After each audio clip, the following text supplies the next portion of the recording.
Data is the new oil, the phrase that we have been hearing quite a lot these days. And with massive amounts of data being generated worldwide every day and every second, we need efficient database to handle such amounts of large data. And furthermore, in order to communicate and for retrieval of this data, you must learn SQL. SQL is the most widely used language for communicating with databases and extracting data for application development, reporting, and analytics. This crash course will introduce you to the fundamentals of SQL language and teach you how to query and analyze data from complex relational databases. On that note, hey everyone, welcome to SimpliCode's YouTube channel. I hope you guys are doing good and staying safe.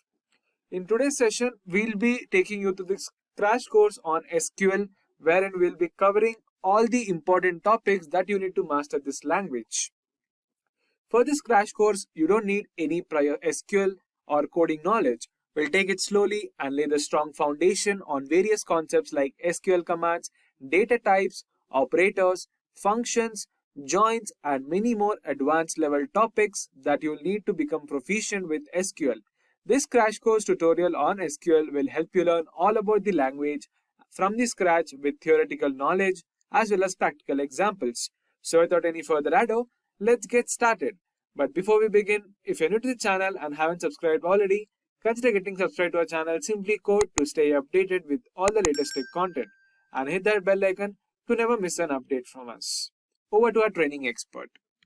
Let us dive straight into today's topic on Introduction to SQL. Firstly, let us discuss the agenda for today's session. We'll start this tutorial by understanding what a database is and look at some popular databases. Next, we'll understand the need for databases. After that, we'll look at the evolution of SQL and how it grew over the years. Then, we'll discuss what exactly is SQL, followed by some of its unique features. Next, we'll go through the working of SQL, types of SQL commands. Towards the end, we'll discuss the advantages and disadvantages of SQL. And finally, we'll see some applications of SQL in real life. What is a database? Data in today's world plays a vital role in our everyday lives, be it your work-related data in your laptop, your bank account details, or even your Gmail password. So it's necessary to store this data safely and in an organized way. That's where database comes into picture, which holds and manages the data. A database can be defined as a collection of information or processed data that can be stored and accessed whenever needed. For example, we can use a database to store the complete details of an employee working in an organization.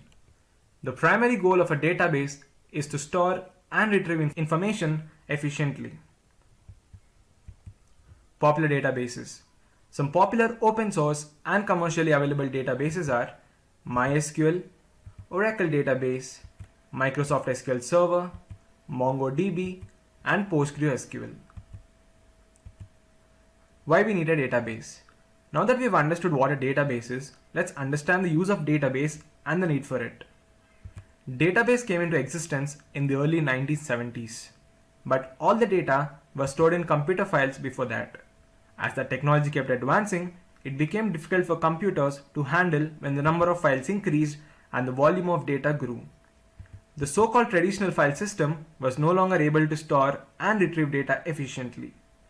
Let us now see some of the limitations and drawbacks caused by traditional file system. Data redundancy and inconsistency. Redundancy means when the same data is getting duplicated and repeated in different locations. This leads to excess and unwanted storage, which eventually results in inconsistency where the data in separate files do not match with each other. Data isolation. Data is isolated because it is scattered in various files in different locations, and the files may be in different formats as well. At any point, writing new application programs to retrieve the appropriate data becomes difficult as the files are separated from each other. Limited data access. File storage systems usually do not have access for multiple users. This means multiple users at different places cannot access the data simultaneously. It becomes difficult to access important data if multiple users are searching at the same time. Security and integrity issues. Data stored in files can easily be accessed and tampered. So it's essential to prevent unauthorized users access to hold the data's integrity. In order to eliminate all these drawbacks, we use a database that is controlled by a database management system. Let us now look at the history of SQL. SQL was developed by IBM in the year 1970. Dr. Codboys and Donald Chamberlain proposed a paper on usage of relational database management. They came up with SQL, which can be used to perform operations on data stored in the databases. SQL was made publicly available and was accepted for the use of relational database in the year 1974.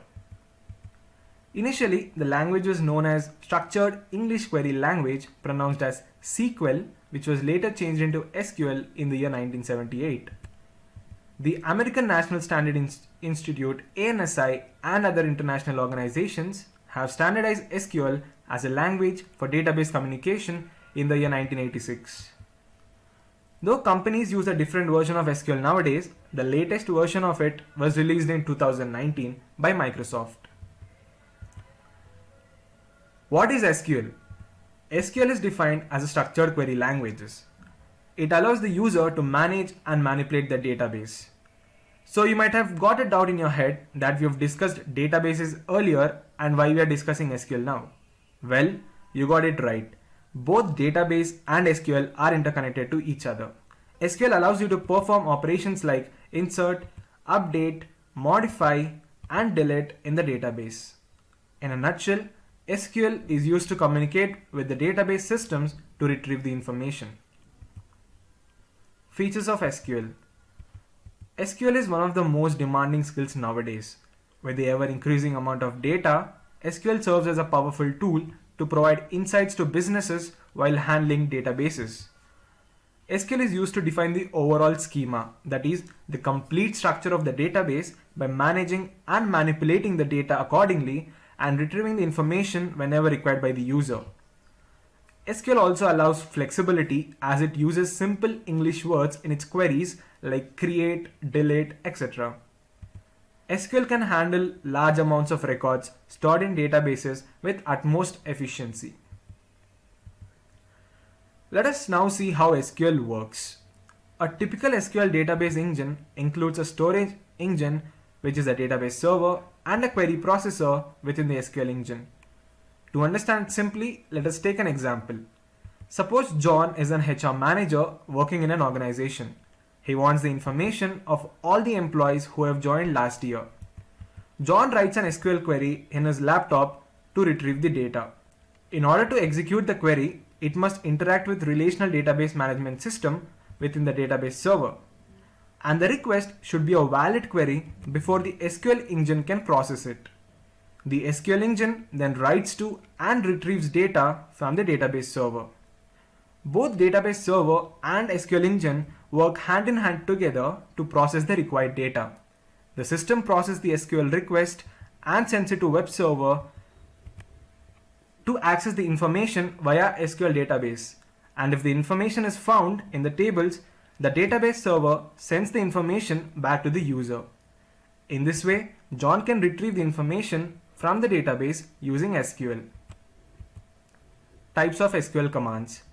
SQL commands give instructions to database to perform specific actions to retrieve the data. SQL commands are broadly classified into 4 types. The first one is Data Definition Language or DDL. DDL allows the user to define the table and change its overall structure. Commands that are used in DDL are create. It is used to create a new table. Alter. It is used to modify the existing table by adding unique attributes. Drop. It is used to delete the whole table and the data stored in it. Truncate. It is used to delete the rows in a table. The next one is Data Manipulation Language or DML. DML is used to access and manipulate data in tables. Commands that are used in DML are select. It is used to extract data from the tables. Update. It is used to update a value in the existing table. Delete. Unlike the drop command, the delete command is used to delete a specific row in the table. Insert. It is used to insert a new value into the table. The next one is Data Control Language or DCL. DCL is responsible for maintaining the security, which gives control access and permissions to the database. Commands that come under DCL are grant. It is used to grant permission to user to access the database. Revoke. It is used to cancel or take back the earlier granted permission. The last one is Transaction Control Language or TCL. TCL has three commands, namely commit. It is used to permanently save the transaction. Rollback. It is used to restore the transaction that is not saved. Save point. It is used to hold a transaction temporarily. It can be rolled back to its previous state at any point. Let us now look at some of the advantages of SQL. One of the main advantages of SQL is that it provides access to data stored in database with its high speed and faster query processing quickly and efficiently. SQL is open source. That means it is publicly available and can be accessed from the internet. It is also straightforward to implement as well. SQL also provides the user to have multiple views of their content stored in the database. SQL is efficient in retrieving vast amount of data using simple queries. And also it is portable as well, which means you can perform all these operations at your home or your workplace through your laptops and PCs. Disadvantages of SQL. There are two sides to every coin, and similarly SQL also has few advantages which are not that significant. Initially, one may find it challenging to work with SQL due to its complex interface. Since it's a platform-based languages, most of the commercially available SQL servers costs are relatively higher.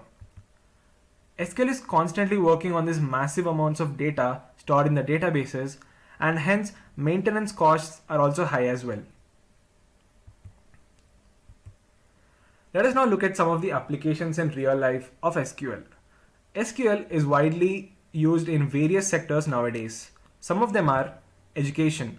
Schools and universities use SQL and databases to store and retrieve information about their students, faculty, and staff. Healthcare. Hospitals and other medical centers use SQL to store the details of the patients without any hassle. It also helps in maintaining all their documents and bills as well. Retail and e-commerce. With its vast presence in the market, retail and e-commerce companies store their customers' data to improve their shopping experiences by providing special offers, which will in turn help their businesses to grow. Banking. SQL is one of the significant components of banking sector as well. Banks store the account details of customers and the transactions done on day-to-day basis in the database. Finance. Finance is another massive area where SQL queries are used regularly in managing the assets, revenue details, shares of the companies, etc. Faster execution and retrieval of data are key for all the businesses to make strategies and derive insights from it. Companies using SQL. SQL is used extensively every day by some big tech giant companies like Google, Microsoft, Oracle, Amazon, Facebook, etc.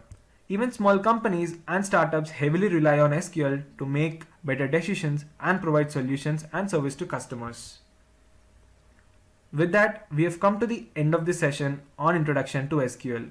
By now, you must have got some idea of what SQL is. Over the years, SQL has evolved and is widely used nowadays worldwide. It is one of the most efficient database languages out there. It can perform various operations on the database to retrieve the data instantly. SQL is very simple to understand and easy to learn as well, as all the commands and queries are written using English words. Unlike other programming languages, SQL requires almost no coding. It does not require thousands of lines of code. The syntax is also user-friendly and easy to implement. We'll discuss various concepts of database management systems. So without any further delay, let's get started. We'll start the tutorial by understanding what DBMS is and look at some popular DBMS softwares. Next, we'll understand the need for DBMS. And then, we'll go through different components in DBMS and how exactly it works. After that, we'll look at DBMS architecture, types of database management system architectures. Next, we'll go through different data models. And then, we'll understand what is RDBMS, difference between RDBMS and DBMS, followed by different keys used in RDBMS. Towards the end, we'll discuss the advantages and disadvantages of DBMS. And finally, we'll look at some real-life applications as well. So, what is DBMS? DBMS comprises of two words. The first one is database. Database can be defined as a collection of data that is organized as well as structured. On the other hand, we have management systems, which directly interact with the database to access the data. In a nutshell, DBMS is a software to store and retrieve database information efficiently and conveniently. Some popular DBMS softwares used by various organizations are MySQL, Oracle Database, PostgreSQL, etc. Why we need DBMS? DBMS have come into existence in 1960s, and since then it had the edge over traditional file system, which had certain anomalies and drawbacks like data redundancy, inconsistency, privacy and security issues, and various other factors. DBMS manages the information stored in databases effectively, and effective management of data is key to organizations as it ensures the data is available to the users whenever and wherever needed. Data volumes continue to grow exponentially, and DBMS are designed to manage large volumes of database efficiently. Components of DBMS. DBMS can be divided into 5 major components. The first one is data, perhaps the most important component of DBMS, certainly from the end user point of view in the data, because the primary reason behind introducing DBMS is to store and maintain the data within the database. Data acts as a bridge between machine components like hardware, software, and human components like applications. The next one is hardware. The DBMS requires hardware to run. Hardware refers to the external parts of the computer system, which includes storage devices like hard disk and other input-output devices. It is used in managing and accessing the database. Software. Another important component of DBMS is the software, which controls everything and provides us with the interface to store and access the data. The software component comprises the DBMS software itself and the application programs to execute on the database. User access. User access or database access allows the user to access the data to and from the database by writing commands. SQL is widely used as a database access language to perform operations like creating new tables, inserting and deleting values, and perform updations that is on the data that is stored in the databases. Procedures. Procedure refers to the instructions and rules to use the DBMS. The user who is managing the database requires documented procedures on how to run the database. This includes understanding the design and structure of the database system, setup and login to the databases, etc. DBMS architecture. Database management systems architecture will help us understand the components of the database systems and the relation among them. The data is usually complex in nature, and developers generally hide unwanted or irrelevant information from the user. This is called as data abstraction, which reduces the internal complexity to make the system more efficient. The database architecture has mainly 3 levels, and hence it is also called as the 3-level architecture as well. The first one is physical schema. It is the lowest level of database architecture. It is also called the internal level of the database schema. Internal level is the physical representation of the database. That means it describes how the data is stored in the database. Logical schema. It is also called the conceptual or logical level, and it is at a higher level than the physical level. This level basically represents the community view of the database and describes what data is stored within the database and the relationship among the data. External schema. This is the highest level in the 3-level architecture and closest to the user. It is also known as the view level.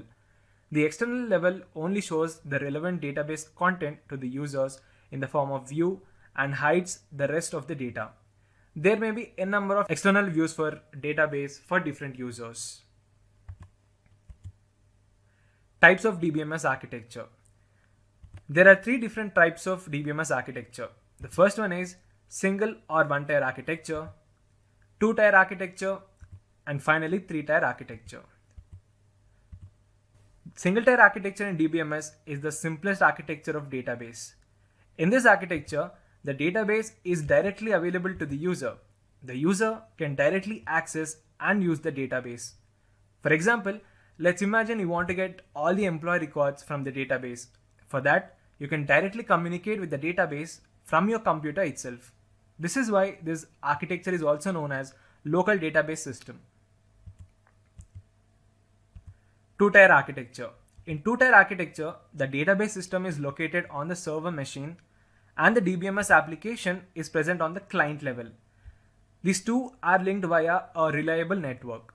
The two-tier DBMS architecture is used when we wish to access the DBMS with the help of an application. Three-tier architecture. This is an extension to two-tier architecture and also the most widely used DBMS architecture. It is similar to this two-tier architecture only, but there is another separate layer known as application server between the database server and the client. In this architecture, the client application doesn't communicate directly with the database system present at the server machine.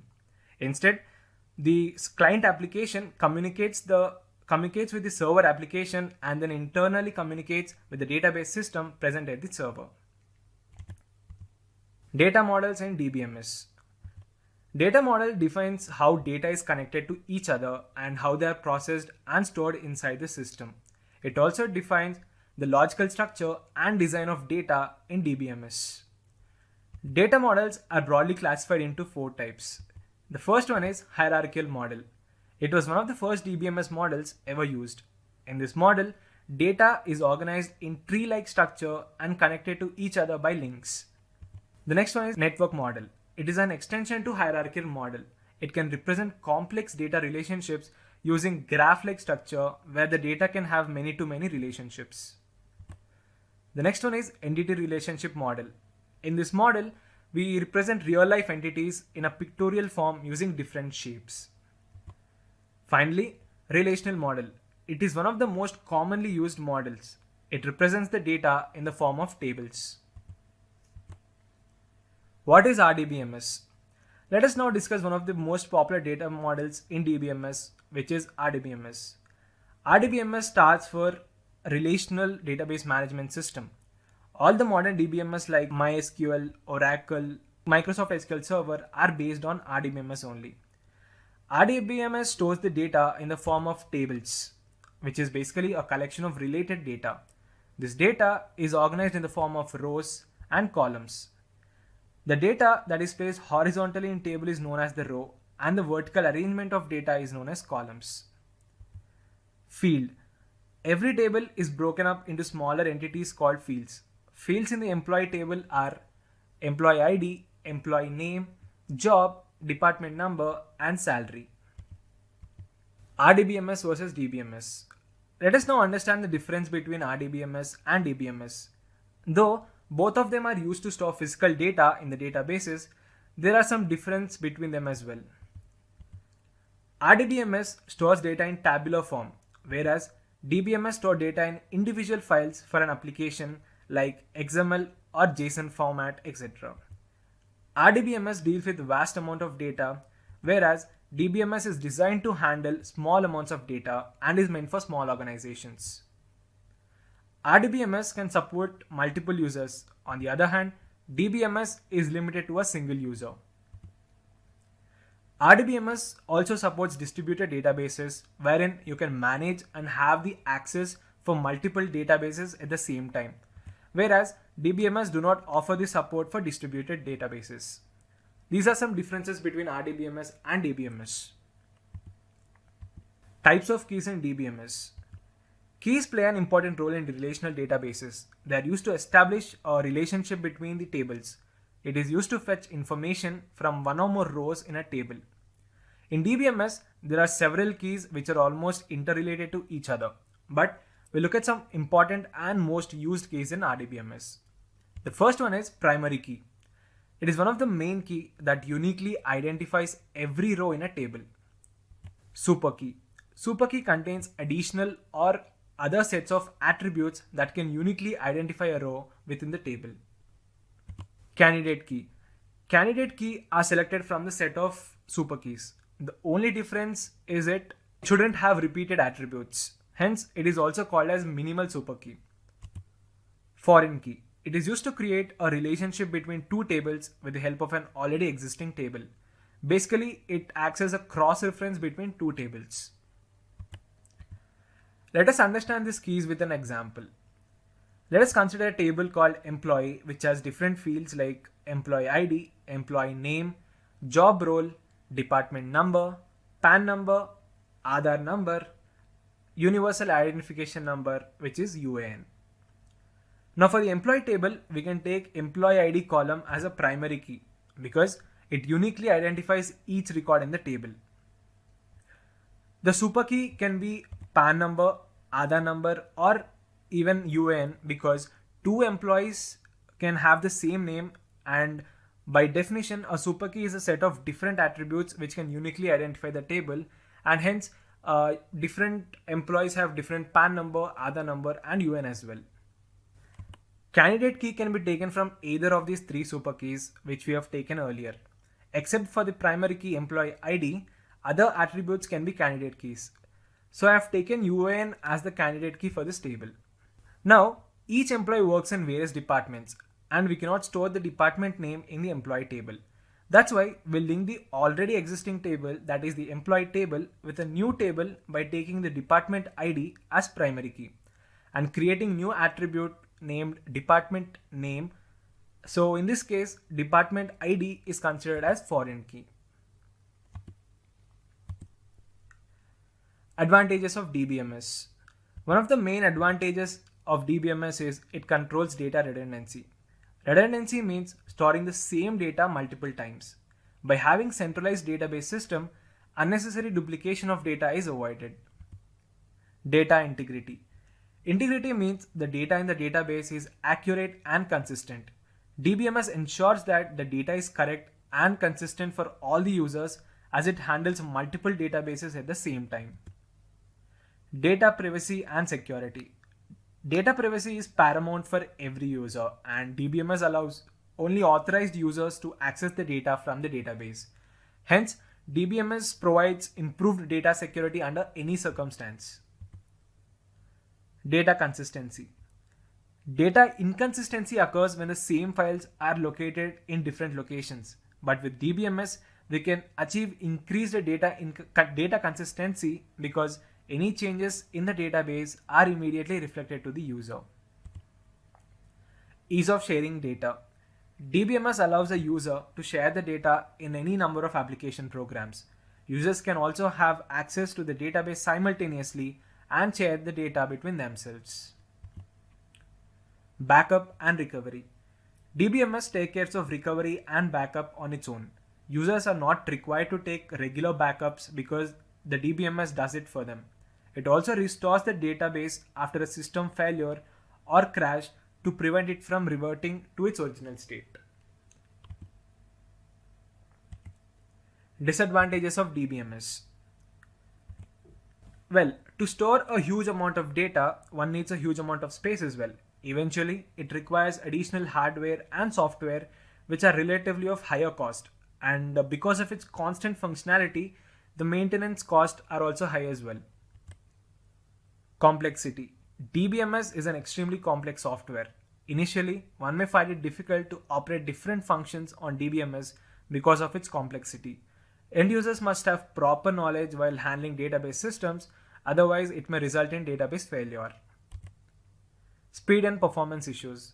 DBMS is made to handle extremely huge data and queries, and if the resources become limited at any point and optimization is not done properly, the database will become slow and it reduces the performance of the whole system.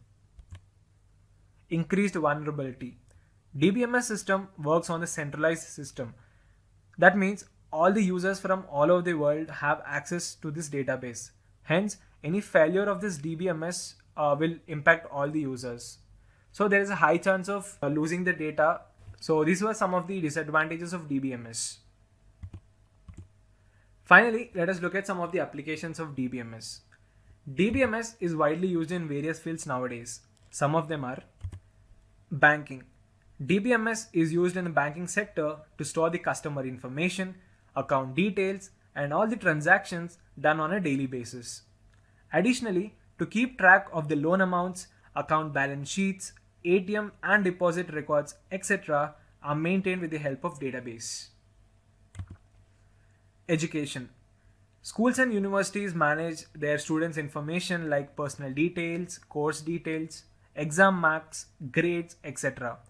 All this information is stored in databases and is managed by DBMS. Finance. The database management system is used by companies and corporations to store information about revenue, sales, holdings, and purchases of financial instruments such as stocks and bonds, and it also stores real-time market data to enable online trading. Healthcare. Hospitals and medical centers use DBMS to store the details of the patients and assist them with their diagnosis and treatment procedures. It also helps in maintaining patient medical record history, documents, previous bills, etc. Manufacturing. Manufacturing companies make products and sell them on a daily basis. To manage the supply chain and track the production of items in factories and warehouses, maintain records of all details of the product like number of orders, purchases, bill amounts, etc. We use DBMS. Travel. DBMS is used by railways and airlines to store the booking information of passengers, departure and arrival timings. And finally, e-commerce. Online shopping is the new normal for everyone nowadays. E-commerce platforms store and access details of customers, purchase information, payments and addresses, etc. in the database using DBMS. So in this session, we'll go through the complete installation process of MySQL Workbench as well as MySQL Shell, which is basically a command line used to create tables with the help of SQL language. So without any further delay, let's get started. But before we begin, make sure you have a good internet connection so that at any point you won't find any issue or difficulty with the installation process. So let's go ahead and start with the installation. Firstly, go to Google and type MySQL. You'll find MySQL official website page on the search result. Click on that. Once you reach their official website page, you'll find download section. Click on that. Now scroll down a bit and you'll find MySQL Community GPL downloads. Click on that link. Now you'll find various options for download such as various repositories, MySQL Shell, MySQL Workbench, etc. But since we are installing it for the first time on our Windows system and we are only concerned with the MySQL Workbench and Shell, we'll go with MySQL installer for Windows. Click on that link. Now you'll find two options for download. The first one is Windows 86 32-bit MSI installer. It is showing here 32-bit, but it will work for 62-bit systems as well, so don't worry. And you can choose either of the two, and I'm going with the first one. Click on download. Now you'll find this page where you'll have login and sign up for the Oracle account. For time being, just ignore that and click on no thanks, just start my download. Save it on your system. Once it's downloaded, open the file. Give all the necessary permissions.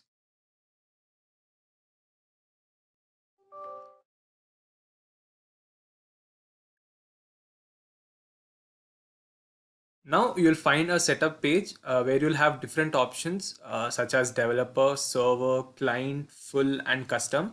We'll choose custom because we want MySQL Workbench and MySQL Shell.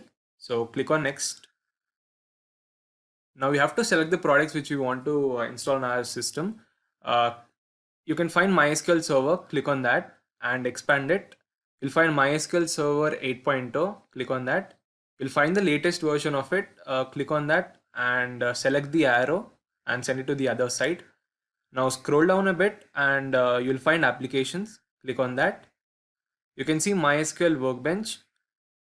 expand it, and you'll find the latest version of it as well. Click on that and click on the arrow and send it to the other side. Scroll down a bit and you'll find MySQL shell as well. Click on that, expand it, select the latest version, click the arrow and send it to the other side. Now we are good to go, and click on next. Now it will ask for the path where you want to install all these files. We are saving this on our C drive. Just check all the necessary paths and click on next. Now all the three products are ready to download. Click on execute. Again, now depending upon your internet speed, this may take a while. So don't worry, just sit back and wait for it to get downloaded. You can see all the three are successfully downloaded. Click on next. Now we need to install all the three products. Click on execute. So you can do the installation process simultaneously with me, or just take a note of it and perform it later as well on your PCs and laptop. This might take a while, so we'll wait for it to get installed. As you can see, all the three of them are successfully installed. Click on next. Click on next again. Now you'll find the server configuration type. You'll find different port number and protocol port. Just leave as it is because it is set by default by the system. Click on next. Now we'll have the authentication method. You'll be provided with two options. We'll choose the recommended one, which is given by the system. Click on next again. Now we have to set a root password. So by the way, guys, the root is basically the default user who will have the access to all the files and programs. So enter a password of your own choice.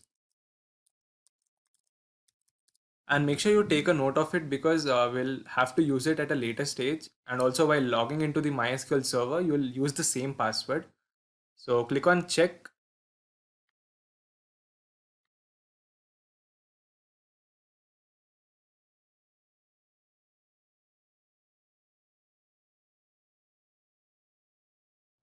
So as you can see, there's a blue tick mark, which means it's verified.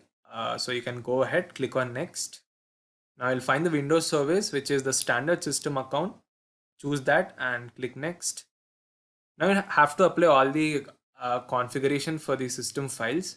For that, just click on execute and the system will automatically configure itself.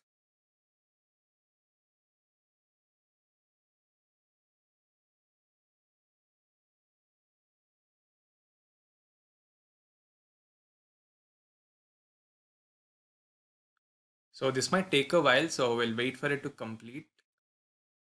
As you can see, all the files are successfully configured. Click on finish. Click on next. So once you click on finish, MySQL Workbench and MySQL Shell will automatically launch. So Workbench and Shell are started in the background. As you can see, there's a local instant MySQL 80. Click on that. Now it will ask you to enter the password which you have set earlier. Click on that.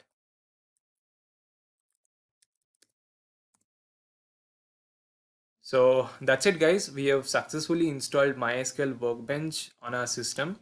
But before you get started, there's another little process that we are left behind with.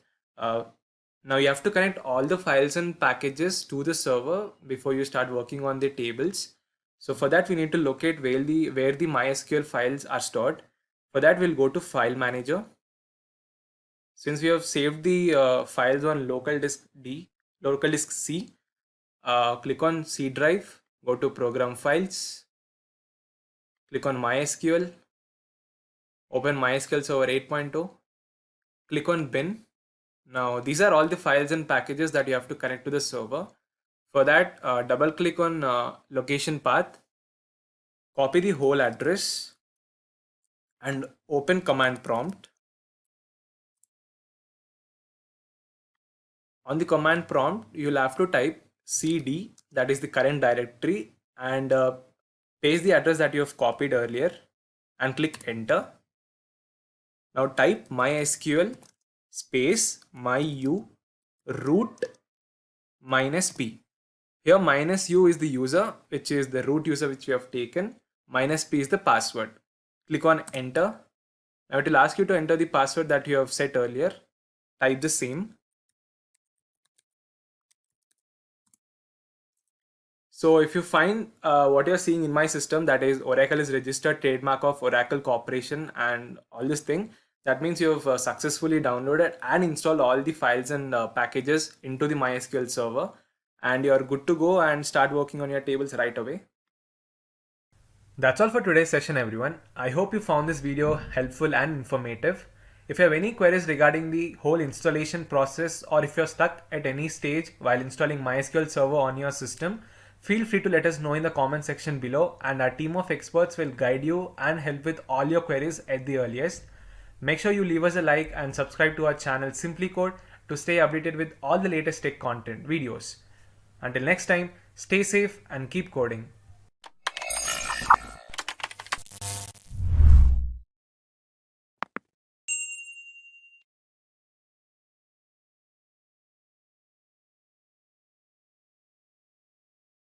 Welcome to another interesting tutorial on Introduction to SQL Syntax by SimpliCode.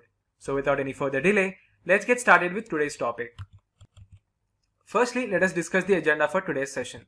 We'll start the tutorial by understanding what SQL syntax is and why we use it. Next, we'll understand what are SQL expressions and SQL statements.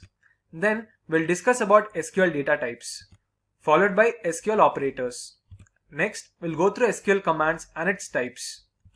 After that, we'll discuss the syntax of DDL commands, followed by DML commands, and finally, we'll have a look at the syntax of DCL commands as well. What is SQL syntax? Just like other programming languages, SQL follows a unique set of rules and guidelines called syntax. We use simple English words in the SQL syntax in order to execute various queries. SQL syntax is by default case insensitive. That means the system allows the user to write the queries in both uppercase as well as lowercase.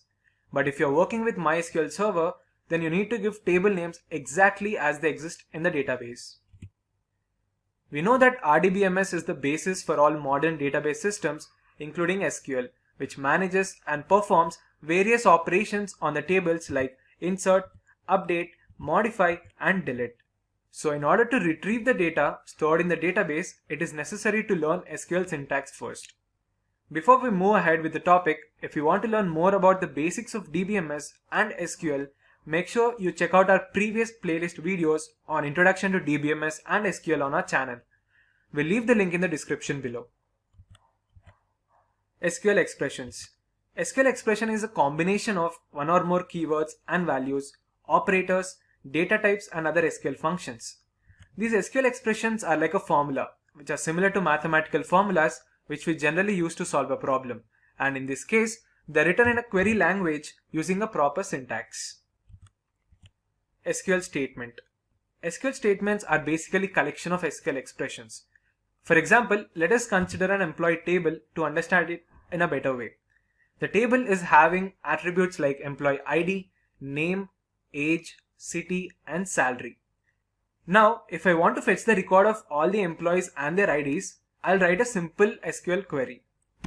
That is, select ID, name from employee. Here, select is the database object or the keyword that is used. ID and name are the columns from employee. Employee is the name of the table. When I execute this query, this will be the output. It will display the ID and name of the employee. Let us look at another query. Now I want to display the salary of employees having more than 30,000. For that, I am using the query as select ID, name from employee where salary is greater than 30,000. Here, where is the conditional statement that I am using, or it is a SQL clause. Also, we are using greater than symbol, which is an SQL operator. So with the help of SQL statements, we can fetch the records of all the information from SQL tables. SQL data types. SQL data type specifies which type of values is stored in the database tables. SQL data types are mainly classified into three categories. The first one is numeric. Numerical data refers to the data that is in the form of numbers. In numerical data type, we have different types as well. For example, int. Int holds values of integers and whole numbers without any decimal point. Further, they are again divided into small int and big int also. The difference between them is the size and range of the value they can store and operate. Bit. Bit data type is an integer data type that can only take values of 0, 1 or any null value. SQL optimizes storage of bit columns. If a table has 8 or fewer bit columns, SQL stores them as 1 byte. If a table has 9 or up to 16 bit columns, SQL stores them as 2 bytes and so on. Float. Float stores the numbers having decimal values. Depending upon the number of digits after the decimal point, SQL gives the size accordingly in its range. Boolean. It is used to specify Boolean values, that is true and false. 0 is considered as false and non-zero values are considered as true. String data type. String data types allows us to store fixed or variable character values. They are again further divided into various types. The first one is char. Char is used to specify a fixed length string that can contain numbers, letters and special characters. Its size can be 0 to 255 characters. Varchar. Varchar is similar to char, but it stores variable length strings, and size of varchar is also more than the char data type with a range of 0 to almost 60,000 characters. So if you are storing strings with a widely variable length such as name, address, email ID, then we have to use a varchar. Text. Text data type stores any kind of text data. It can hold string value that can contain maximum length of 255 characters. Datetime. In SQL, datetime data type is used for storing values that can contain both date as well as time. The first one is date. It is used to specify date format, that is year, month, date. In this data type, we can store only the value of date. And the next one is date time. It is used to specify the combination of both date and time. The format is year, month, date, hours, minutes and seconds. For instance, I have taken the example as 2022 3, that is the month, 20 is the date, 23 hours, 59 is the minutes and 59 is the seconds. Timestamp. It is also similar to datetime data type. The format specification is also the same as well. The only difference is it has less range of values to store. It is also used to convert current time into various time zones like UTC, GMT, etc. We also have XML and JSON data types which are not that significant and we do not use as frequently as other data types in SQL. SQL operators. SQL operators are used to specify certain conditions in an SQL statement. SQL operators are broadly classified into 5 categories. The first one is arithmetic. Arithmetic operators perform mathematical operation on numerical data on the SQL tables. This operation performs addition, subtraction, multiplication and division operations on the numerical operands. The next one is logical. The logical operators in SQL perform Boolean operations, which gives two results, either true or false. These operators provide true value if both operands match the logical condition.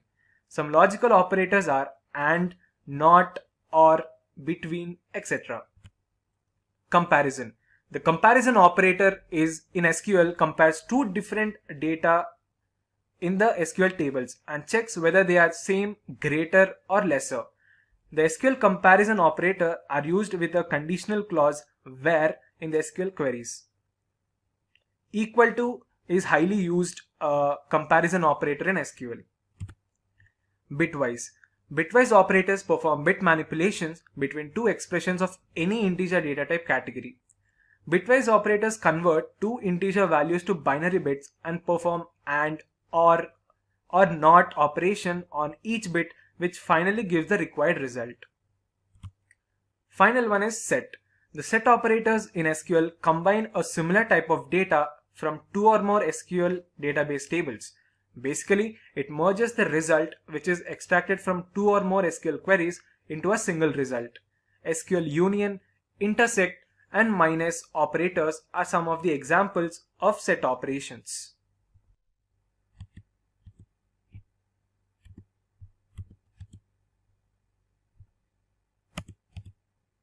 SQL commands.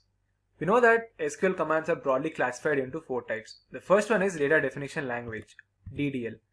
DDL allows the user to define the table and make changes to its overall structure. Commands that are used in DDL are create. It is used to create a new table. Alter. It is used to modify the existing table by adding new attributes. Drop. It is used to delete the whole table and the data stored in it. Truncate. It is used to delete the rows in a table. Now that we have got the idea and understanding of various operators, data types and commands, let us look at the syntax of all these commands. The first one is SQL create statement. Perhaps one of the most important and used SQL statement. Because if you want to create a table, you have to first name the table and then specify the columns and the columns data types. So let us look at the syntax of create statements. The syntax is followed as create table, which is the keyword that is used, followed by table name that you want to create, and within the parenthesis you have to mention the column, give space and add the data type. So in this way you can add a number of columns and mention the data types, but make sure guys you have to give the appropriate data type for the columns that you have taken, because there might be a chance there might be an instance where you have given the column such as age and you are mentioning data type as character char, which is basically a mismatch. The computer doesn't accept it because generally age is basically a numerical value, but you are mentioning char, but it should ideally be int to store the data. So just keep an eye on it when you are creating new tables. So let us now look at an example of create statement. So I want to create a table name employee. For that I am writing as create table space employee, and within the parenthesis I am mentioning employee ID as my first column, space int, which is the data type, and I am giving name varchar, address varchar, close the parenthesis and put a semicolon. And if you execute this statement, this will be the following result. It will display the table with different columns, with the first column as employee ID, the second column as name, and the third column as address. Easy, right? The next one is SQL alter table. The SQL alter statement is basically used to add, modify or even delete certain columns from the existing table. Let us look at the syntax of SQL alter command. So the SQL alter command is alter table space table name that you have to mention, add, and within the parenthesis you have to mention the column and the data type. Similarly, you can add a number of data types as per your requirement. Let us now look at one of the example.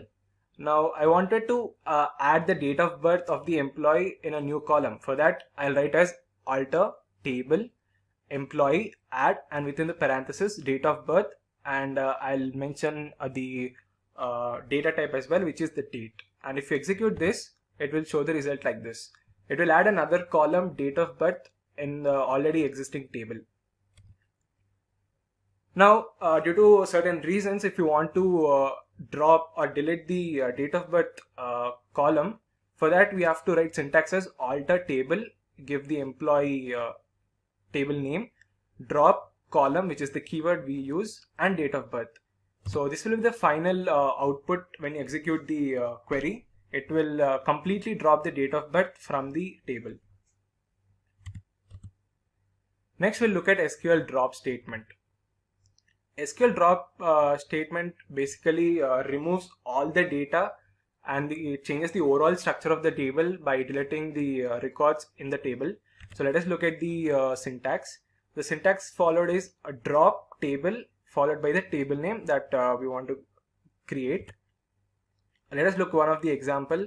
The syntax followed is a drop table employee, and when I execute this, it will show an error stating that table employee does not exist, which means we have completely deleted all the records from the employee table.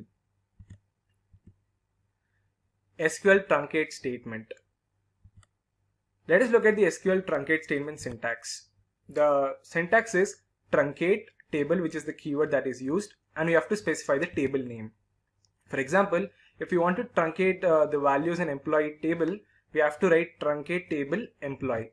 So this will be the output where it shows null, that is there are no values in the employee table, and you can further add values of your own choice.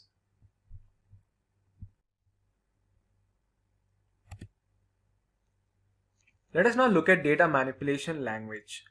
Data manipulation language, or DML, is used to access and manipulate data tables. Commands that are used in DML are insert. It is used to insert new values into the table. Select. It is used to extract data from the tables. Update. It is used to update values in the already existing table. Delete. Unlike the drop command, delete command is used to delete a specific row or all the rows in the table. Let us first look at the SQL insert statement. The syntax followed in SQL insert statement is insert into, which is the keyword that we use, space, table name that we have created, values, and inside the parenthesis you have to mention the values. There is also another method to insert the values where we specify the column name as well as the values. Now if you execute this, but before executing, we'll take an example. We are creating a table student and we are inserting values such as roll number, name, age, and city. So the roll number is given as 1, the name is given as Rohan, the age is given as 22, and the city is given as Hyderabad for the first row. Similarly, we'll do the same for the next 2 rows as well. And if you execute this query, this will be the final output where you'll have 4 different columns having the first column as roll number, the next one having name, age, city, with the roll numbers as 1, Rohan, 22, Hyderabad, and the second row consists of the roll number 2, Anjana, age being 20, and the city, Bangalore, and the third one is roll number 3, the name is Kaushal, age 21, and the city is Mumbai. SQL select statement. Let us now look at the syntax of SQL select statement. The syntax is followed as select column 1, column 2, and a number of columns from the table name. And if you want to display all the names from the table, you have to use asterisk, that is select star from table name. Let us look at the example. So I want to display the roll number, name, age from the student table. For that I'll write select roll number, comma, name, comma, age from the table that is student. And if I execute this, it will only display roll number, name, age of the students, and it will not display the city of the students. And if you want to display even the city to which they belong, we have to write select star from student. Then it will display even the city in the table. SQL select condition statement. Consider employee table with having ID, name, age, city, and salary. And if you want to specifically display the employee's name who live in city New Delhi, you have to write select star from employee where city is equals to New Delhi. Here we are applying a condition that is where, which is a SQL clause, and we are using an operator as well, which is equal to. And if you execute this statement, it will show this as output where you will find the ID of Alok Singh Ravi Patel, who belong to the city New Delhi. SQL update statement. It is used to update already existing values in the statement. For example, if you consider the syntax, it is followed as update space table name that you have created, set column name equals to new value, that is the updated value that you want to keep into the new table, and you have to keep a condition as well, that is where condition. Let us look at an example. Now if I want to update the student table, and if I want to insert if I want to change the city of the roll number 3, that is Kaushal's city, I'll write as update student set city equals to Chennai where roll number is equals to 3, and when you execute this, it will show like this. So the city which is Mumbai has been changed into Chennai.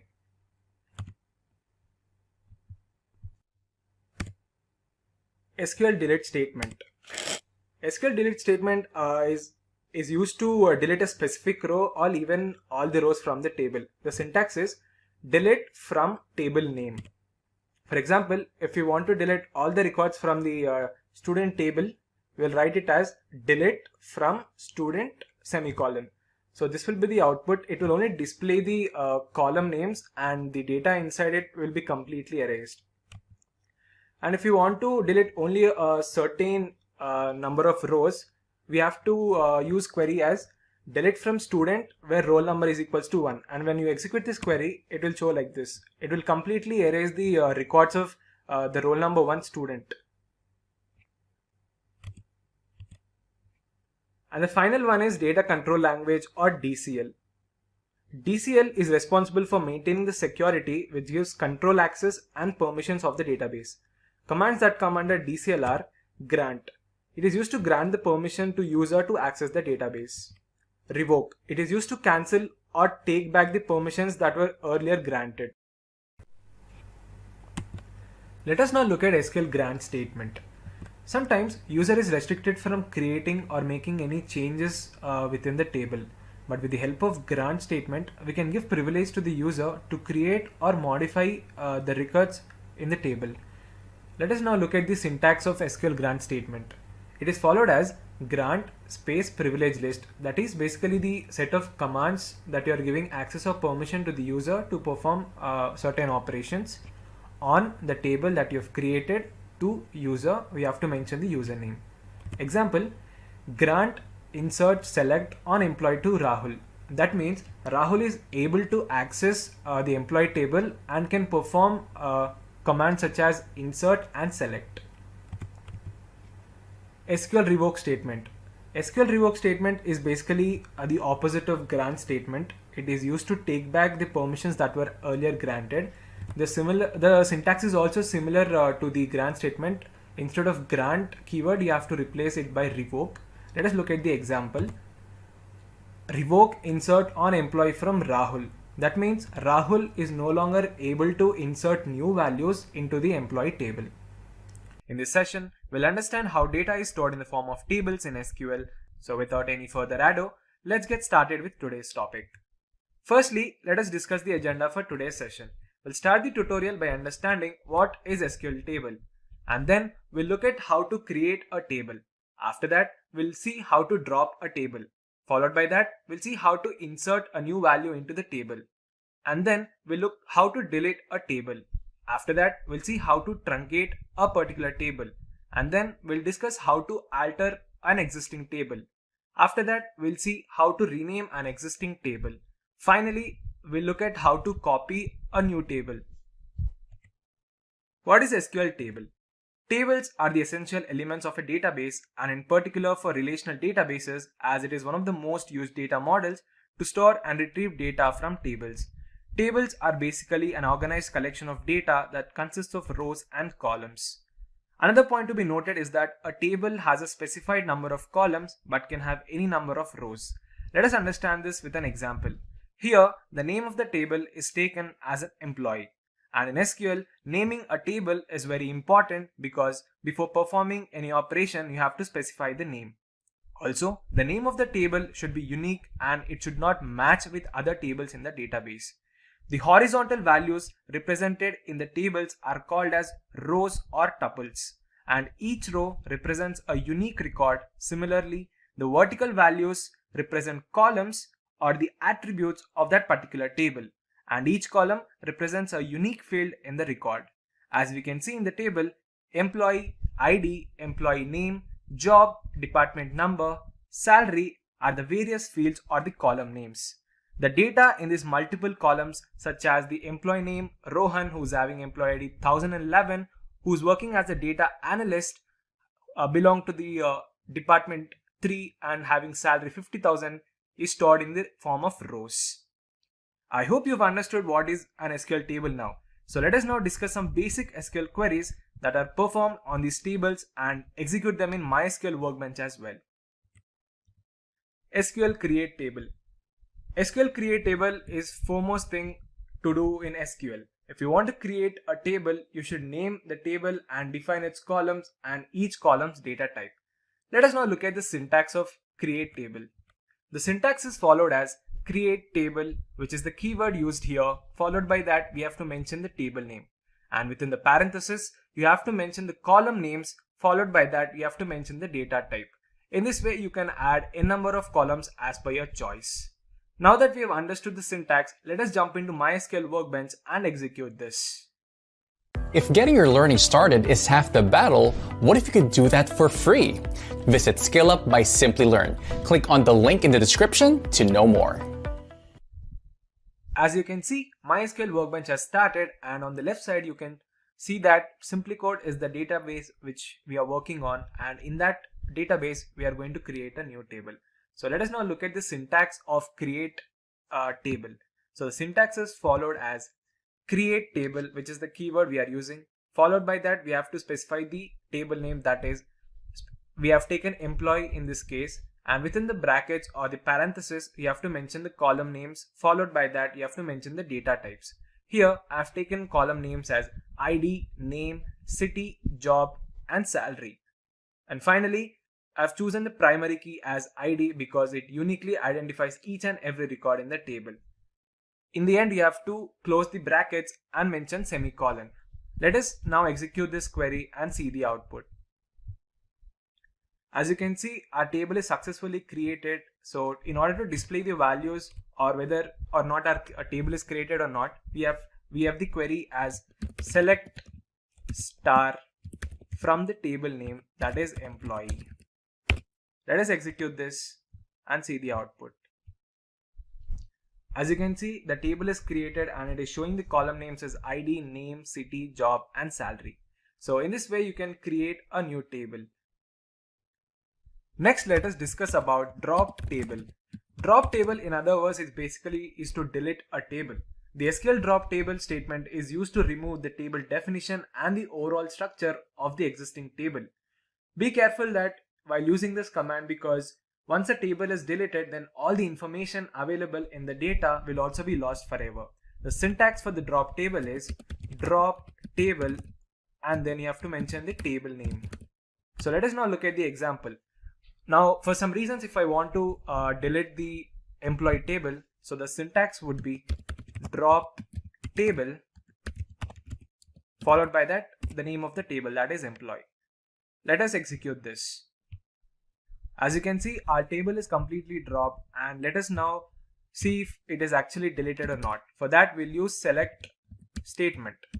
Select star from the table name, that is employee. Let me execute this query. As you can see, it is throwing an error stating that table SimpliCode.employee does not exist. This means you have successfully deleted the existing table employee. Let us now discuss the next topic, that is SQL insert table. SQL insert statement is used to add new rows of data into a table. This can be a single or multiple records into the database. The syntax for the insert table is insert into, which is the keyword, followed by that table name, and within the parenthesis you have to mention the column names, values, and again within the parenthesis you have to mention the values. So here the column 1, column 2, column 3, and n number of columns are the names of the columns in which the table you want to insert the data into. You may not need to specify the column names in the SQL query if you are adding values for all the columns of the table, but make sure the order of the values is in the same order as the column in the table. Let us jump into the execution part now. I'm taking the same name, that is employee table, to insert the new values. So the syntax for inserting new values into the table is followed as insert into table name, that is employee, and within the brackets we have to mention the columns that we have taken earlier, that is ID, name, city, job, and salary. After that, we have to mention the values using the values keyword.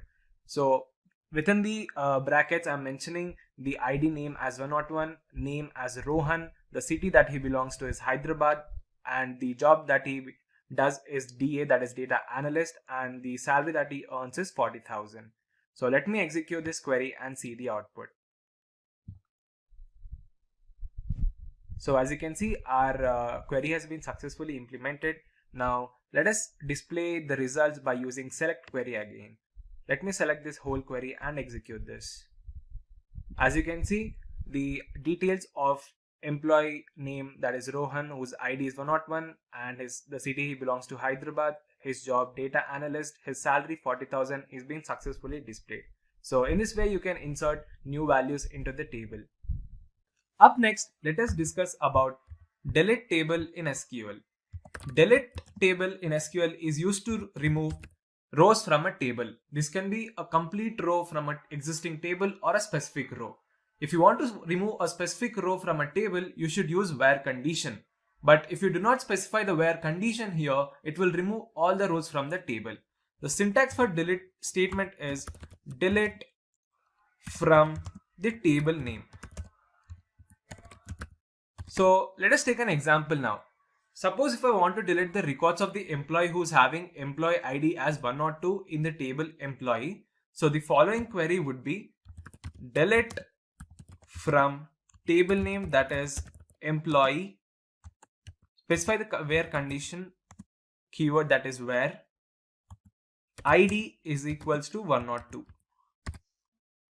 Let us execute this statement now. As you can see, our statement has been successfully executed. Now I'll display the records by using select statement.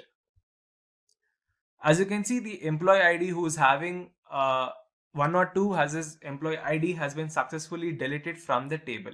So in this way you can use delete statement to delete a particular record from the table. Let us now discuss about truncate table in SQL. Truncate table statement is used to remove all the rows from the table. That means it deletes the complete data from an existing table. It is similar to that of delete statement, but here we do not use the where clause. Truncate table is faster and uses lesser resources than the delete table command, as it deletes the records at a single time. Drop table command can also be used to delete the complete data, but it also deletes the structure of the table as well. Truncate table does not delete the structure of the data. So the syntax for truncate table is truncate table, and after that you have to mention the table name. So if I want to delete all the records from the employee table, the following query would be truncate table, followed by that you have to mention the table name, that is employee. Let us execute this and see the output. So the query has been successfully executed. So let me use the select statement to display the records. As you can see, all the information of the employee has been successfully deleted from the table. But if you look at the output closely, the structure hasn't been deleted here. The column names of the table, that is ID, name, city, job and salary, have been retained, but only the values in the table have been deleted. So in this way you can use truncate statement to delete all the records from the table at a single time.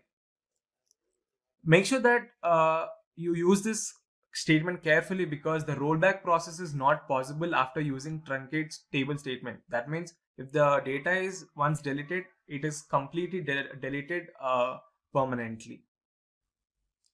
Next, let us discuss about SQL alter table. The alter table in SQL is used to add, modify and delete columns of an existing table. In many situations, you may require to add columns in the existing table. So instead of creating a whole table again and again, you can easily add single or multiple columns using alter table statement with the help of a keyword add. Let us now look at the syntax of alter table. The syntax is followed as alter table, table name, add, and within the parenthesis, you have to mention the new column and the data type. So let us now jump into the execution part. Consider the same table employee again. Suppose if you want to add a new column, that is date of birth of the employee in the above table, for this you have to type the following query as alter table, mention the table name, that is employee. After that, mention the keyword add, and within the brackets mention the new column name, that is date of birth, and the data type of the date of birth is date, so I'll be mentioning the date data type. Close the brackets and put the semicolon. Let us execute this statement now. As you can see, our statement has been successfully implemented, and I'll use the select statement to display the new records. As you can see, there's a new column named date of birth has been successfully added to our existing table employee. In this way, you can use alter table to add or delete the columns from the table. Let us now discuss about SQL rename table. SQL rename table is used in SQL to change the name of the table. So in some situations, the database user might want to change the name of the table so that they want to give a more relevant name or the updated name to the table. Any database user can easily change the name of the table by using rename table and alter table statement in SQL. Let us look at the syntax now.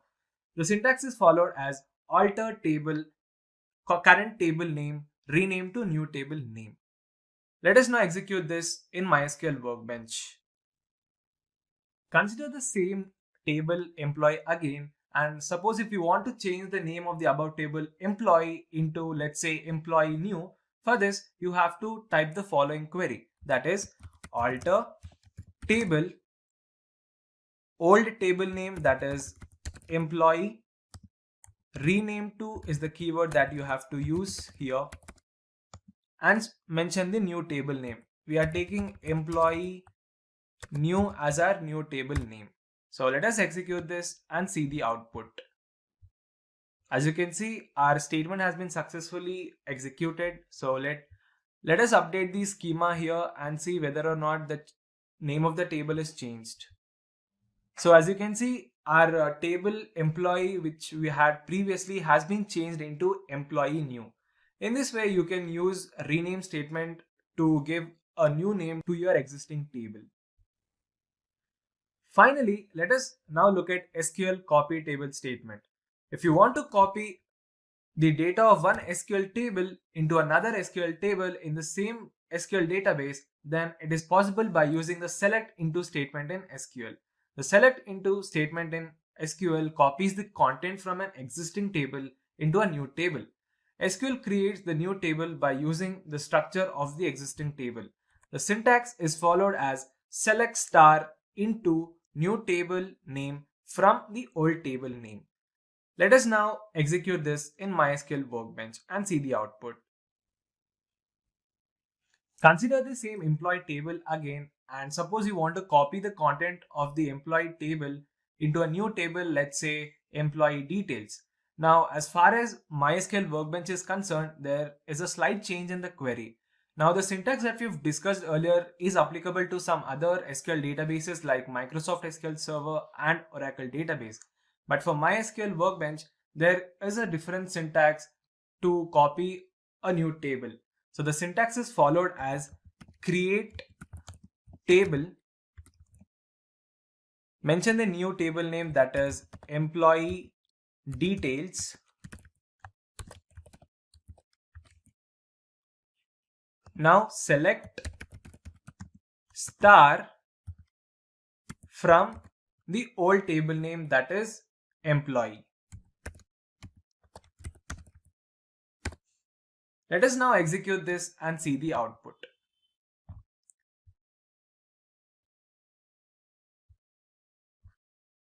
Now it will throw an error stating that the employee table doesn't exist. That's because we have renamed our previous employee name table into employee new. So instead of employee, change it to employee new. And let us execute this statement now. So in order to display if the employee table is created successfully or not in the database, let us use select statement to display the records. Select star from the table name, which is the new table name, that is employee details. Let us execute this now. As you can see, the details that we had earlier in our employee new table has been copied into another table, that is employee details.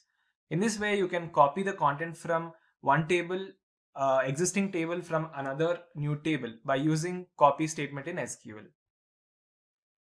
And with that, we have come to end of today's session. These were some of the queries that were related to SQL tables. If you want to learn more about SQL, make sure to check out our previous playlist in our channel. Also, we have a dedicated video, SQL Full Course 2022 for Beginners, wherein we have discussed SQL and various concepts from the scratch. We'll discuss how to use select command in SQL. So without any further delay, let's get started with today's topic. Firstly, let us discuss the agenda for today's session. We'll start the tutorial by understanding what is SQL select statement. And then we'll discuss the syntax of SQL select statement. And finally, we'll go through some different functions in SQL select statement. What is SQL select statement?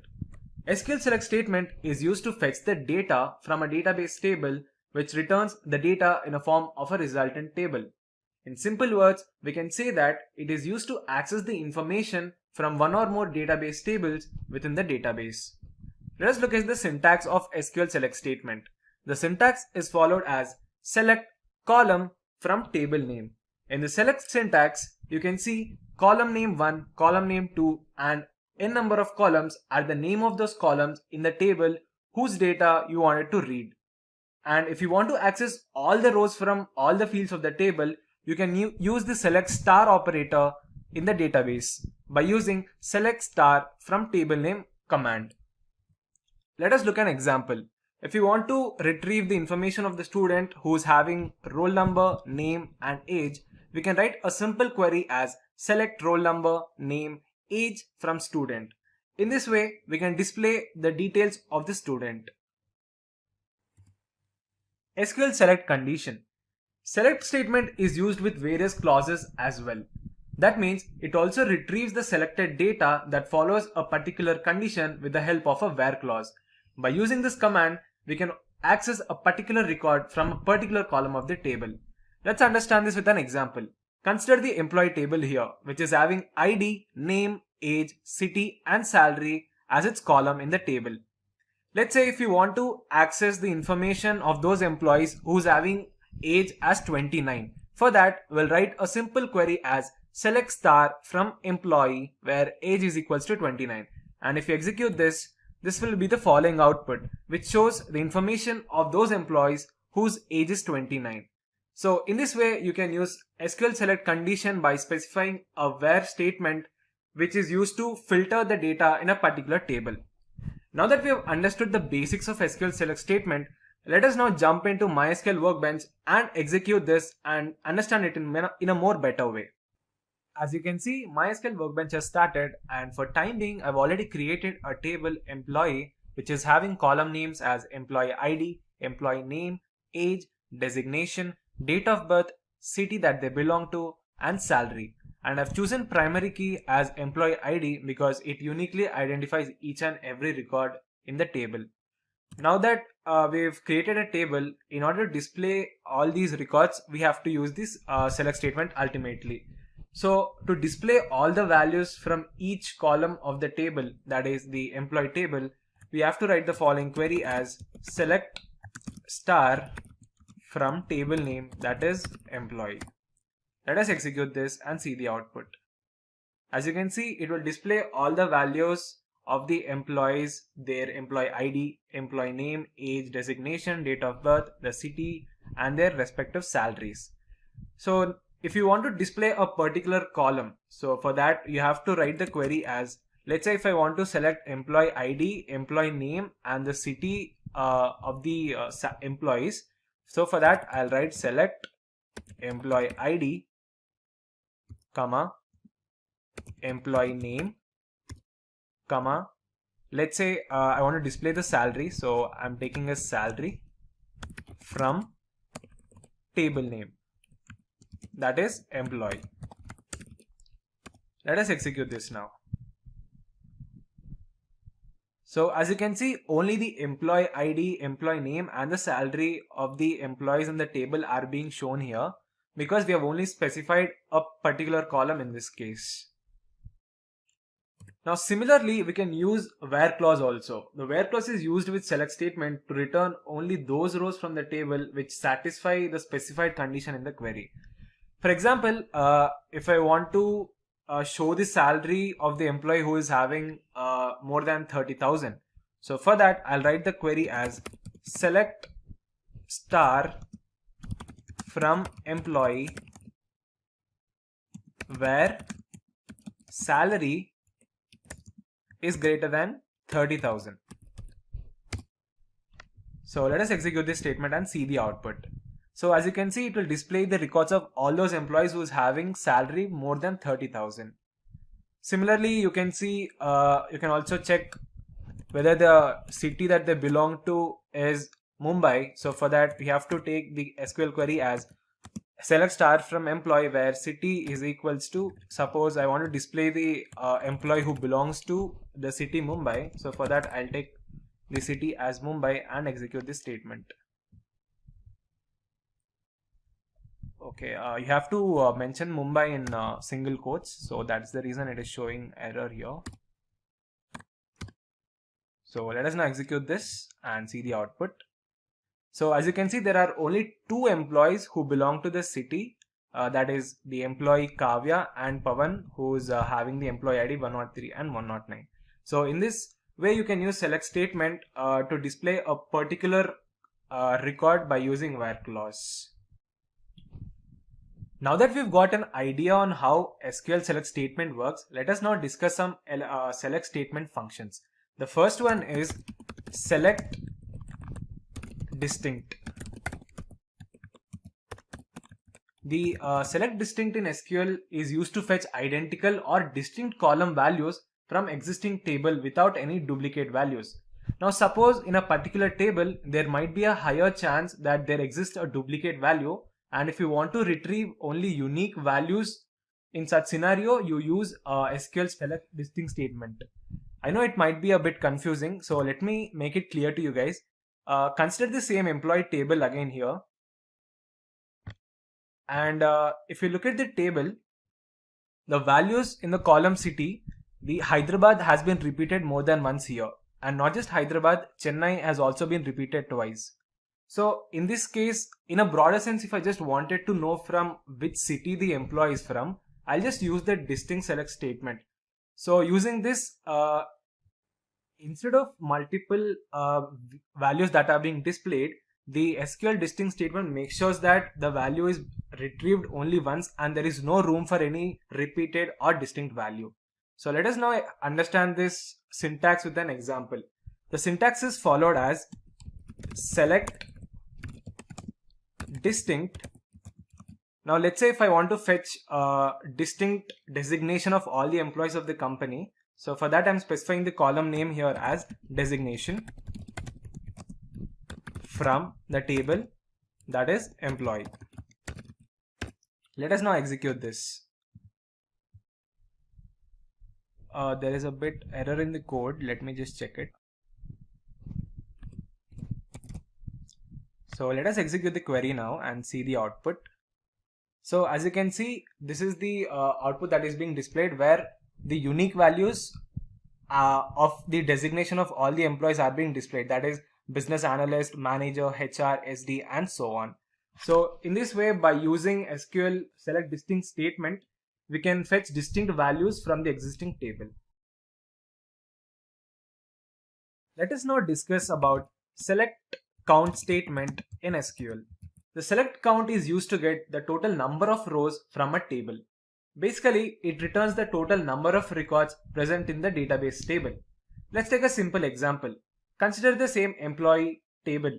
Now, if you have a record in the table and if you want to count the total number of records in the table, for that, the following query would be select count star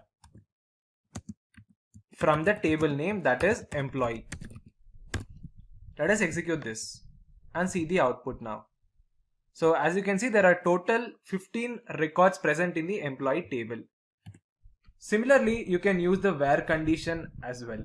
If you want to get the total number of rows of the employees who are having salary equals to 50,000 in the employee table, so for that the following query would be select count asterisk from employee, specify the condition here now, where salary is equals to 50,000.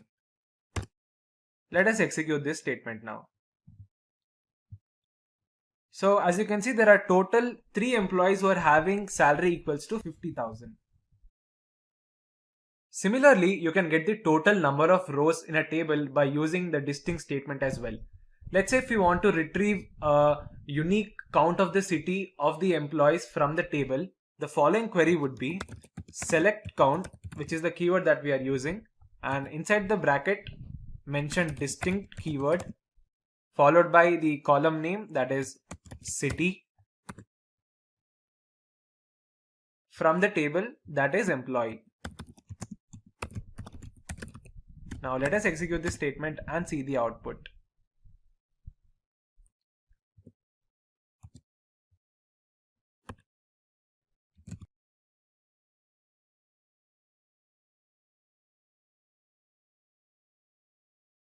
So as you can see, there are total 8 employees who belong to different cities. So in this way, you can use select count statement to retrieve various number of records in the particular table. Next, let us discuss about select top or limit statement in SQL. The select top statement in SQL shows the limited number of records or rows from the database table. The top clause in the statement specifies how many rows we want to display from our table. This clause is used when there are thousands of records stored in the database table. Now, all database systems do not support top keyword. Now, as far as MySQL is concerned, it supports the limit keyword. So let us now look at the syntax of select limit statement. The syntax is followed as select star from employee table. Limit is the keyword that we have to use, and I want to display the first 3 records of the employees, so I'm specifying 3 here. So let us execute this statement. So as you can see, the first 3 records of the employees who are having employee ID as 101, 102, 103 are being displayed. Let us consider another scenario here. If you want to fetch the first 3 employees who got highest salaries from the employee table, then the following query would be select star from the table name, that is employee, order by is the condition that I am using to display the employee details, salary, DESC, that means descending. Now I want to display the records in the descending order, and I am limiting the value up to 2. Limit 3. So let us execute the statement now. So as you can see, it will display a total of 3 records who are having the salary, who got the highest salary in the descending order. That is Kamal, who got the salary as 60,000, Sindhu having 50,000, and Kiran, who is having 50,000. So in this way, you can use limit statement to display the specified rows, that is the top rows in the table. Next, let us discuss about select random statement in SQL. As the name suggests, SQL select random statement is used to return a random row from a table present in the database. It has many real-life applications. For example, if a HR manager wants to send 10 random mails to his employees, then he can use random function in SQL to send the email. It is also used to display random questions during an online exams for students. So the syntax for select random is followed as select column name. Now I want to display the records of all the employees, so I am choosing star operator from the table, that is employee. Order by is the conditional clause we have to use. Followed by that, we have to mention rand, which is the function. Let us execute this statement. So as you can see, the details of the employees are being displayed in a mixed manner.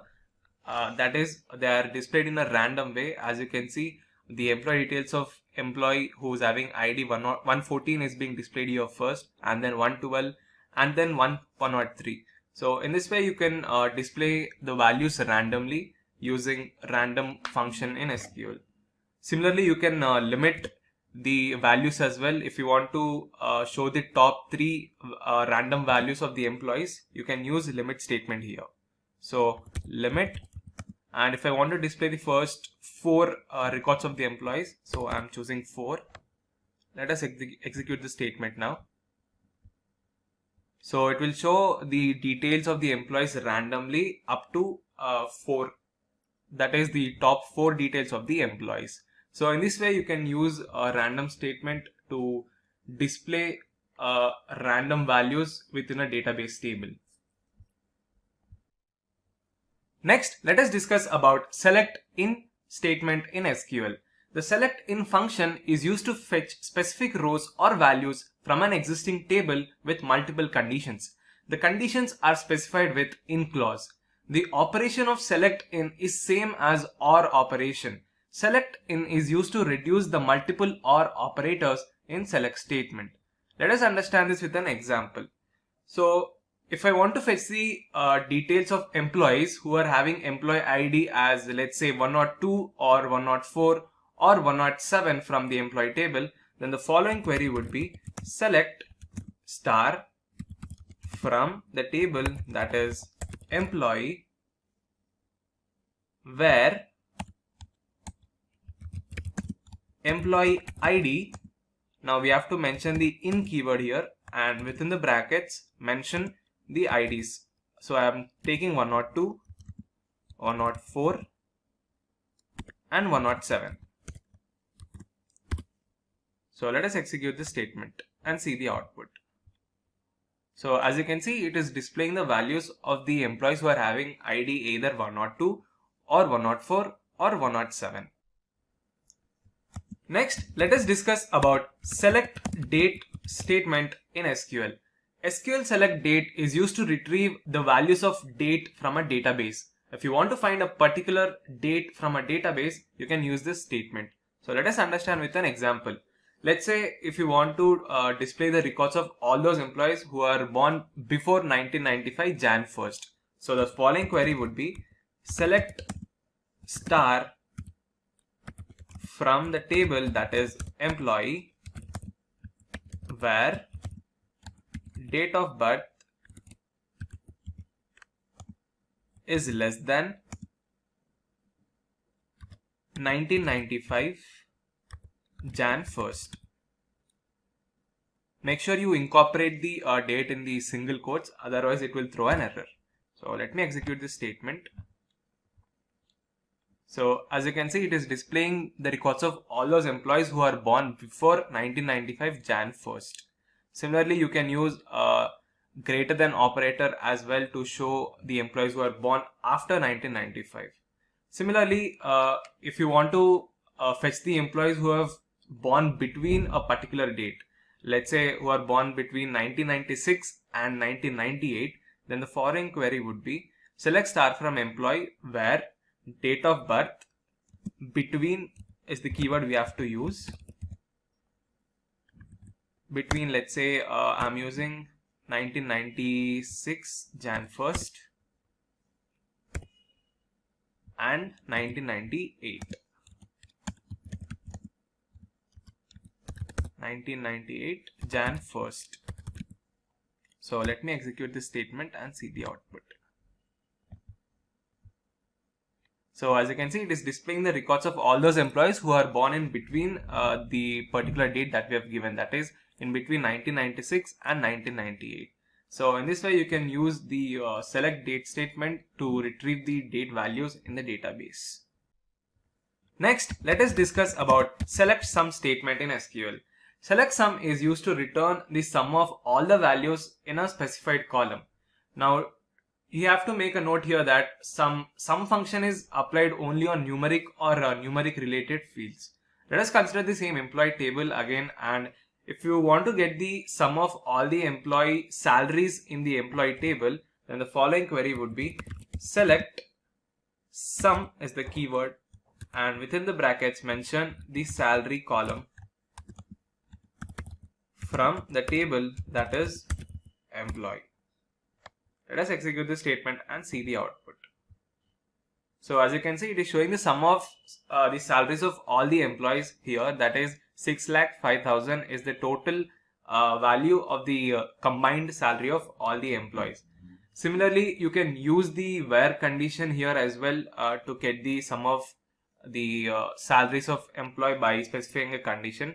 Let's say if I want to get the total salary of all those employees who belong to the city Mumbai. So for that, I am writing the query as select some salary from employee where is the conditional clause city equals to Mumbai.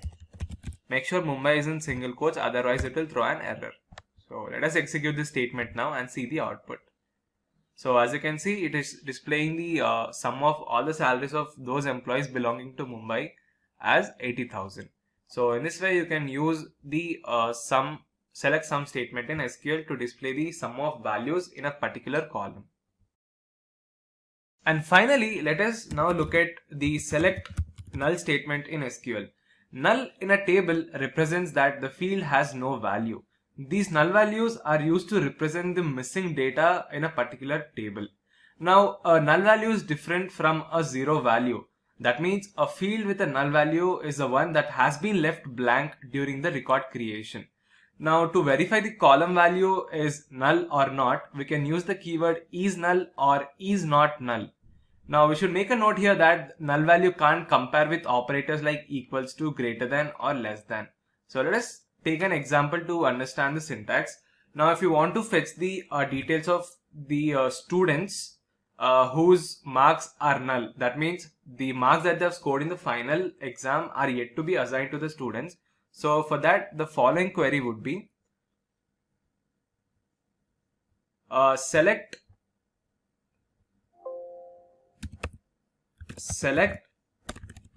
star from the table that is student where is the condition marks is null, which is the keyword we are using.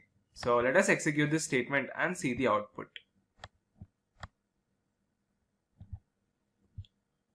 So as you can see, there are two students whose marks are yet to be updated, and it also means that their marks are not equals to 0. It's simply that their marks have been left out and kept as null. We'll learn how to use the insert statement in SQL. So without any further ado, let's get started with today's topic. Firstly, let us understand the agenda for today's session. Firstly, we'll start the tutorial by understanding what is SQL insert, and then we'll understand the syntax of SQL insert statement, and finally we'll go through some of the SQL insert statements and execute them in MySQL Workbench. So, what is SQL insert statement? SQL insert statement is widely used command in SQL, which is a part of data manipulation language DML used by various relational databases. The insert command is used for inserting one or more rows into a database table with specified table column values. Let us now understand the syntax for insert statement. Now we have two types of syntaxes. The first method is insert into table name values, and within the brackets you have to mention the values. In this first method, there is no need to specify the column names where the data will be inserted. You need to only insert their values. The second method specifies both the column name and the values which you want to insert, and the syntax is insert into, which is the keyword we are using. After that, we have to mention the table name, and within the brackets we have to mention the columns and then values 1, values 2, values 3, and so on up to our requirement. So this was the syntax. Let us take an example. Now let's say I've created a table students and I want to insert values into it. So the syntax for inserting the values is insert into table name. I'm taking here it as students, and I'm mentioning the columns roll number, name, age, city, and I'm inserting the values as roll number as 1, name as Rohan, age as 22, and city as Hyderabad. So in this way you can insert values up to n number of rows into your table. So now that we've understood and got an idea of what SQL insert statement is, let us jump into MySQL Workbench and do the execution part. Choose from over 300 in-demand skills and get access to 1,000 plus hours of video content for free. Visit SkillUp by SimpliLearn. Click on the link in the description to know more. As you can see, MySQL Workbench has started, and in order to insert the values into the table, we have to first create a table.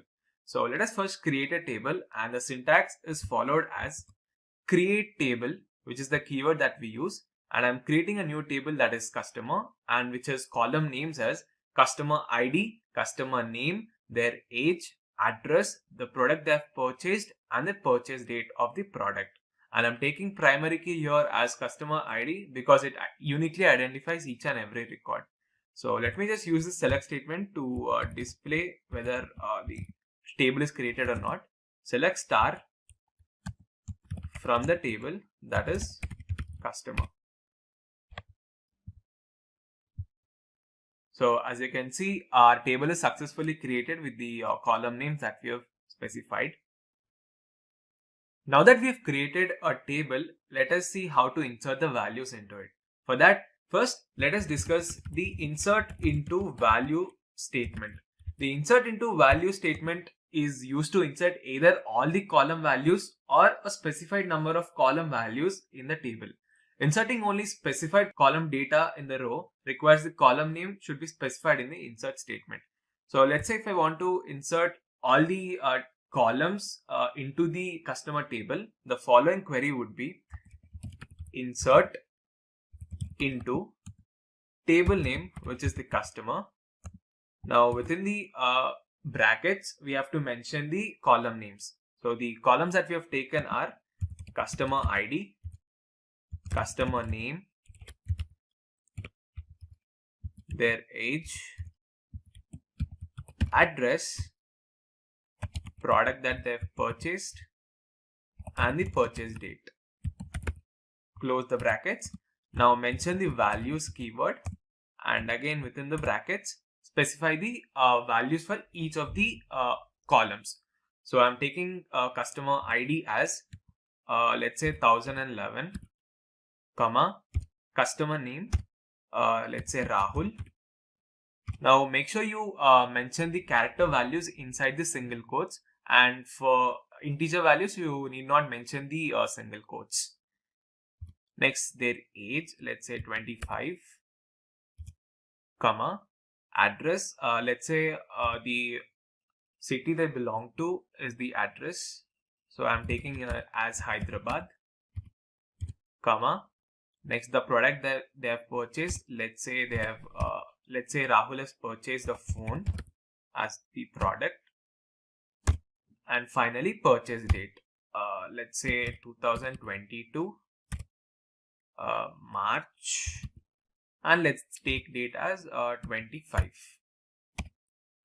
So close the brackets and put the semicolon. So let us execute this statement and see. So as you can see, our query has been successfully executed. Now to display the values, I'll use the set command again. So let us execute the statement. So as you can see, the values have been successfully inserted into our table with respect to their columns as customer ID, customer name, age, address, product, and the purchase date. So here we've inserted a row with all the column values using the insert statement. Similarly, you can insert a row with only specified column values as well. Let's say if you want to insert data for only the columns customer ID, customer name, and the product they've purchased, and leaving the rest of the columns as such, the following query would be insert into table name, mention the table name, that is customer, and within the brackets mention the columns that you want to enter the values. So I'm only entering the values for customer ID, customer name, and the product that they've purchased, and mention the keyword values, open the brackets, and specify the values as accordingly. So I'm taking customer ID as 1012, customer name, let's say Kavya, and the product that they've purchased is, let's say as AC. Close the brackets, mention the semicolon, and let us execute the statement. So as you can see, our query is successfully executed. So let me display the values, and I'll use the select statement to display the values. So as you can see, only the customer ID, customer name and the product that they've purchased is being displayed here, and leaving the rest of the columns, that is age, address and the purchase date, as null values. So in this way you can also insert values into only the specified columns of the table. Next, let us discuss about insert multiple rows statement. We can insert multiple rows in a single insert statement at a time. We can insert multiple row values by grouping row values with open and close brackets and separating each row with a comma. Now, if you want to insert, let's say, hundreds of records and insert values into it, it will take a lot of time, and at the same time it will become hectic if you specify the column names each and every time. So in order to reduce that and insert the values quickly, we use this multiple statement. So let's say if I want to insert new values, insert two rows of employee ID 1013 and 1014. So the following query would be insert into customer, that is the table name, and within the brackets, so before entering the values you have to mention the keyword values, and you can directly enter the values now without mentioning the column names. So as you can see, I've inserted two rows and the data into the table. So let me just execute the statement and let us see the output. So our query has been successfully executed. Let me use the select statement to display the new values. So as you can see, the customer ID 1013 and 1014 details has been displayed. So in this way you can use the insert multiple statement to insert multiple rows into the table. So just keep a note that make sure you insert the values accordingly in the order of the columns that you have taken in the table. We'll learn how to use the update command in SQL. So without any further ado, let's get started with today's topic. Firstly, let us discuss the agenda for today's session. We'll start the tutorial by understanding what is SQL update, and then let us understand the syntax of SQL update statement. And finally, we'll look at some of the SQL update statements and execute them in MySQL Workbench. So, what is MySQL update statement? SQL update statement is used to update the column values in the existing table. That means it is used to change the values present in one or more rows in an existing table. Now, where clause is used in the update statement to update the matched rows that satisfies this condition that we have specified in the where clause. Let us understand the syntax of SQL update statement. The syntax is followed as update, which is the keyword. Followed by that we have to mention the table name, and then set column name is equals to new value. That is the value that you want to change from the previous value. And after that you have to mention the condition. That is where specify the condition. To understand this in a better way, let us take an example. Consider a table student which is having columns roll number, name, age and city. Now, if I want to update the value of city of the student who's having roll number as 3 from Mumbai to Chennai, so the following query would be update student, which is the table name, set city is equals to Chennai, where roll number is equals to 3. Now, if we execute this statement, this will be the output, where the city which is previously Mumbai has been changed into Chennai. So in this way you can use the update statement. Now that we have got an idea on what SQL update statement is and how it works, let us jump into MySQL Workbench for the execution part. As you can see, MySQL Workbench has started, and on the left side we can view the tables that are present in our database SimpliCode. So I'm going to work on the employee table. So let me just display the records that are present in the table. For that I'll use the select command, select star from the table, that is employee. So let us execute this statement. So it will display the values of all the details of the employees having their employee ID, employee name, age, their designation, date of birth, city and salary. Now let us look at the update statement first.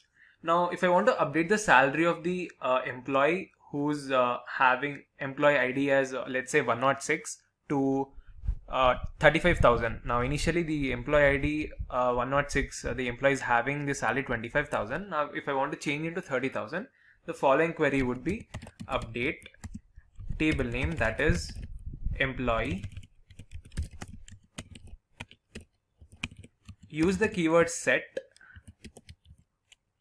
Mention the column name that you want to change. Now we are changing the salary. Set salary equals to, from 25,000 to I am changing into 35,000, where employee ID equals to 106. So let us execute this statement and see the output. So as you can see, our statement is successfully executed. Now let us use the select command to display the records. So as you can see, the employee ID 106 is having the salary as 135,000. It is being now changed into 35,000 from 25,000. So in this way you can use the update statement. Similarly, you can update multiple column values as well. Let's say if I want to update the designation and the salary of the employee based on their employee ID, for that the following query would be update table name employee, set designation. Now if I want to change the designation of the employee Lohit, who's having the employee ID 103, from HR to senior HR. So I'll mention senior HR as our new value, and also I want to change the salary, so put a comma, salary equals to let's say I want to change the salary from 45,000 to 60,000, where mention the condition employee ID equals to 103. So let us execute this statement and see the output. So our query has been successfully executed. So as you can see, the employee name Lohit, who's having employee ID 103, his designation has been changed to senior HR and his salary has also been changed into 60,000. So in this way you can use update statement to change multiple values that are present in the columns as well. Next, let us discuss about update date statement. In SQL, update date statement is used to update the date and time values in the existing table. All the data, date and time value should be specified in the single quotes, and you can also mention the condition using the where clause. Let us take an example. Let's say if I want to update the date of birth of the employees who is having employee ID 104. So the following query would be update table name employee, set date of birth. Now I am changing the date of birth of the employee ID who's 103. So I am changing the date of birth as 1996 Jan 1st. Mention the condition where employee ID equals to 103. So let us execute the statement and see the output. So our query has been successfully executed. Now in the resultant table, you can see the date of birth of the employee who's having employee ID as 103 has been changed to 1996 January 1st. In this way you can use the update date statement to change the date values. Let us take another example. Now you can also update multiple rows present in the table. Let's say if you want to update the date of joining of all those employees who's having the designation business analyst. For that, the following query would be update table name, that is employee, set date of joining equals to I'm taking the date of joining as 1st January 2022. 1st January 2022. Now specify the condition where designation equals to business analyst. Put a semicolon and execute this statement now. So let us see the output, whether the values are changed or not. As you can see, the date of joining for all the business analysts that are present in the table, for example, for the employee ID 101 as well as 109 and 111, their date of joining has been changed to January 1st, 2022. In this way, you can use the update date statement to change the values of date and time that are present in the table. We'll discuss about SQL delete statement and various statements related to it. So without any further ado, let us dive straight into today's topic.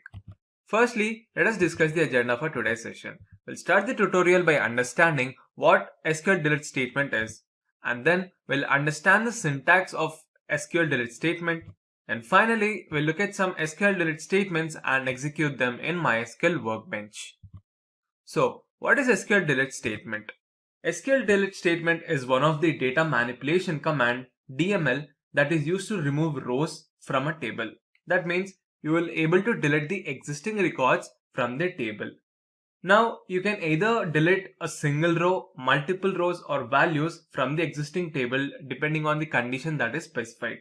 That means delete statement with where condition is used to delete the rows that satisfies the condition with where clause and the remaining rows are not changed. Also, delete statement without where condition is used to delete all the rows from the table. Let us now understand the syntax of SQL delete statement. The syntax is followed as delete from table name where condition. Here where condition is optional, that means you can either use it or you cannot use it. So let us take an example. Let's say if I want to delete the details of the employee from the employee table whose employee ID is 101. So for that the following syntax would be delete from employee where employee ID equals to 101. Now if you execute this query, it will delete the details of that employee who's having employee ID as 101. In this way you can use delete statement to delete one or more rows from the existing table. Now that we've got an idea on what SQL delete is, let us jump directly into the MySQL Workbench and get into the execution part. As you can see, MySQL Workbench has started, and on the left side you can view the various tables that are present in our database SimpliCode. So let us consider employee table first as an example table to frame SQL queries to perform various operations using the delete statement. Firstly, so let me display the values that are present in the employee table. For that I'm using the select statement, select star from the table that is employee. So let me just execute this statement. So it will display the records of all the employees, their employee ID, employee name, age, destination, date of birth, city and salary. So firstly, let us see how to delete a single row from the given existing table. For that, let me take an example. Let's say if I want to delete one of the employee details from the employee table whose employee ID is, let's say, 108. For that, the following query would be delete from table name, that is employee, where specify the condition employee ID equals to 107. So let us execute this statement and see the output. So our query has been successfully executed. Let me use the select statement to display the records and see whether or not our record is deleted or not. So as you can clearly see, 107 record of the employee is missing from the table. That means we have successfully deleted the record of that employee who is having employee ID 107. Let us now understand how to delete multiple rows from the existing table. Before that, let me display the total number of records present in the table so that we will have a clear idea on how many records have been deleted after executing the query. For that, I am using a count statement, select count, use the star operator from the table that is employee. So we have total 14 records in the table. So let us now execute this statement. For that we will take an example. Let's say if I want to delete multiple employee details from the employee table whose designation is, let's say, business analyst. So for that the following query would be delete from table that is employee where designation equals to business analyst.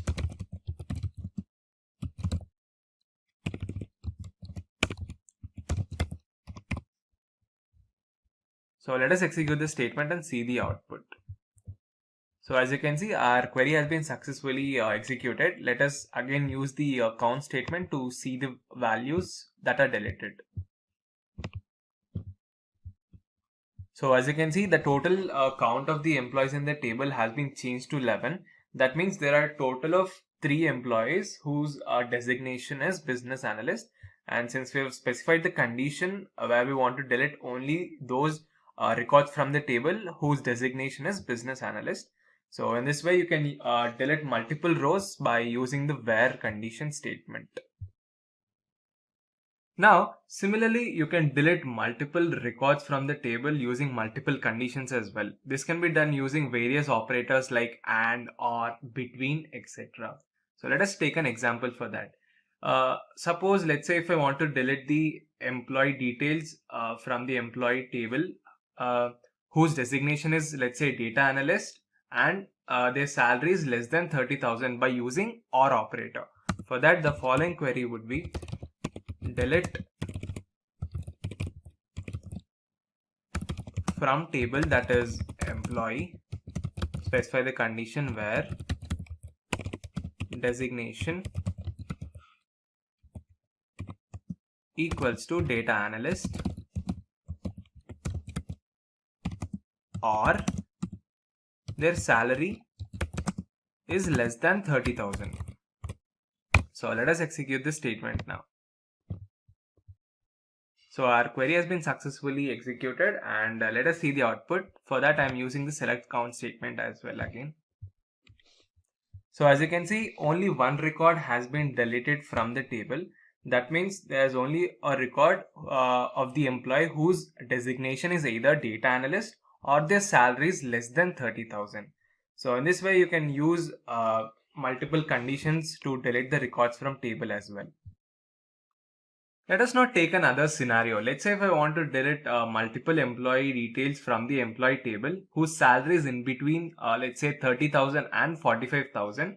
For that, I'll use the between operator, and the following query would be delete from the table employee where salary between is the operator that we have to use, 30,000 and 45,000. So let us execute this statement and see the output. So our query has been successfully executed. Let me use the count statement to display the number of records now. So as you can see, previously we had 10 records in the table. Now it has been changed to 4. That means a total of 6 records has been deleted from the table, wherein the salary of the employees ranging between 30,000 and 45,000. So in this way, you can use the delete statement to delete multiple records from the table by specifying the multiple conditions. Now we have seen how to delete a single record or multiple records, or even multiple records using multiple conditions in the existing table. Sometimes there might be a requirement to delete the entire table data to free up the memory or to allocate new data into the table. For that, we use the delete statement to delete the whole record from the table as well. For that, executing delete statement without the where clause deletes the entire table data. So make sure you're careful while using the delete statement, because you'll end up deleting the whole table if you're using without where clause. Let's say if I want to delete the remaining records of the table from the employee table, I'll simply write the query as delete from table, that is employee. So let me execute this statement and see the output. Our query has been successfully executed. So let me just display the records in the table. For that, I'll use the select statement. So as you can see, only the columns are being present, but the records that were present in these columns have been completely deleted using the delete statement. So in this way, you can delete all the records from the table without specifying the condition using the where clause. We'll understand how various SQL queries are executed using different conditional statements and constraints. So without any further delay, let's get started with today's topic. Firstly, let us discuss the agenda for today's session. We'll start the tutorial by understanding what SQL clause is. Next, we'll go through different types of SQL clauses. And finally, we'll discuss about SQL where clause and execute MySQL workbench. What is SQL clause? SQL clause are basically inbuilt SQL functions that use a certain conditional expression which helps to access a particular set of records from the database table. Clauses help us to restrict and manage the data using valid constraints on the data in our database. Now, since we have large amounts of data stored in the database, we use clauses to query the table to get the desired data only. So the complexity is reduced when condition is applied to an SQL statement. SQL clauses use filters and analyzes the data quickly because it is used to extract only those records that fulfill the specified condition. Types of SQL clauses. SQL clauses are divided into three types. The first one is the basic clause, which uses a condition. The second one is order by, which is used to sort the data in tables in either ascending or descending order. And the last one is group by, which is used for organizing similar data into groups. SQL where clause. SQL where clause is the most used and integral part of any query to specify a condition in the SQL statement, which retrieves only those records which satisfy the given condition. The where clause is not only used in the select statement, but it is also used in the update, delete statement, etc. using logical and comparison operators like greater than, less than, and equal to operators. Let us now look at the syntax of where clause. The syntax is followed as select column 1, column 2, and up to n number of columns from table name where condition. Here column 1, column 2 represents the columns which we want to fetch the data from the table, and the condition here represents the required condition to fetch rows based on the requirement. It contains column name, operator, user defined value. Comparison and logical operators are also used in this condition. So in this way we can use where clause. Let us now execute some statement which uses where clause in MySQL workbench.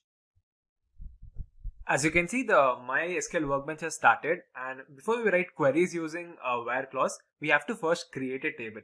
So I have created a table here, employee, which has columns employee ID, employee name, age, destination, date of birth, the city they belong to, and their salary. And I've taken primary key here as employee ID because it uniquely identifies each and every record in the table. Now that we've created the table, let us now look at the simple and basic query using the where clause. Now let's say if I want to display the details of all those employees who belong to the city Mumbai. So for that, the following query would be select star from the table, that is employee. Now you have to mention the condition, that is the where clause, where city is equals to Mumbai. Mention Mumbai in single quotes, otherwise it will show an error. So let us now execute this statement and see the output. Now when we execute the statement, it will show me the output of 2 employees who belong to the city. So let us now take another example. Now we'll use the greater than operator using the where clause. Now let's say if I want to display the details of all those employees whose salary is greater than 30,000. So for that, the following query would be select star from table, that is employee, where salary is greater than 30,000. So let us execute the statement. Now when we execute the statement, it will show me the records of all those employees who are having salary more than 30,000. Now I think here we have around 15, since we have 15 records in the table, we have a total of 8 employees whose salary is more than 30,000. So in this way you can use greater than operator. Similarly, you can use the less than operator as well. And let us see the output whose salary is less than 35,000. We'll take 35,000 here and now see the output. So there are total 3 employees who are having the salary less than 35,000. That is Aryan, Preeti, Akhil, who are having salary as 30,000. So in this way you can use less than operator as well. Now let us take another scenario. Now if I want to mention a range of salaries of how much they earn, let's say if I want to display the records of all those employees who are earning salary in between 35,000 and 50,000. So for that, the following query would be select star from the table, that is employee, where salary between is the keyword we have to use here.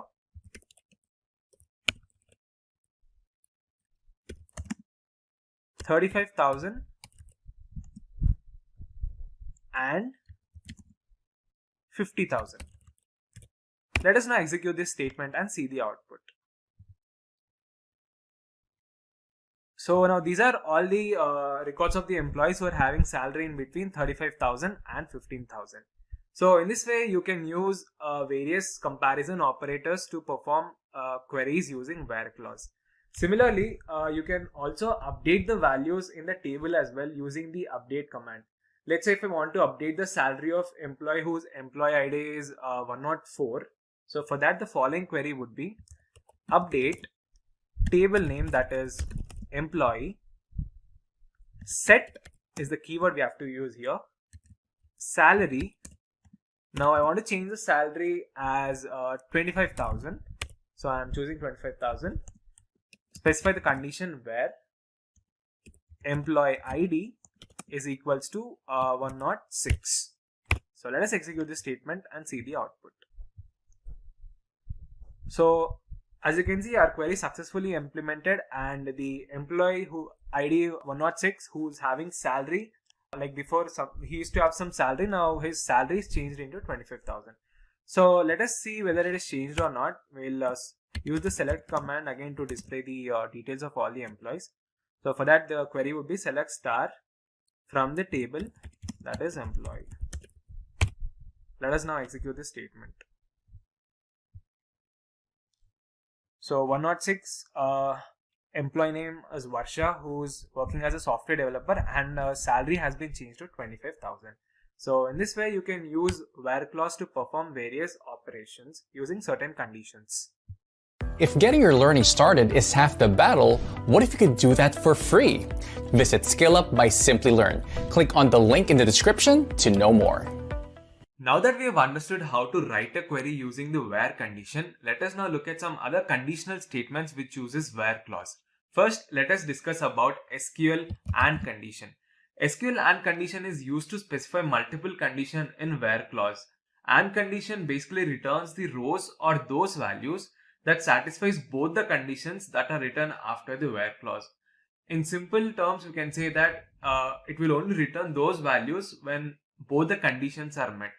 Let us now understand this with an example.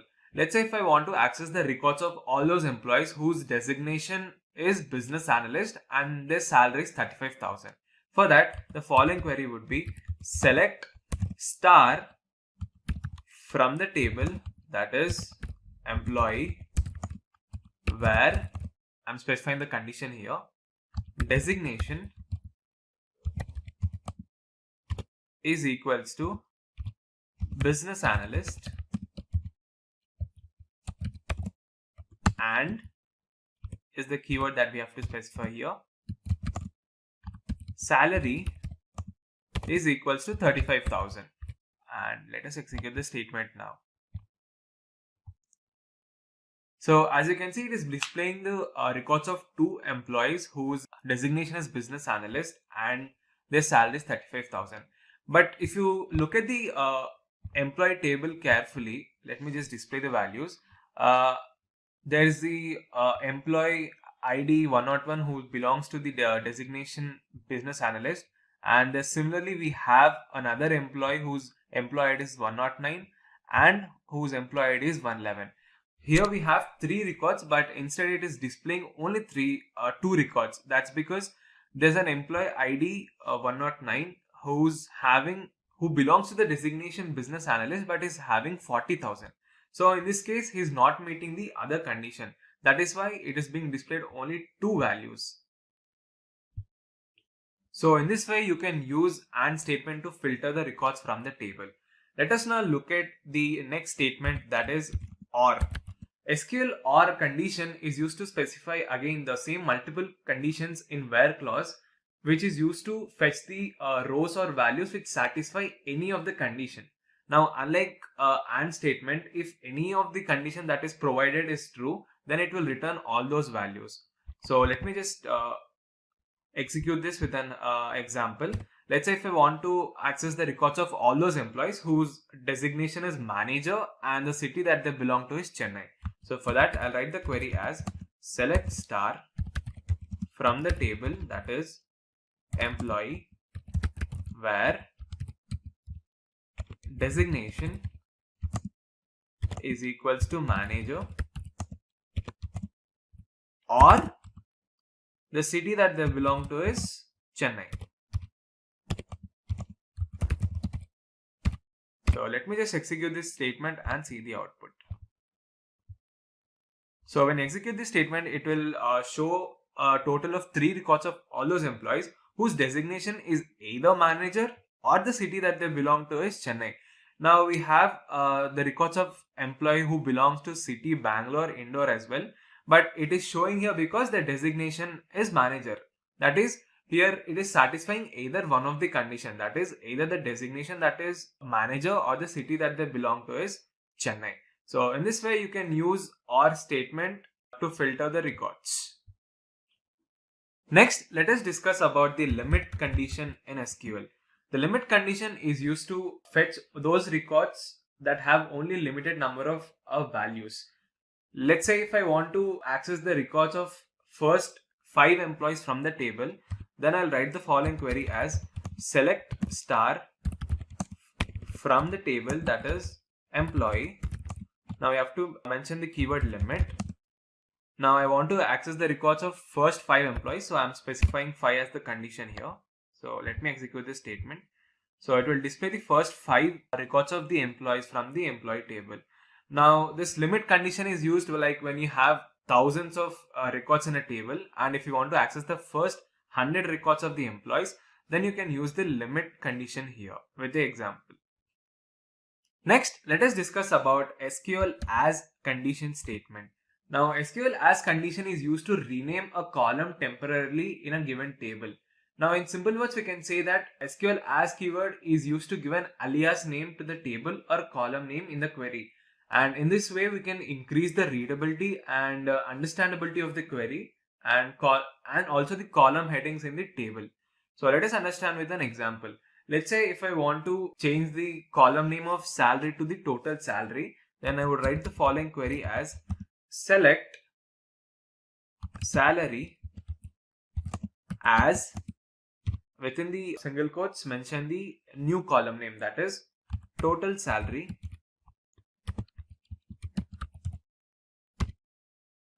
from the table, that is employee. So let us execute this statement and see the output. So as you can see, salary has been changed into a total salary. In this way, you can use the AND condition statement to change the column of the table temporarily. And finally, let us discuss the like statement in SQL. The like condition statement is used to fetch matching rows or values from the table that satisfies the wildcard operator. Now, the wildcard operator in SQL basically have 2 types. The first one is percentage sign. The percentage sign represents a single or multiple character, and the second one is underscore. Underscore represents a single number or character. Now, you might be a bit confused here, so let me just explain with an example. Let's say if you want to access the records of all those employees whose name starts with K. So for that, I'll write the query as select star from the table, that is employee. Now specify the condition where employee name like is the keyword we have to use here. And within the single quotes, now we are displaying the records of employees whose name starts with K, right? So I'm taking K and mention the percentage symbol. So let us execute this statement and see the output. So it will display the details of all those employees whose name starts with K. So there are total 3 employees in the table whose name starts with K here. Similarly, if you want to display the records of those employees whose name ends with A, so for that we have to mention percentage A. So let me just execute this statement and see the output. So it will display the values of all those employees whose name is ending with the letter A. So there are total 5 employees in the table whose name is ending with A. So in this way, you can use the like operator which also uses the where clause. Let us talk about another important SQL clause, that is order by. Firstly, let us discuss the agenda for today's session. We'll start the tutorial by understanding what is SQL order by, and then we'll discuss the syntax of SQL order by, and finally we'll look at some order by statements and execute them in MySQL Workbench. So what is order by clause? The SQL order by clause allows you to sort the results of a query based on a specific column or group of columns. That means it helps you to reorder the data that is present in the tables in one or more columns. Now this sorting can be either ascending or descending order. Let us now understand the syntax of SQL order by clause. The syntax is followed as SQL select column 1, column 2 up to n number of columns from table name where condition order by column ASC or DSC. So let me just explain the syntax. The column specified after the order by keyword specifies the name of the columns that are used to sort data, and after that we use two keywords, that is ASC to represent the data in ascending manner or DESC to represent the data in descending order. Now the reason for using the order by clause is that the order that the data shows in a database table is completely random, and sometimes this might not be the order in which we would like to see when we run our queries in the database. So for that purpose we use order by clause. Now that we've understood what the SQL order by clause is, let us jump into the execution part. As you can see, MySQL Workbench has started, and on the left side you can view the database SimpliCode, which has two tables, that is employee and student. We are going to work on the employee table now. So first let me display the records of all the employee details present in the employee table. For that I am going to use this select statement. Select star from the table name, that is employee. Let me just execute this statement. So it will show me the results of details of all the employees with their employee ID, employee name, age, destination, date of birth, city they belong to, and the salary they have. So let us just understand the basic query of order by clause now. So the syntax is followed as select star from the table, that is employee, order by salary. Now this is a basic statement related to order by, and let us execute this. So it will display the output and in a particular order of the salary, and if you look at carefully, it is displaying in the ascending order. Now if no keyword is specified after the column based on which we have sorted the records in our table, the sorting will be done by default in ascending order. So with that, that brings us to our first order by statement, that is order by ascending statement. Now the order by ascending statement is used to sort the data in ascending order. So let us consider another example here. Now if I want to fetch the details of all the employees and their employee names in ascending order, for that the following query would be select star from the table, that is employee, order by employee name, and mention the keyword ASC. So let us execute this statement and see the output. So it will display the results, the employee names in the ascending order, that is in alphabetical order, starting from Akash, Akhil, Bhavya, Ganesh, and up until V. So in this way you can use the order by ascending statement to display all your records in ascending manner. Similarly, you can specify the where condition here as well. Let's say if I want to fetch the details of all the employees from the employee table in ascending order of their employee name whose age is greater than 26. So for that the following query would be select star from employee where age greater than 26, order by employee name as an ASC. So let me execute this statement. So it will display the records of all those employees whose age is more than 26, and it will sort the data of employee names in ascending order. So in this way you can use the order by ascending. If getting your learning started is half the battle, what if you could do that for free? Visit SkillUp by SimpliLearn. Click on the link in the description to know more. Now let us discuss about order by descending statement. The order by descending statement is used to sort the data in the descending order. Let us understand this with an example. Let's say if I want to display the details of all the employees from the employee table in descending order of their salaries. For that, the following query would be select star from the table, that is employee, order by salary, and mention the keyword DESC. So let us execute this statement and see the output. So this will be the following output, wherein it will show the salaries of all the employees in the descending order, that is from highest to lowest. In this case, the first employee who's having the highest salary is 65,000 and up until the lowest salary 25,000. Also similarly, you can specify the where condition here also.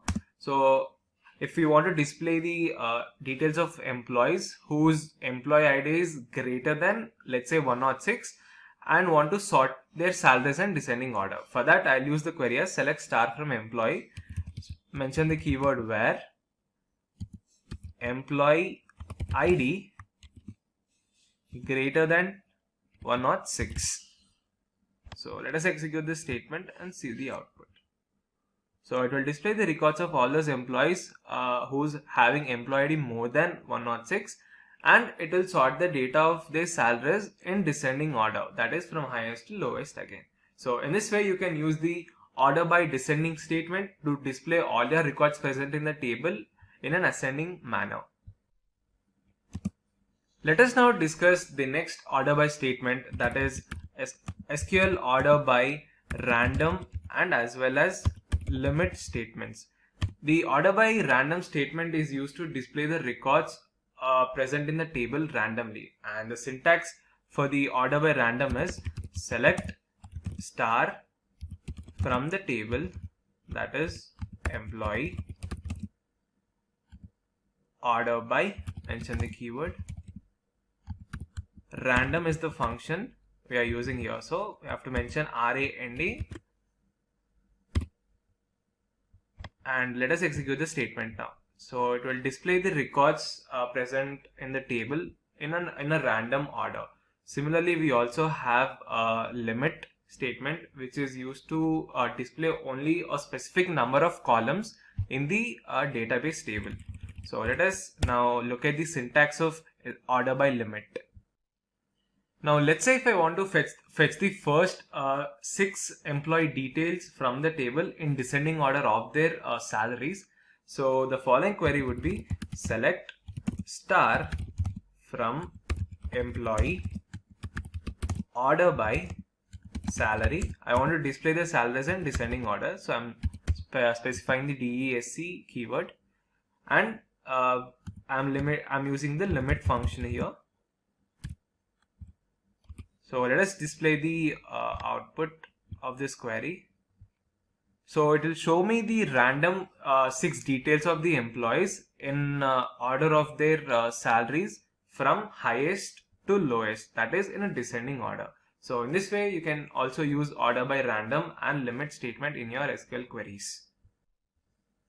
And finally, let us now discuss about the order by multiple statement in SQL. Till now we have discussed only how to fetch the records from only a single table and sort them out. But you can fetch the rows by sorting multiple rows in either ascending or descending order using order by multiple statement. So let us understand this one example. Let's say if you want to fetch the details of all the employees from the table in ascending order of their designation as well as descending order of their salary, then the following query would be select star from employee, order by, so we're taking the designation as ascending order, so designation,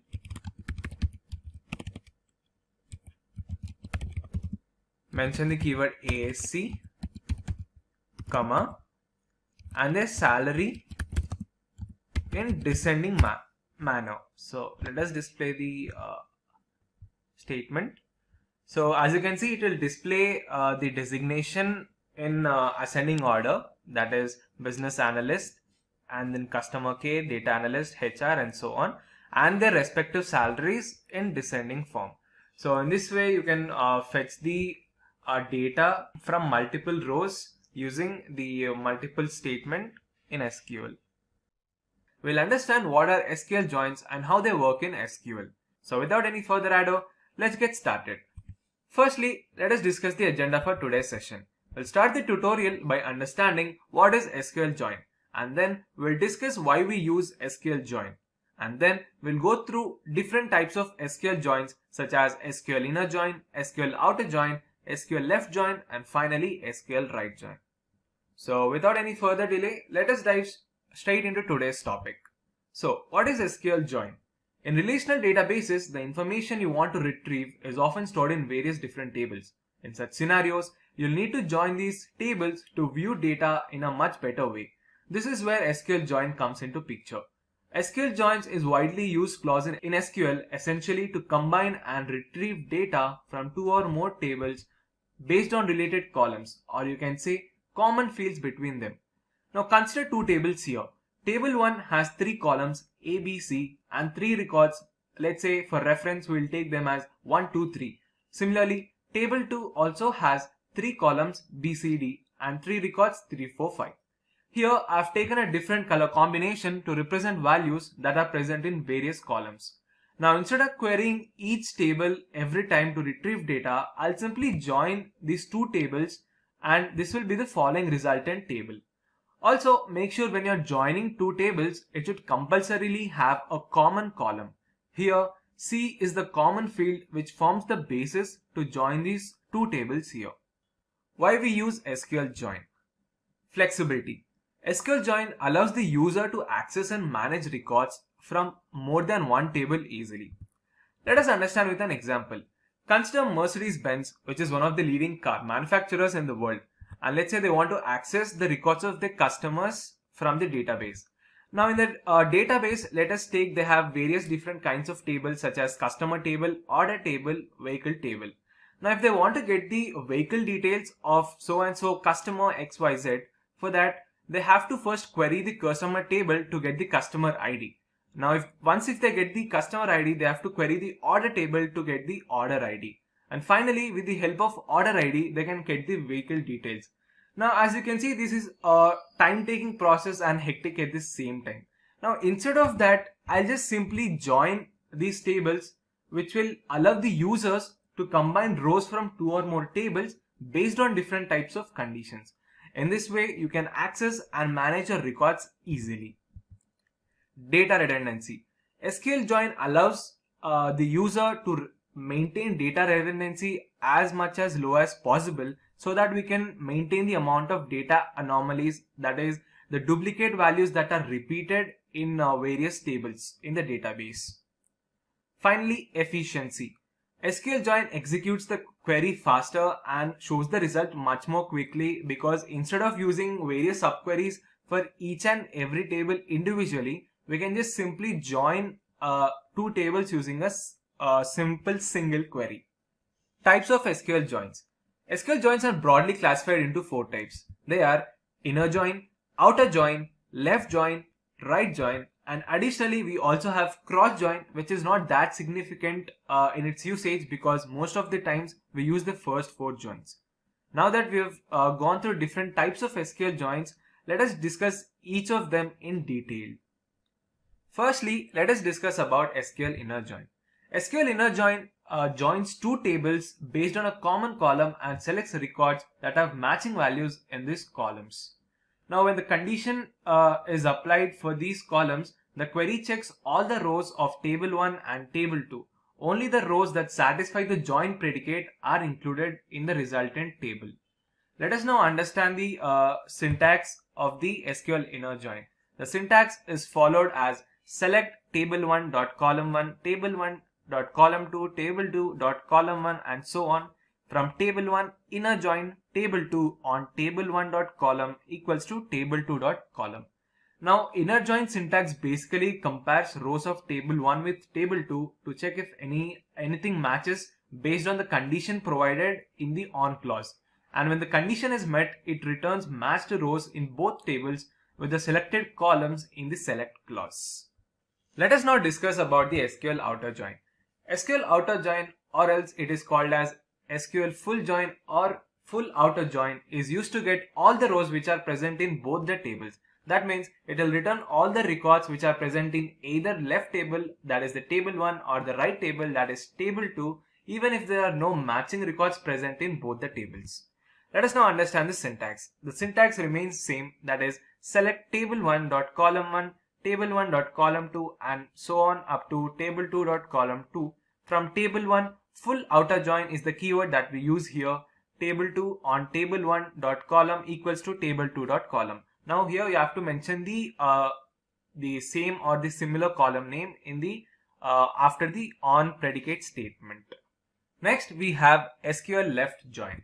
Left outer join, also known as left join, results in a table containing all the rows from the table on the left side of the join, that is the first table, and only the rows that satisfy the join condition from the table on the right side of the join, that is the second table. Any missing values for the rows from the right table in the result of the join tables are represented by null values. Let us look at the syntax. The syntax is followed as select column list, that is the column that you want to display in your table. Now make sure you maintain the syntax of the column list, that is the table name dot column name, otherwise it will throw an error. So let me just repeat the syntax. The syntax is select column list from table 1. The keyword that we use here is left join, table 2 on table 1 dot column equals to table 2 dot column.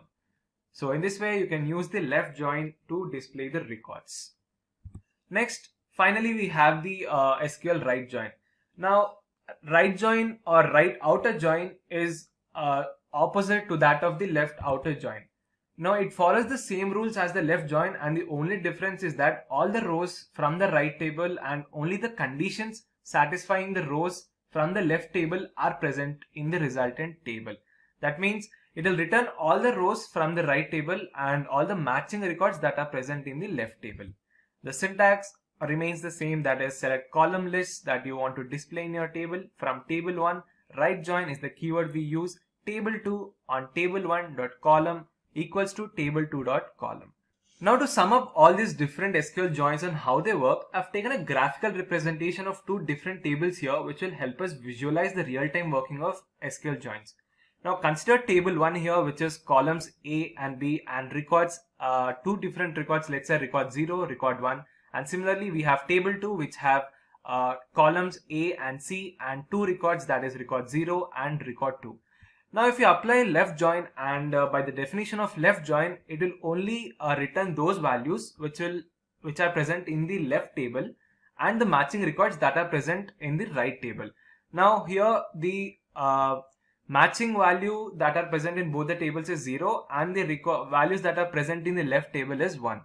And if you consider the right join, it will match the records from both the tables and it will display only the values from the right table. That is the reason it is being displayed the record 0 and the record 2. And if you look at the inner join, it will match the values from both the tables. Now the common value that is present in both the tables is record 0. And if you finally look at the outer join, it will return all the values from both the tables irrespective if they are matching or not. That is the reason all the records, that is record 0, record 1 and record 2 are being displayed. And with that, we have come to the end of today's session. That was all about SQL joins. Stay tuned for more upcoming videos wherein we'll execute all these types of joins in MySQL Workbench using various examples. We'll discuss one of the most commonly used SQL join, that is inner join. So without any further ado, let's get started with today's topic. So what is SQL inner join? Using the inner join, the tables are combined on the basis of a condition also known as the join predicate. This condition is applied on the columns of both the tables on either side of the join clause. The query checks all the rows of table 1 and table 2. Now it will display only those values that satisfy the join predicate in the resultant table. That means it finds the matching values or the matching records that are found in both the tables. For example, I have a table A which has records 1, 2, 3, 4, and in table B I have records 3, 4, 5, 6. Now if you join these two tables, now the resultant output will be 3 and 4, because these are only two records that are present in both the tables. That is, the table is matching the common values that are present in both the tables. Let us now understand the syntax of SQL inner join. The syntax is followed as select table1.column1, table1.column2, table2.column2, and so on. From table1, inner join is the keyword we have to use. Table2 on table1.column equals to table2.column. Here, after the join expression, we are mentioning the columns from which we want to match both the tables. Now that we have understood what is SQL inner join, let us jump into MySQL Workbench and execute it with the help of an example. As you can see, MySQL Workbench has started, and on the left side you can see the database, that is SimpliCode, and the various tables that are present in our database SimpliCode. Like we have customer table, department table, employee table, orders table, etc. Now to perform the SQL inner join operations, we'll use the employee table, department table, and the projects table. Now let us display the values that are present in the table. For that we have to use the select statement, or you can directly click on this table icon here. So first let us display the values present in the employee table. The employee table has the following fields such as employee ID, employee name, age, designation, the city they belong to, salary, date of joining, and their department ID. Next, let us display the values that are present in the department table. The department table has two fields, that is department ID and department name. And finally, let us display the values present in the projects table. The projects table has the project ID, employee ID, the project name, and the project manager. Now let's say we have a query here which says to retrieve the employee details and the department they are working in. Now before we write a query, we have to check for all those tables in which these informations are present in. For example, I can get the employee details from the employee table such as their employee ID, employee name, their designation, salary, and so on. And also I can get the department details from the department table. Now the expected query or the resultant table is based on these two tables. Now in order to retrieve the records from these two different tables, I need to connect them. In other words, we have to join these two tables. This is where the inner join comes into picture. With the help of inner join, we can connect these two tables, and we can retrieve all those matching records from those tables. Now the following query would be for the inner join is select, mention the column names that you want to display. Now I'll display the employee ID. So employee dot employee ID. I'll also display the employee name. So employee dot employee name. I'll also display the employee designation. So I'm taking employee dot designation. Now I'll also retrieve the information from the department. So I'll have to mention the department table here as well. So department dot department ID. Right. Now the query is continued as from the table 1, that is employee. I'll just write in the next sentence, from employee. Inner join is the keyword we have to use here, and mention the second table, that is department on, which is the keyword, and mention the condition on the basis of which you are connecting these two tables. Now I'm connecting the employee and the department table with the help of the department ID. So I'll mention employee dot department ID equals to department dot department ID. So let us now execute this statement and see the output. So as you can clearly see, it is displaying the values of employee ID, employee name, their designation, and their department ID as well. Now as you clearly you can see that the join condition is specified in the inner join clause after the on keyword as the expression. Now for each row in the employee table, the query finds a corresponding row in the department table that has the same matching values based on which we have mentioned here, that is the department ID. Now if there is a match between two rows in both the tables, it returns all those rows that contains columns that we have specified. For example, we have specified employee ID, name, designation, and the department that they belong to. So in this way, you can use the inner join to get the records from both the tables. Also, you can get the department name as well by mentioning the department names in the query. The department name dot department name. Now this will display the records of the department name that are present in the department table as well. So as you can see, there are total of 6 records and the employee details and the department names that they are working in. And also, if you notice, there are only 6 records that are present in our resultant table when we have a total of 20 records that are present in the employee table. That's because the inner join only matches those records from those columns that are having matching values from both the tables, and also the condition that we have specified in our inner join statement. Similarly, let us look at another query which says to retrieve the employee details, project they are working on, and the project manager assisting them. Now for this, to get the employee details, I'll again use the employee table, and to get the details of the project name and the project manager's name, I'll use the project table. So the following query would be select e.employee-id. Now here I've taken the alias name for the tables, that is, you can mention a temporary name for the tables that you have chosen. So for employee table I'm taking as E, and for projects I'm taking as P. In order to save time we'll write in this way. So the query is followed as select e.employee-id, e.employee name, p.project name, p.project manager from the first table, that is employee. E, inner join projects, we have taken the name as P on e.employee-id is equals to p.employee-id, which is the common column from which we get the matching values from both the tables. Let us now execute this statement and see the output. So as you can see, we are able to retrieve the employee ID, employee name, project name that the employee is working on, and the project manager that have been assigned to these employees. And if you notice carefully here, like some of the employees who are having employee ID like 1012, 1013, 1018, 16, they have no project names assigned to their names. This is because even though we have all the details of employees in the employee table, we do not have the data that is being stored in the projects table. That is the reason only a limited number of records are being shown. And as per the definition of inner join, it will fetch only those records which have matching values from both the tables.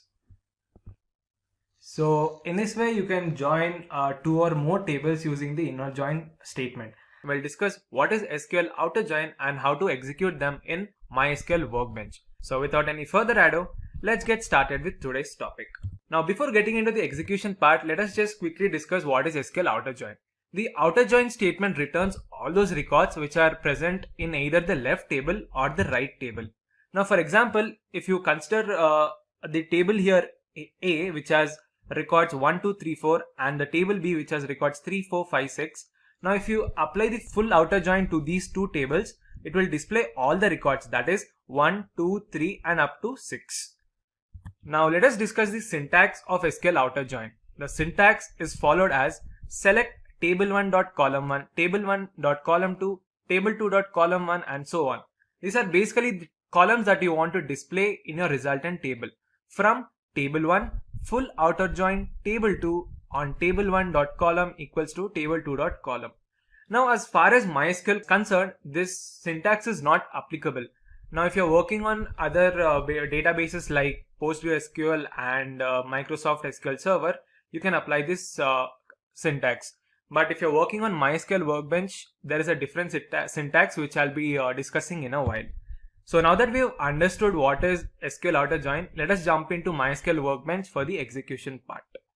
As you can see, MySQL Workbench has started, and on the home page on the left side you can view the databases and tables. Now I've created certain tables for time being. So let me just display the values that are present in these tables. Now, in order to execute the SQL outer join, we'll consider the employee table as well as the project tables. So let me just display the values present in the employee table. I'll use the select operator to display those values. Select star from employee.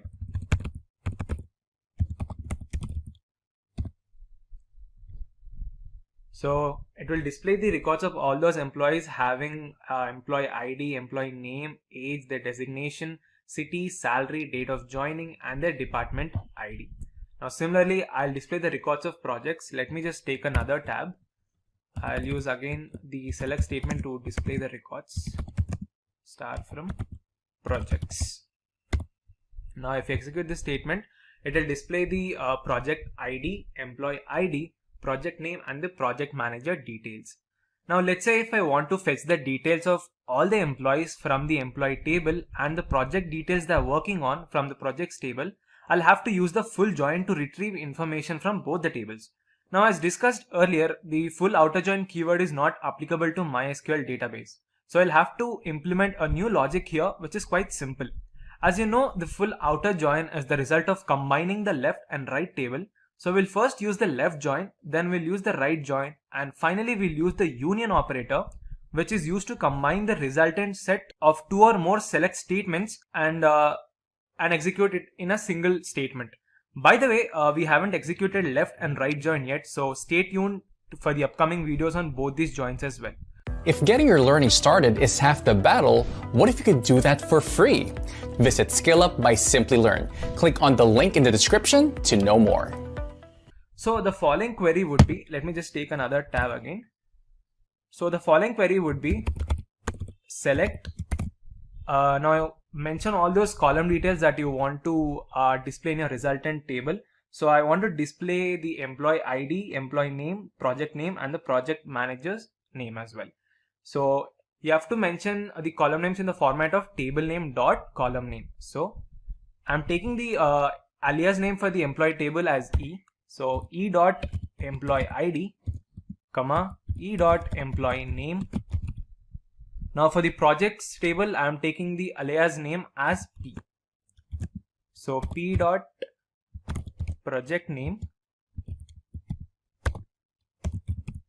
comma, P dot project manager's name.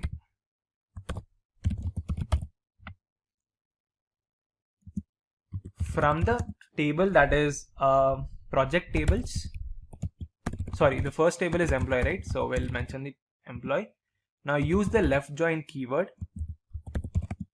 left join on projects on. Now you have to mention the condition on the basis of which you are connecting these two tables. Now if you look at the two tables, we have the employee ID that is present in both the tables. So that will be the common attribute to specify this condition here. So E dot employee ID equals to P dot employee ID.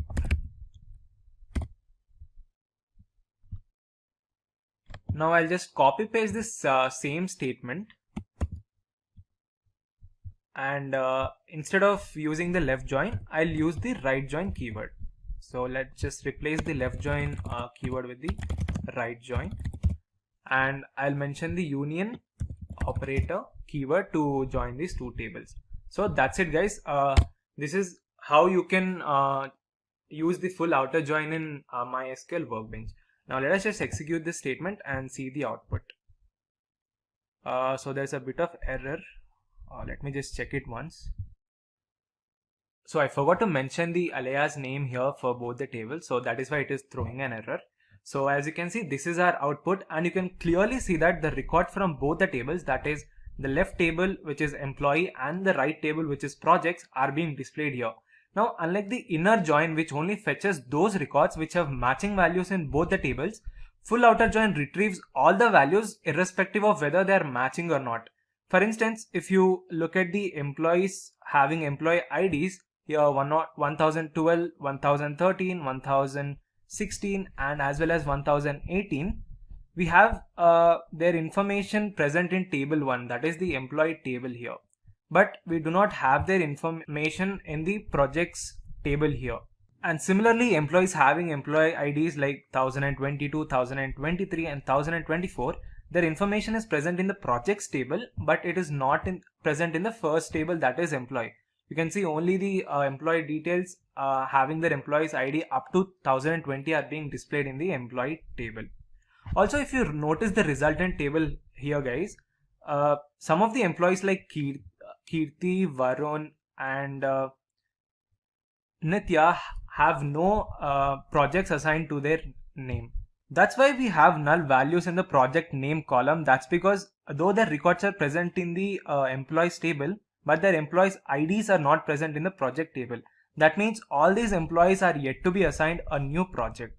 So if the values present in both the tables that does not match, it will simply just return null values.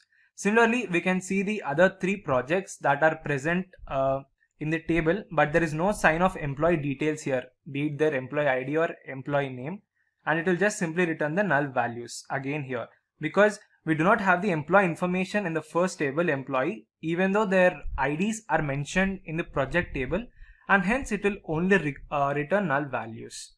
Now suppose this is just a demo table having around 20 or 25 records, but if you consider a company's database in real life, it will have thousands of records. In order to access and manage various database tables and fetch information from those tables altogether, it becomes quite difficult, right?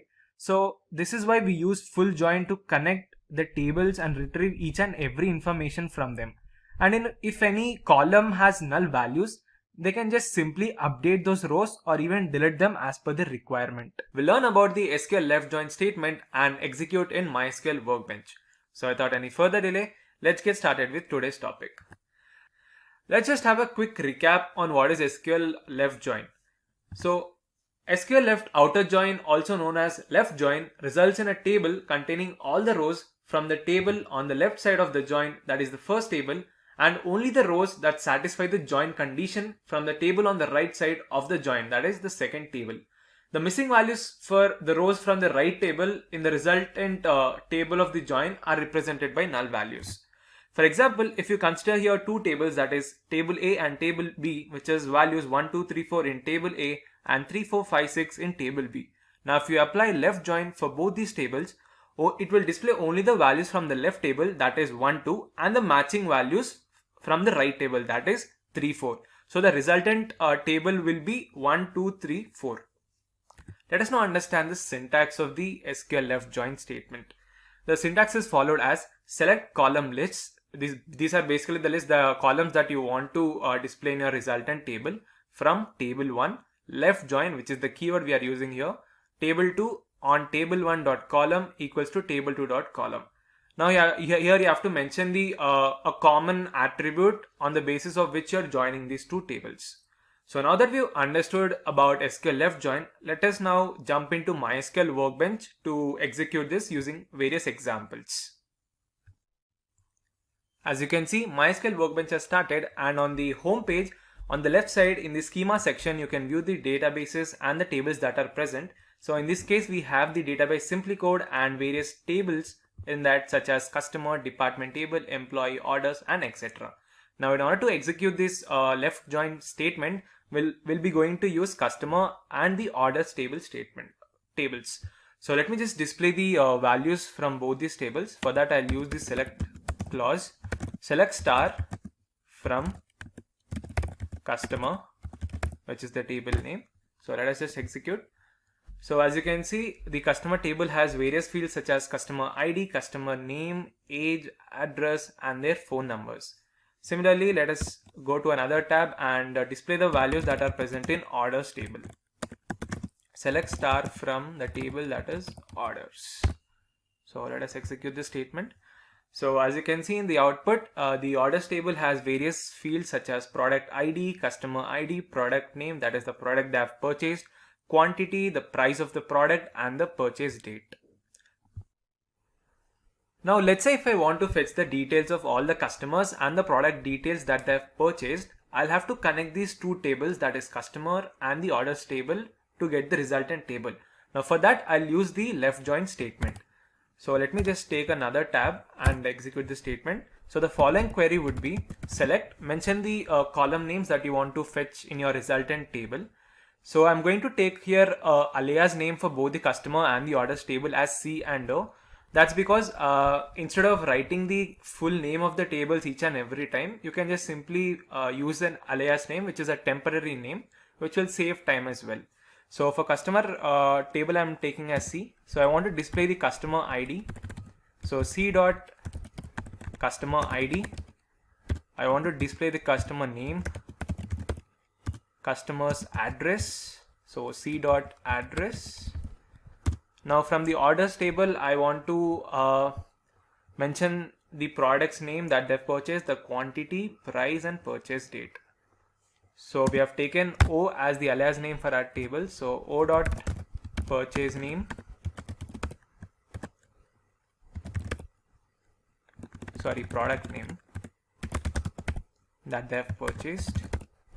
I also want to display the quantity. So O dot quantity. Its price as well, O dot price, and the purchase date, O dot purchase date from the table, first table, that is customer, mention the alias name C, left join, which is the keyword, on the second table, that is orders, O, on, mention the condition on which you are joining these two tables. So as you can see, we can find the customer ID and the customer ID in both the customer and the orders table. So we'll mention the customer ID as the common attribute here. So C dot customer ID equals to O dot customer ID. So let us just execute the statement and see the output. So as you can see, it will display the customer ID, customer name, address, product name, quantity, price, and purchase date of the customers in our resultant table. Now let us understand what exactly the left join statement is doing here. Firstly, the database checks each and every row of the table and looks for a match in the right table based on the related columns. Now if a match is found, the data from the right table is added to the corresponding row of the left table. Now you can see customers having customer ID 10110, 10120, 10130 and 1014140. We have the details present in the first table as well as the second table, that is orders.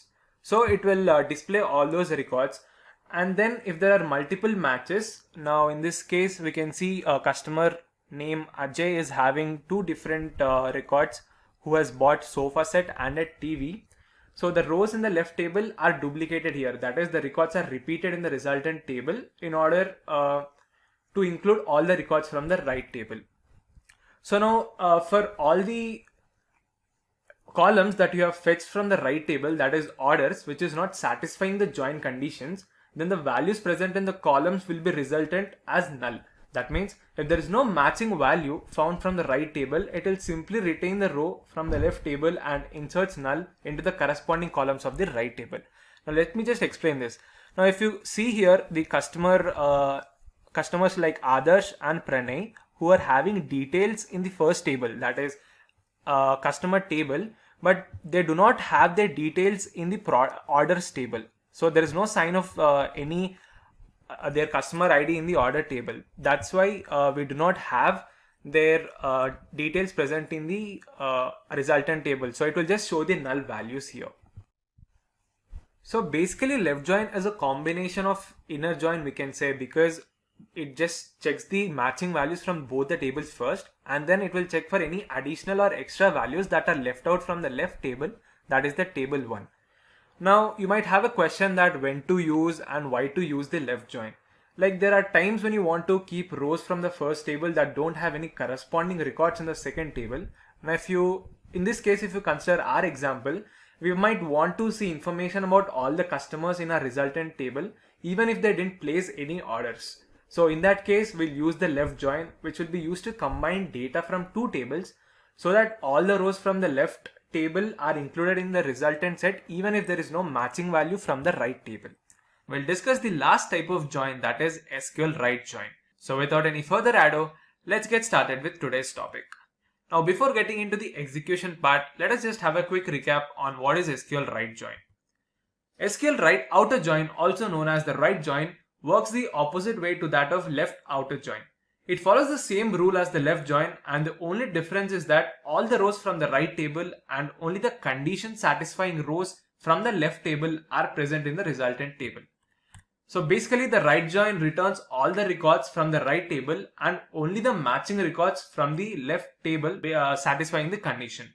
For example, let's say we have two tables, table A and table B, and when the right join is applied to the two tables, it would give all the records from the table B and only the matching records from the table A, that is table 1. Let us now look at the syntax of SQL right join. The syntax is same and it is followed as select table1.column1, table1.column2, table2.column1 and so on. These are basically the columns that you want to display in your resultant table. From table 1, right join is the keyword we use here. Table 2 on table1.column equals to table2.column. Now that we've understood what is SQL right join, let us jump into MySQL Workbench for the execution part.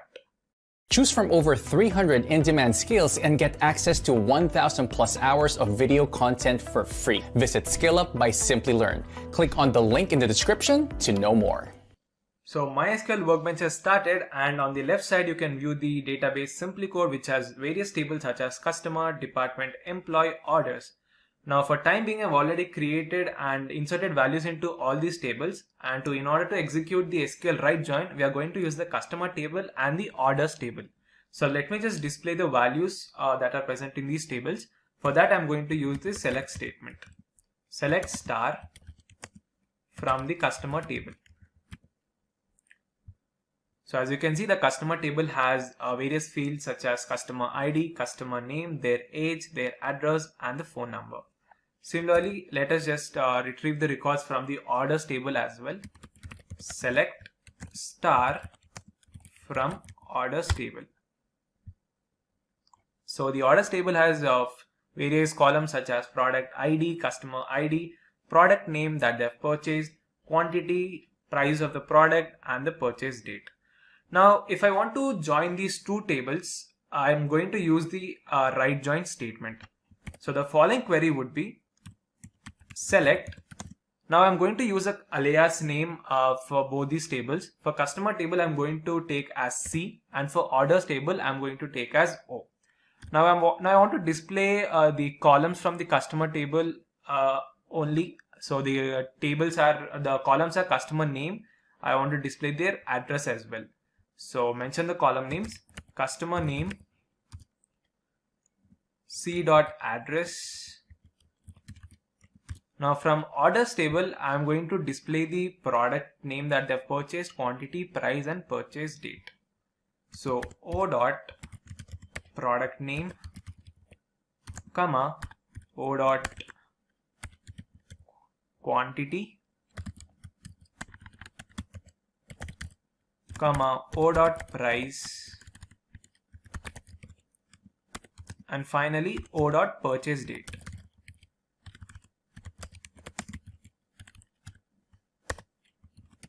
From the table 1, that is customer, mention the keyword right join,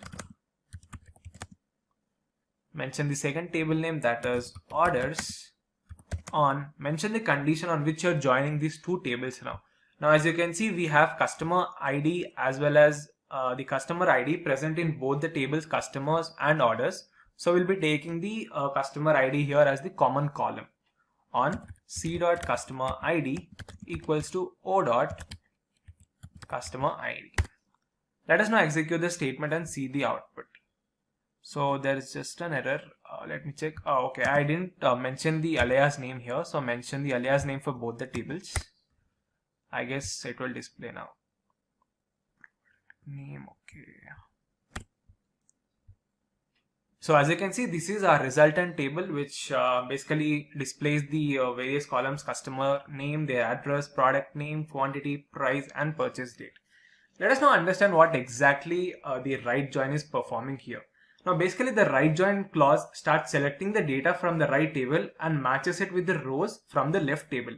The right join returns a resultant table that includes all the rows in the right table, whether or not they're having matching rows from the left table. Now, if a row in the right table does not have any matching rows from the left table, the columns of the left table in the resultant set will have null values. Now, clearly the SQL statement would return all the rows from the orders table here. As you can see, we have all the details like AC, TV, phone, cooker, car, sofa set and phone, bike, etc. in our orders table. So it is basically retrieving all the data from the right table and only those rows from the customer table where the join condition is being satisfied. Now it will only display the matching values here because as you can see, we have customer ID 10110, 10120, 10130. So basically we have total 6 records and we have them in the resultant table as well. Now if you consider the resultant table here, it is showing null values for some of the customer names and address, because though we have the product names mentioned in the orders table here, for example the product name car, sofa set, bike, and the customer IDs are 10140, 10160 and 10190, but we do not have their details present in the customer table, and that is the reason that it is showing as null here. So in this way you can use the SQL right join statement. Now you might have a doubt that when to use and why to use the right join statement. Again, it will depend on your own requirement. For instance, if you want to keep the records from the second table that do not have any corresponding records from the first table, in that case we will use the right join. Also, another point to be noted here that the table that you have mentioned to the right side of the right join keyword, that is, we have taken here orders, right? So it will give the highest priority to this table and it will display all the records from the orders table here, even if they do not have any matching values. Similarly, just take another scenario here. I'm just interchanging the tables here. Like the first table I'm taking as orders and the second table I'm taking as customers. So when we execute this statement, it will display the records from all the records from the customer table, that is the first table.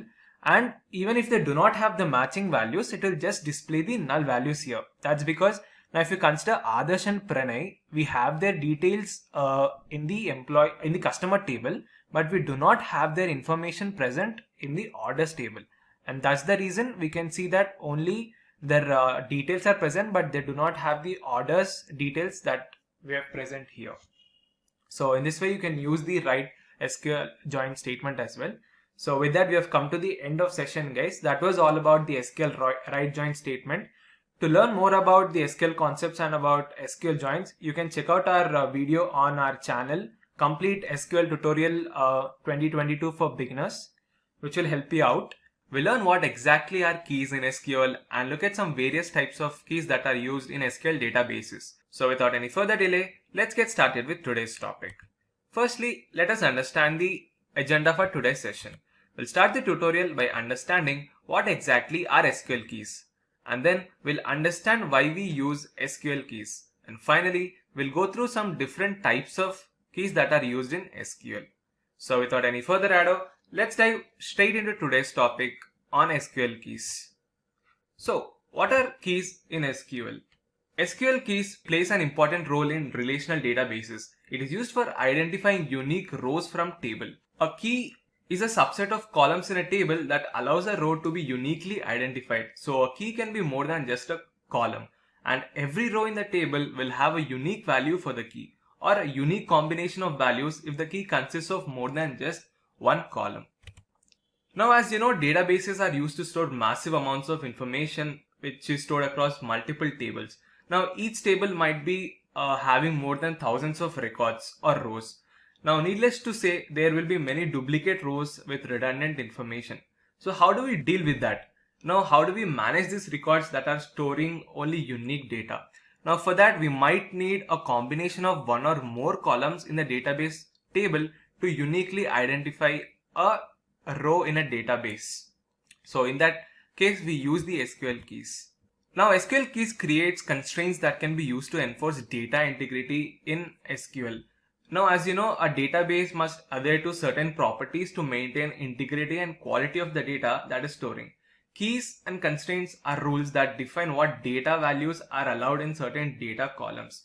They are an important database concept as well as for SQL and are part of database schema definition.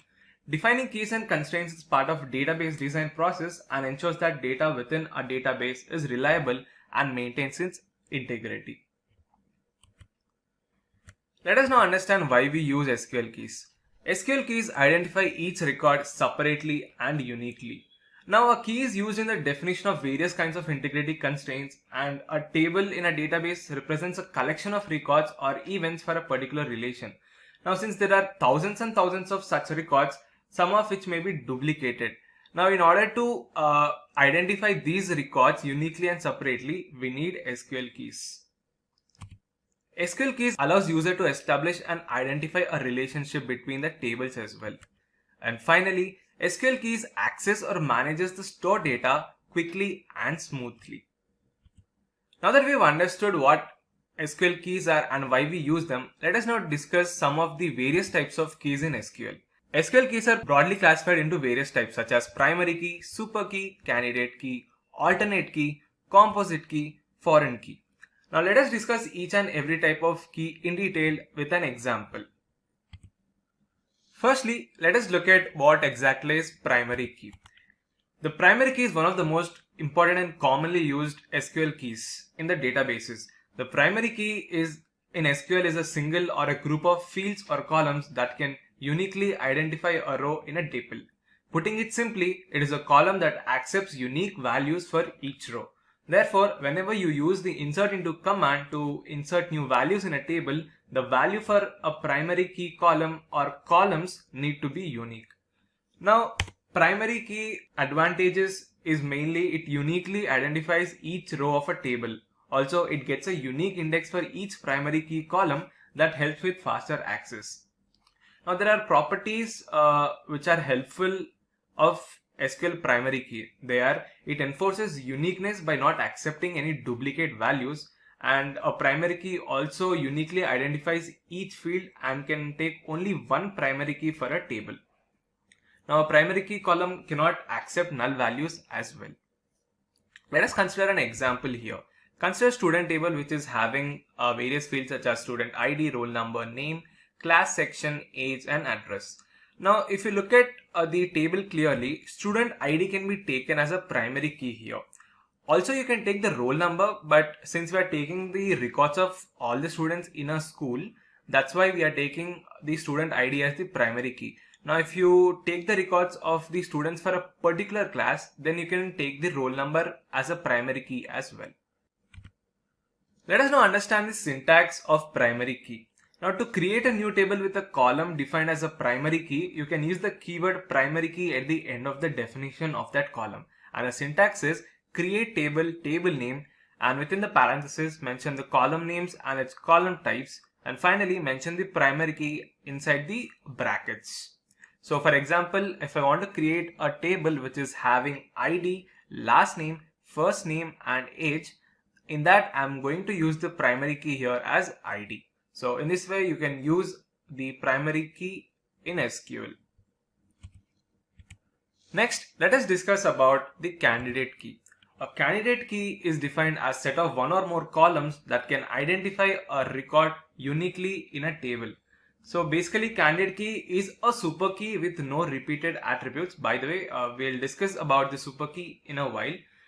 The primary key should be selected from all the candidate keys, and every table must have at least a single candidate key, and a table can have multiple candidate keys but only a single primary key. Now, candidate key shouldn't have redundant attributes. That means it should not have any duplicate values in the table. Now, unlike primary key, the attributes of candidate key can contain null values, and as discussed, a table can have more than one candidate keys. And it is also called as the minimal super key, guys. That's because we select a candidate key from a set of super keys such that the selected candidate key is the minimum attribute required to uniquely identify the rows in a table. So let us understand this with an example. Consider the students table here, which is having various columns such as student ID, roll number, name, age, address and contact. Now, as you know, we can take the student ID as the primary key, and with that we can take the roll number as well as the contact of the students as the candidate key here, because all these three columns alone can uniquely satisfy the condition of the candidate key here. So in this way, we can use the candidate keys in SQL. Next, let us discuss about alternate key in SQL. Alternate key are subset of candidate keys that can also uniquely identify tuples in a table which are not chosen as primary key. For example, consider the employee table here, which has columns employee ID, employee name, job, department number, PAN number, Aadhaar number, and UAN. Now, if you look at the table, that columns that can uniquely identify each and every record are basically employee ID, PAN number, Aadhaar number, and UAN number. Now, since we have taken the employee ID as a primary key and the rest of all the columns that are not chosen as a primary key are considered to be alternate keys. So in this case, we can take the PAN number, Aadhaar number, UAN number as our alternate keys. Next, let us discuss about the super key in SQL. Super key is another important key that is used day-to-day usage in SQL databases. A super key or a simple key is a combination of all possible attributes which can uniquely identify the row or tuples in a table. That means that a super key may have some extra attributes which isn't necessary for uniquely identifying the rows in the table. A super key in SQL is a superset of primary key, candidate key, and alternate key. That means basically it is a combination of all the keys such as primary, candidate, and alternate keys. As discussed, super key will have additional attributes that are not needed for any unique identification. And finally, super keys with the least number of attributes form the candidate keys. So let us take an example again. Consider the employee table here, and if you look at the possible keys that will be for super keys are employee ID PAN number, employee ID Aadhaar number, employee ID UAN, PAN number Aadhaar number, PAN number UAN, Aadhaar number UAN, employee ID, PAN number as well as UAN, and finally PAN number, Aadhaar number, and UAN. Now all the above keys are able to uniquely identify each row. So each of these keys is a super key. Now again in this example we have like more than 6 super keys, but all of them cannot become a candidate key here. Only those super keys would become a candidate key which have no redundant attribute. For example, if you take employee ID PAN number, this key cannot be considered as a candidate key because when we take this subset of this key, we get two attributes, that is employee ID as well as the PAN number. Now each of these attributes is basically a candidate key. So it is a minimal super key, but hence this key is not a candidate key. And finally, let us discuss about the foreign key in SQL. A foreign key is a column or combination of columns that is used to establish and force a link between the data in two tables to control the data that can be stored in the foreign key table. In a foreign key reference, a link is created between two tables when the column or columns hold the primary key value for one table and are referenced by the column or columns in other table. Now this column becomes a foreign key in the second table. The table with the foreign key is known as the child table, and the table with the primary key is known as the referenced or parent table. Now, as foreign key has bought the referential integrity in SQL, which means that it requires that a foreign key must have a matching primary key or it must be null. This constraint is specified between two tables, that is parent and child, and it maintains the correspondence between the rows in these tables. It means that the reference from a row in one table to another table must be valid. Now, the foreign key helps in maintaining the data integrity of the table and allows easy navigation between two instances or attributes. It is also used in SQL to make the database data consistent, and it is also used for the prevention of any action that may result in destruction of relation between these two tables. Let us understand this with an example. Now consider two tables here, employee and department. The employee table has employee ID, employee name, job, department number, PAN number, Aadhaar number, and UN number. And the department table has employee ID and the department name. Now clearly the employee ID, which is the primary key in the first table employee, is acting as a cross-reference for the department table. That is, the employee ID acts as the foreign key here for the department table. So in this way you can use the foreign key in SQL. And similarly we have some other types of keys in SQL which are not that significant in its usage. The first one being is unique key. A unique key is same as a primary key, with the difference being the existence of one null value in a table field or a row. For example, consider a student table having student ID, roll number and its name. Now, for some reasons, if the student is leaving the school, then his roll number might be deleted, although his student ID will be preserved for further assistance. So since there is a null value in roll number, it can be considered as a unique key, and student ID can be considered as a primary key. Similarly, we have composite key. A composite key is a combination of two or more attributes that can together can uniquely identify a tuple in a table. And that brings us to the end of today's session. That was all about the SQL keys. So let us just quickly recap what we have discussed, the different types of keys. So to summarize this, I've created a table here: employee ID, employee name, Aadhaar, passport, department ID, which is the table 1, that is employee table, and we have department ID and department columns in the second table, that is department table. Now here clearly employee ID is the primary key since it uniquely identifies each and every record in the table, and employee ID, Aadhaar number, passport can be taken as candidate keys because they are set of more than one primary keys, so they can be considered as the candidate key here. Now alternate keys which are other than the primary key, that is employee ID, so I am taking Aadhaar card and passport as the alternate keys here. Now the combination of all these keys, that such as primary key, candidate key, alternate key, forms a super key. Now I'm taking the passport as the unique key since not everyone has a passport to their name, so I'm taking the passport attribute here as the unique key. And finally, the foreign key is the department ID, as it points to the reference to the second table, that is department table. So in this way you can use the SQL keys accordingly. We'll learn what exactly are aggregate functions and how they are used in SQL. Firstly, let us go through the agenda for today's session. We'll start the tutorial by understanding what is aggregate function, and then we'll go through different types of aggregate functions in SQL. And finally, we'll discuss the syntax of each and every aggregate function and implement its execution part in the MySQL workbench. So without any further delay, let's dive straight into today's topic. Now we have Akash, who is basically from a non-technical background and wants to upskill his career as a business analyst, and for that he's learning SQL. Now while learning these SQL concepts, he's unable to understand the aggregate functions in SQL. So he turns up to his friend Rohan for help. Now Rohan is already a certified data analyst, starts explaining him about the aggregate functions in SQL. The aggregate functions in SQL are used to perform calculations on multiple rows of single column and returns a single value. Now in SQL, each query delivers filtered results of groups of values as well as field values. Now SQL has these aggregate functions that can be used to summarize these enormous amount of data that is stored in the table. Now for an entire group or table, this function can generate a single value. They work with groups of rows and returns all the possible results based on these fields or columns. These aggregate functions are basically used with the group by and having clause in the select statement. The group by clause basically divides the result set into groups of values, and aggregate functions returns a single value for each groups.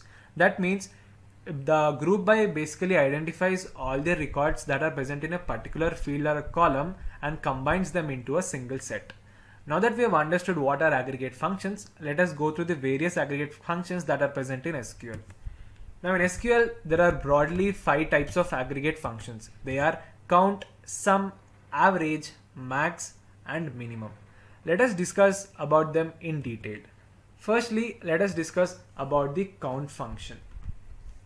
The SQL count function returns the number of rows in a table satisfying the criteria specified in the where clause. It sets the number of rows or non-null column values only. Let us look at the syntax. The syntax is followed as select count, which is the keyword, column name from table name, where condition, group by column, and order by column. Next, let us discuss about the sum function in SQL. The sum function returns the total summation of the value of a specified column value. Sum performs only on numeric columns only. Sum does not consider null values. It has optional arguments like all, distinct. All keyword is used to take all the values in the specified column.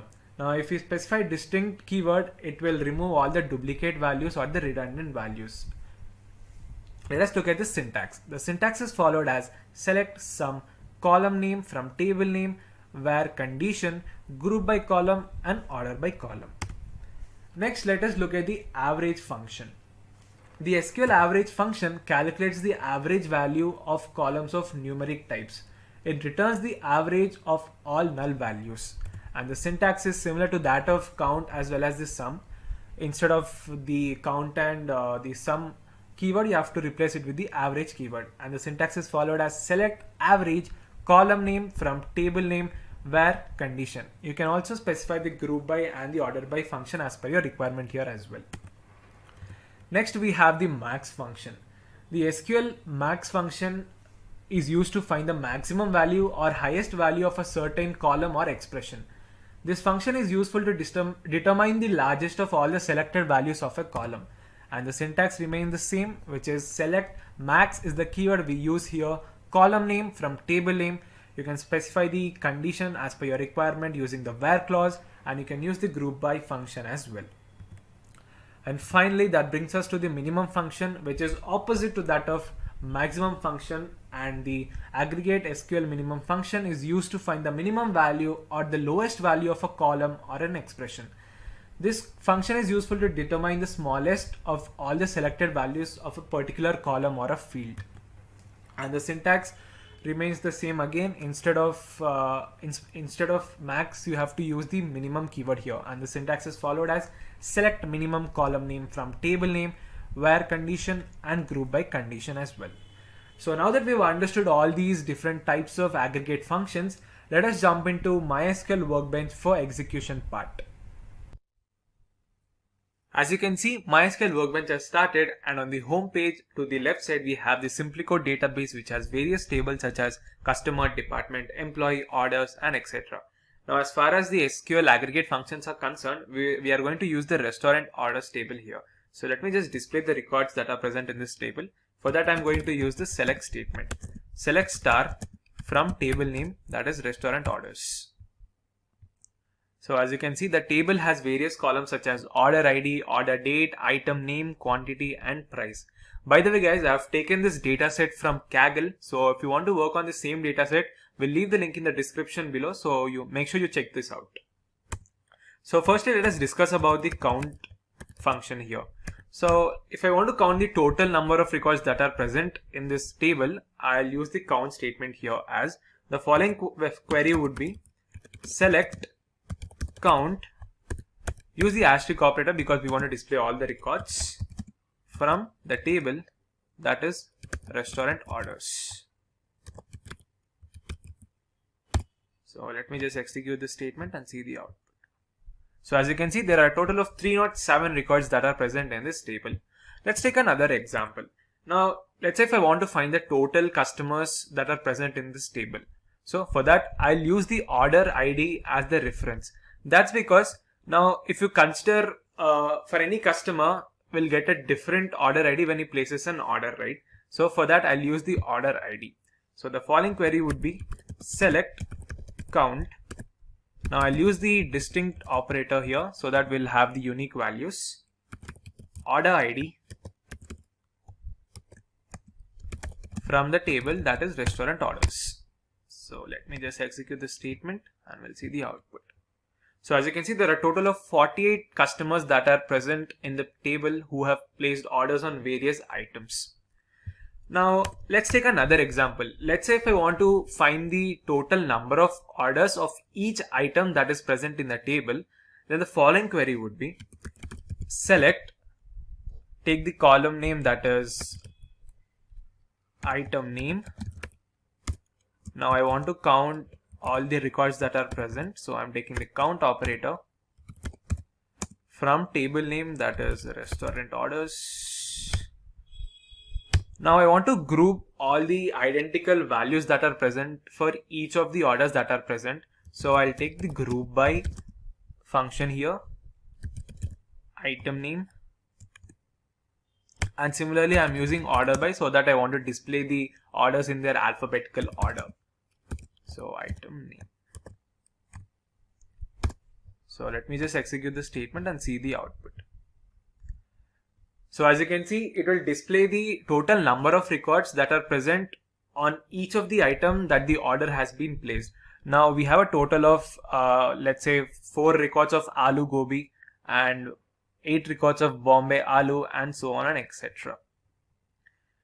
So let me just verify the statement and see if the condition that is executed is true or not. So I'll use the select statement, select star from restaurant orders where item name equals to we'll see the records of Bombay aloo. So let me just copy this field and see the output. So as you can see, we have a total of 1, 2, 3, 4, 5, 6, 7 and 8. So clearly we have a total of 8 records. That means our count function has been successfully executed. So in this way you can use the count function in SQL. You can also use the where condition here as per your requirement. Let's say if I want to display the list of all the items and the total number of orders of each and every item whose price is less than $3. And for that I'll use the where statement. So the syntax remains same. I will just use the where condition here, where price of the item, mention the column, is less than $3. So let's just execute the statement and see the output. So it will display all those records who's having the price less than $3. So let's just verify. For example, we'll take the garlic naan here as our example, and let's see if this condition is satisfied or not. Let me just copy this field and I'll paste it here, and let us execute the statement and see the output. So as you can see that we had 4 records of garlic naan, and it is being presented here, and its price is also 2.95, which is less than 3. Let us now discuss about the minimum as well as the maximum function in aggregate functions. Now let us take an example for that. Let's say if I want to find those items which is having the least amount of price. So for that the following query would be select minimum is the keyword, and within the brackets mention the column that is price from the table that is restaurant orders. So let us select the statement and see the output. So as you can see, the minimum price of the item in the table is 0.5. So let us take another example here. Now let's say if I want to find all those items in the restaurant order table which is having the cheapest price. So for that I'll use the query as select, display the item name and its price from the table that is restaurant orders where price equals to, now we'll write a subquery here using the minimum statement, where select minimum price from the table that is restaurant orders.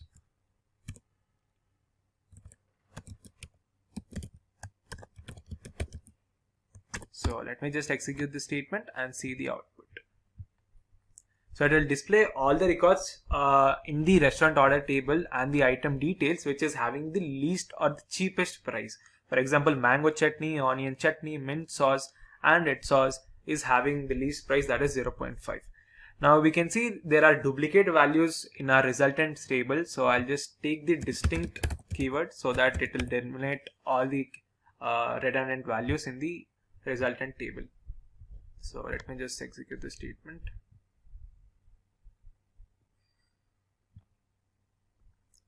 So as you can see, these are the 4 items which is having the least price. Now similarly, you can find the maximum price of the order or the item that is present in the restaurant order table. For that I'll use the max keyword here. So let me just execute the statement and see the output. So these are the 3 items which is having the maximum or the highest price in our table, that is Tandoori King prawn masala, King prawn balti and King prawn shashlik, which is having the price 12.95, which is the highest. So in this way you can use the maximum and the minimum function to find out the highest and the lowest value that is present in your table. Let us now discuss about the sum function in aggregate functions. Now basically the sum function is used to calculate the total sum of all the records that are present in a particular column. Let's take an example. Let's say if I want to find the total amount that the restaurant has received on a single day, then the following query would be select sum. Now if you look at the orders table, we have different quantities for each item, right? So the price will be basically price into quantity. That will be the total value of the item. So I'll select sum price into quantity from table that is restaurant orders. So we have Q capital in the record. So we'll take as Q as capital. So let me just execute this statement and see the output. So there's a spelling mistake here. Let me just correct that and let us see the output now. So as you can see, it will show me the total sum of all the items that were placed on that particular day, and the value is $1689.9. Now you can name the column as per your wish as well. So I'll just take it as total amount.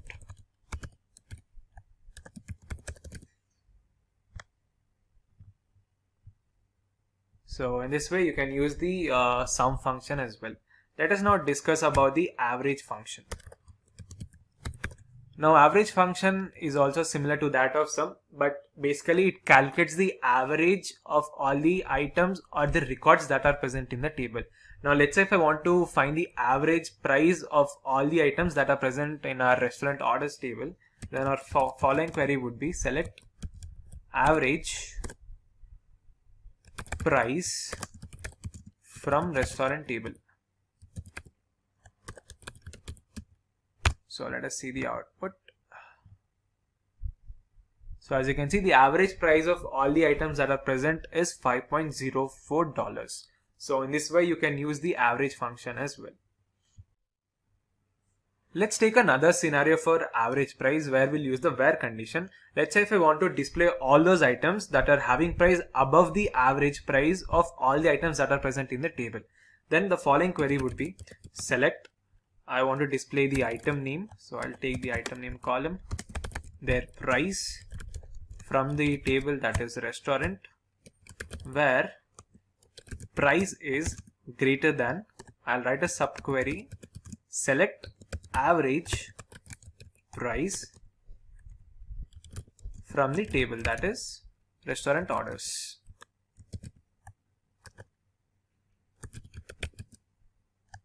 So let me just execute this statement and see the output.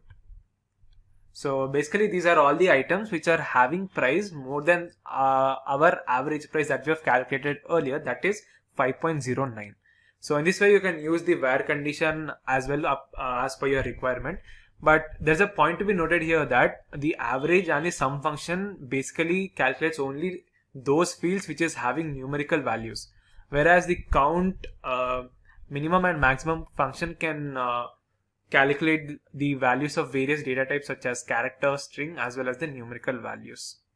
We'll understand what exactly are order by and group by clauses and see how they are different from each other. So without any further ado, let's get started with today's topic. Firstly, let us go through the agenda for today's session. We'll start the tutorial by understanding what is SQL group by statement and see why we use group by clause. And then we'll understand what is SQL order by statement and why we use order by clause. And next, we'll see some key differences between these two statements. And finally, we'll understand the syntax and look into the execution part in MySQL Workbench. So what is SQL group by? Now SQL allows the user to store more than one type and up to almost 30 types of data types in as many columns as required. So sometimes it becomes difficult to find similar data in these columns. Now group by in SQL helps us club together all these identical rows present in the columns of a data. Group by statement is used to group together any rows of a column with the same value stored in them on a function specified in this statement. Basically, group by clause is used to group the rows with matching values using the specified condition. Now generally we use this group by clause with aggregate functions such as count, max, minimums, maximum, and average. By the way guys, if you want to know more about the aggregate functions, make sure to check out our previous video on Introduction to Aggregate Functions, where we have discussed about these in detail. Now, the SQL group by statement uses the split, apply, combine technique here. Now, the different groups are split with their values, and then an aggregate function is applied to these values of these groups, and finally the values are combined into a single row. Now, if you consider this example here, we have two columns and we have three different items, A, B, C, having different values. Now you can see A has two values 4, 7, 1, 3, and C has 9, 4. Now when we split this and apply the sum aggregate function, which results in the arithmetic sum of all these row values, as you can see now A has values 4 and 7. Now when I apply the sum, it becomes 11, and B 1, 3, it becomes 4, and C 9, 4, it becomes 13. So it will display all these identical rows having matching values and into a resultant set. So in this way you can use the SQL group by. Let us now understand the syntax of SQL group by statement. The syntax is followed as select column 1, column 2 up to a number of columns from table name where condition group by column name. Now the group by statement lets the database system user know that we wish to group the same value rows of the column specified in the statement's column names parameter. And you can also use, there is an optional where clause which can be used to specify any condition according to which the row are to be selected. Next, let us understand what is SQL order by statement. The order by clause in SQL sorts the data of a column in the SQL database. It helps us sort the column in both ascending as well as the descending order. The ASC keyword helps us sort in ascending order, while the DESC keyword sorts in descending order. And if no keyword is specified in which we have to sort the records in the column, it will take the default value. The order by clause sorts the record in ascending order by default if we do not mention any specific keyword, that is ASC or DSC. Now the order by clause can only be for select statements, and the order by keyword is used to sort the resulting table in either ascending order or descending order based on the column specified in the statement's column name. Now another important thing to be noted here is that the order by statement always appear after the group by statement and is applied to the group of rows formed. Now let us look at the syntax. The syntax is followed as select column 1, column 2 from table name where condition, which is optional as per your requirement, group by column list, order by column name, and you can mention the ASC or DESC keyword as per your need. Now that we have understood about both of these statements, let us now understand the differences between group by and order by. Now group by statement is used to group the rows that have the same value, whereas the order by is used to arrange the data obtained in the resultant table of a query in sorted form. Now the group by is always used before the order by clause in the select statement, whereas the order by statement is used after the group by clause in the select statement. Now in group by statement, the attribute under the aggregate function cannot be in group by clause, whereas in order by, the attribute under aggregate function can be in order by clause. That means if the group by clause contains an attribute that is not under select clause, or if it is under select clause but under aggregate function, then the query becomes invalid and it throws an exception. Hence we can say the group by clause is always used in collaboration with the select clause. Now in group by, it is mandatory to use one of the aggregate functions like count, sum, average, minimum, maximum, etc. Whereas in order by statement, it is not compulsory and mandatory to use the aggregate functions. And finally, the group by clause controls the presentation of rows or tuples, whereas the order by statement controls the presentation of columns. That means the group by is only concerned with the values of identical rows in the resultant set, whereas the order by statement basically arranges the data in the columns in either ascending or descending form. Now that we have understood about both these SQL statements, let us jump into MySQL Workbench for execution part. Choose from over 300 in-demand skills and get access to 1,000 plus hours of video content for free. Visit SkillUp by SimpliLearn. Click on the link in the description to know more. So as you can see, MySQL Workbench has started. Now In order to execute the group by and order by statement, we'll consider the data set of an employee which I have already downloaded from Google. So let me just import the data set into the MySQL Workbench. For that, all you have to do is just go to the tables tab and right click on it, and you'll find table data import wizard. Click on that. Now it will ask to import the location from where you have saved. So I have saved my file in desktop. So I'm just selecting the file. Now once you've selected the file, click the next button here. Now it will ask if to name the table, whether to use the existing table or to create a new table. So I'm just taking a new table here, employees1, and click on next. It will display all the columns that are present in that CSV file. So just click on next, and it will start to prepare the import. Now depending upon the number of records present in the data set, it will take a bit of time, so don't worry. Now as you can see, our data set has been successfully imported, so we'll click on next again.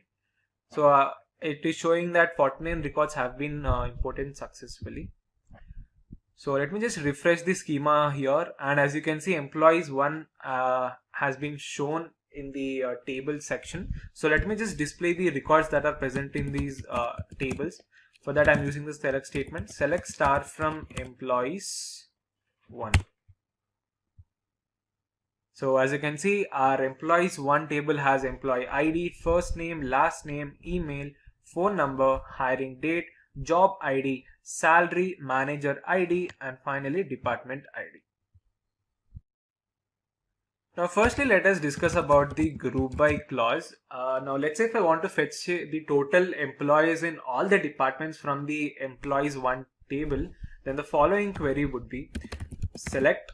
Now I can take the employee ID to display the total number of employees, because each and every employee has a different employee ID to their name. So select count employee ID as total, comma, I want to display their department ID as well. So I'm taking department ID from employees table, employee1, group by. Now we want to group all their department ID, right? So I'm taking department ID. So let me just execute the statement and see the output. Okay, the table name is wrong here, so let me just correct it. So as you can see, it will display the total employees that are present in each and every department. Now if you look at the department ID column, we have the values in a random way. Now in order to display in a systematic and a proper way, this is where we use the order by statement. So we can sort the department ID values in the ascending or descending manner as per a requirement. So I want to display in ascending order, so order by department ID. Let us execute the statement and see the output. So as you can now see that the department ID are being displayed in the ascending manner, that is 10, 20, 30, 40, 50 and so on up to 110. So in this way you can use the group by and order by statements. So that was all about the group by and order by statement. So this is just to give a quick review on how these two statements works. Now if you want to learn more about the order by statement, make sure to check out our SQL order by video on our channel, where we have discussed about it more in depth and with more examples as well. And also you might have a doubt that when to use group by and when to use the order by statement. Now if you want to form the group of the set of records or the identical columns having values in them, then you must use group by clause. And in case you want to arrange the data of a single or a multiple column with variable different conditions, or in that case you have to use the order by to sort the data in ascending or descending order. We're going to learn about between operator in SQL. So without any further delay, let us jump straight into today's topic. So as you can see, MySQL Workbench has started, and before getting into the execution part, let us just quickly understand what is between operator in SQL. Now the SQL between operator is used to test whether an expression is within a range of values or not. His operator is inclusive, so it includes only the start and end values of the range, and the values can be textual, numerical type, or date type. Now, between operator can be used with select, insert, update, as well as the delete command. So to get a clear picture of how this operator works, let us get into the syntax of it. Now the syntax is followed as select column names from table name, where column name between range start and range ends. So the columns to be retrieved are specified after the select statement, and the table the columns are being retrieved from the specified is in the from statement. And then we have the between operator, which is used in the where clause. The column we want to apply the range condition on is specified with the column name parameter, and the starting value of the range of values is specified in the range start parameter, and the ending value in the range end parameter.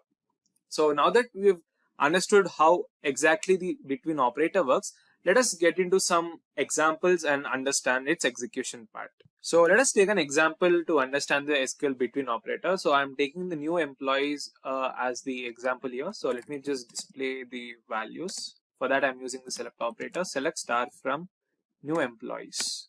Let us execute the statement. So the new employees table has various columns such as employee ID, first name, last name, email, phone number, hiring date, job ID, salary, manager ID, department ID. That's it. So right.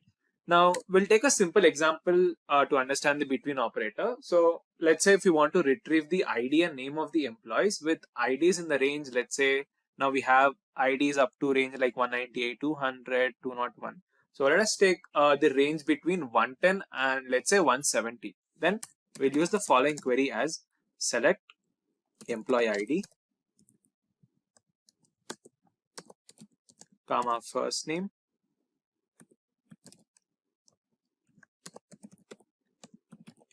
from table, that is new employees. Use the where condition, where employee ID between is the keyword 110 and 170. So let us execute this and we'll see the output. So as you can see, it will display the records of all those employees whose employee ID lies between the range that is 110 and 170. Now, if any employee who's having their employee ID as 110, even their values are also included in the resultant set. And similarly, if any employee has 170 in their as their employee ID, even their data will be in the resultant set. Now, in the table, we do not have any employee who's having the employee ID as 170, so we do not have the information now. So in this case, it will only display only the details of all those employees who's having the employee ID range in 110 and 170.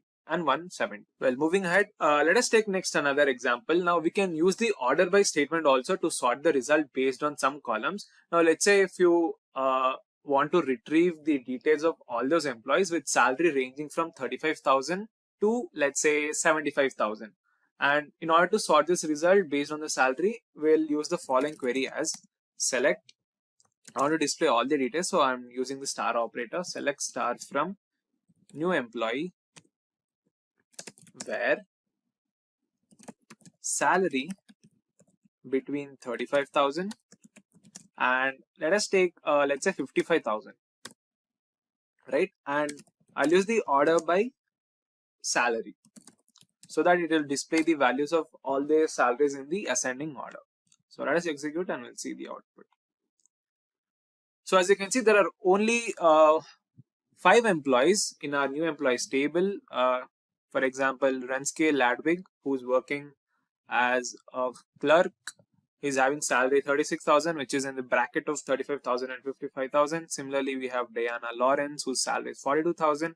Similarly, we have Jennifer Wallen, whose salary is 44,000, and so on.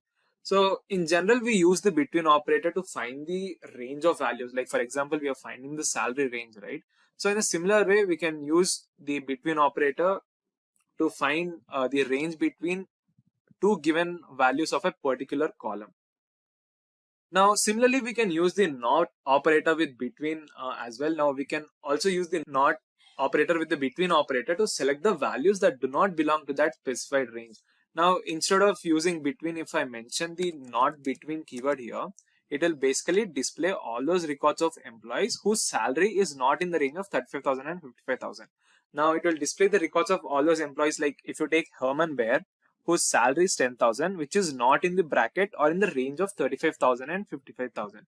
Similarly, it will display the records of all those employees whose salary is not in between that range, which is 35,000 and 55,000. In this way, you can use the not between keyword as well, which will exclude the results that are not in the given range. Now you can use the between operator with the date values as well. Now when using the between with dates or the date time values, we need to remember to enclose the date in single inverted commas, as otherwise the query will return a syntax error. So let us take an example here. Let's say if I want to retrieve the details of all those employees whose hiring date is in between, let's say 2000 and 2007. Now as you can see, our hiring date is between like 2005, 2004, 2002 and similarly etc, right? So in that case, I want to display all those employee details whose hiring date was in between 2000 and 2007. So in that case, the following query would be select star from new employees again, which will display all the records where hire date between, mention the inverted commas. So I'll take from 1st January 2000 and 31st December 2007, right? So let us execute this statement and we'll see the output. So it will display me the records of all those employees who have their hiring date in between this range, which is January 1st, 2000 and 31st December 2007. So in this way, you can use the between operator with the date values as well. Right, moving ahead, now we can use the between operator with the text values as well. Between operator can also be used with the character data types. Like for example, while using any text values, we need to remember to again enclose the data in single inverted commas. Otherwise, it will return a syntax error. So let us take an example here. Let's say we want to retrieve all the employee details and along with their names belonging to a range from, let's say, alphabets A and J. That means we want the details of all those employees whose name is in between the first letter, that is A, and the letter J. In that case, the following query would be select star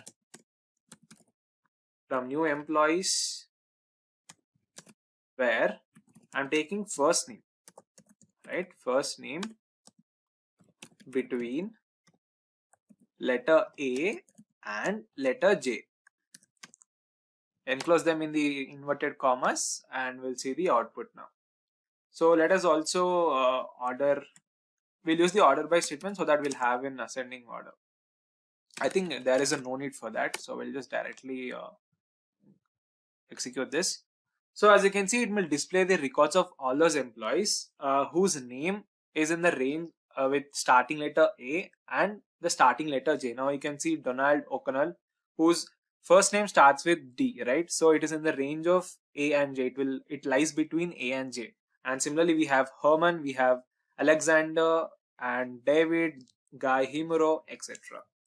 So in this way, you can use the between operator to find the values in a particular range which have only text data types. And that brings us to the end of today's session, guys. That was a quick tutorial on how to use the between operator in SQL. If you remember all the SQL between operator rules and syntaxes, you can easily customize your queries to retrieve the type of information that you want. This tool, along with other SQL tools, enables us to write different kinds of essential queries. Now, this between operator is generally used to find the values within a certain range. For example, you can find the salaries of the employees within a certain brackets. You can also find the marks of the students in a particular range. And similarly, you can find the details of the products which lie in a certain range. So in all these cases, you can use the between operator as per your requirement. So now that you know about the between operator, it is time for you to start using the between operator along with other SQL commands, clauses, and operators to query your database tables. Have a detailed comparison between the where and having clause. Now let's say you're navigating through a huge database and you wish to display only certain records that satisfy a particular condition. Now carrying this search process is extremely difficult and is also time taking.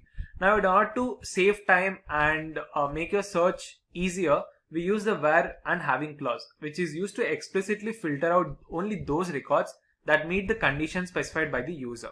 More on that soon. But before we get started, if you're new to the channel and haven't subscribed yet, consider getting subscribed to our channel SimpliCode to stay updated with all the latest tech content. And hit that bell icon to never miss an update from us. So without any further ado, let's get started with today's topic. Firstly, let us discuss the agenda for today's session. We'll start the tutorial by understanding what is SQL where clause, and then we'll discuss what is SQL having clause, and then we'll have a detailed in comparison between where and having clause. And finally, we'll look at the syntax and implement the execution part in MySQL Workbench. So let us now dive into today's topic. So firstly, we'll discuss what is where clause. The SQL where clause is used to specify a condition while fetching the data from more than one table or by joining with multiple tables. If the given condition is satisfied, then only it returns a specific value from the table. Now we can use the where clause to filter the records and fetch only the necessary records from our database. The where clause is not only used in the select statement, but it is also used in the update, delete, etc. Let us now understand the syntax. The syntax is simple and is followed as select column 1, column 2, so on from table name where condition. Let us now understand with an example. Consider the employee table here, which is having various columns such as ID, name, age, city and salary.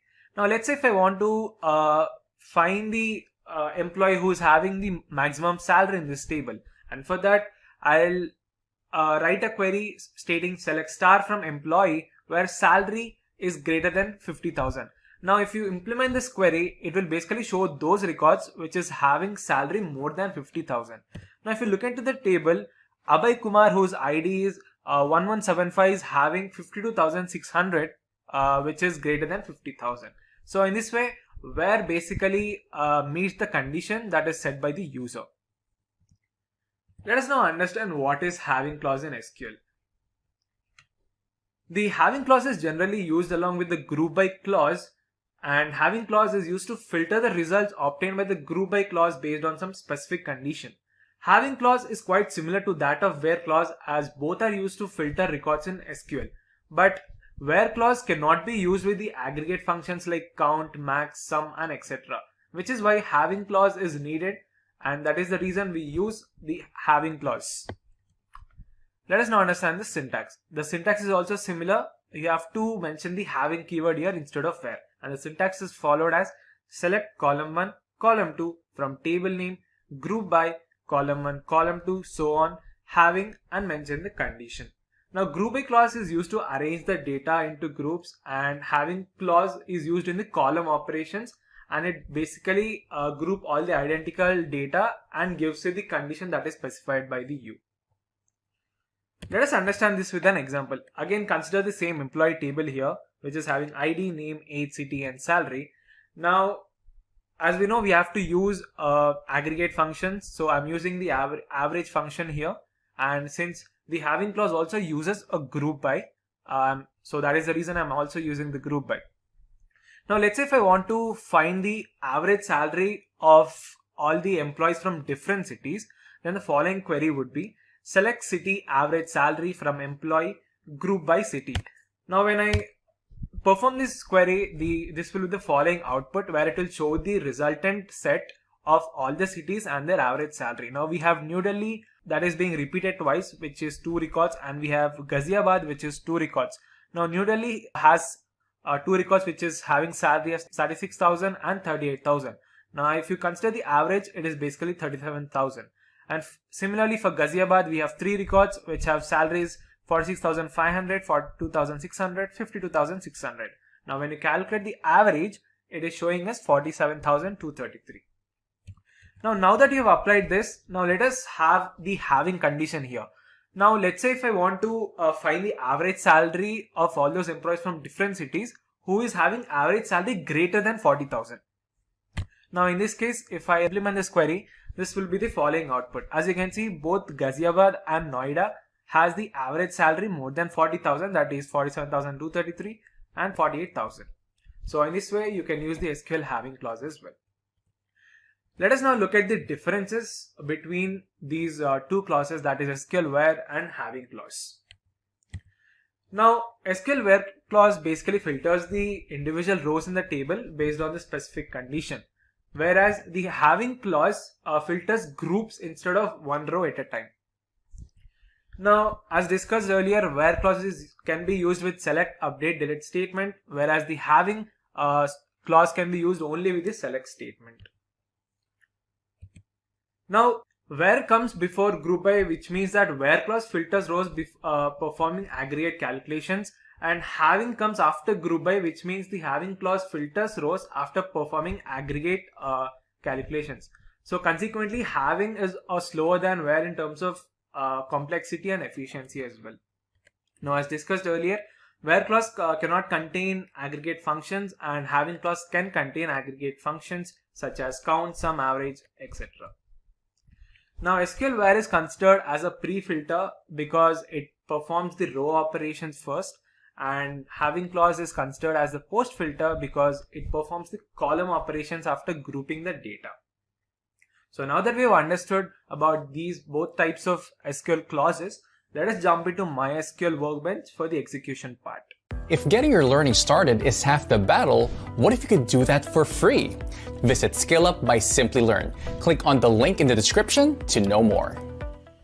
So as you can see, MySQL Workbench has started, and on the left side you can view the SimpliCode database, which is having different tables such as customer, department, employee, employees one, and etc.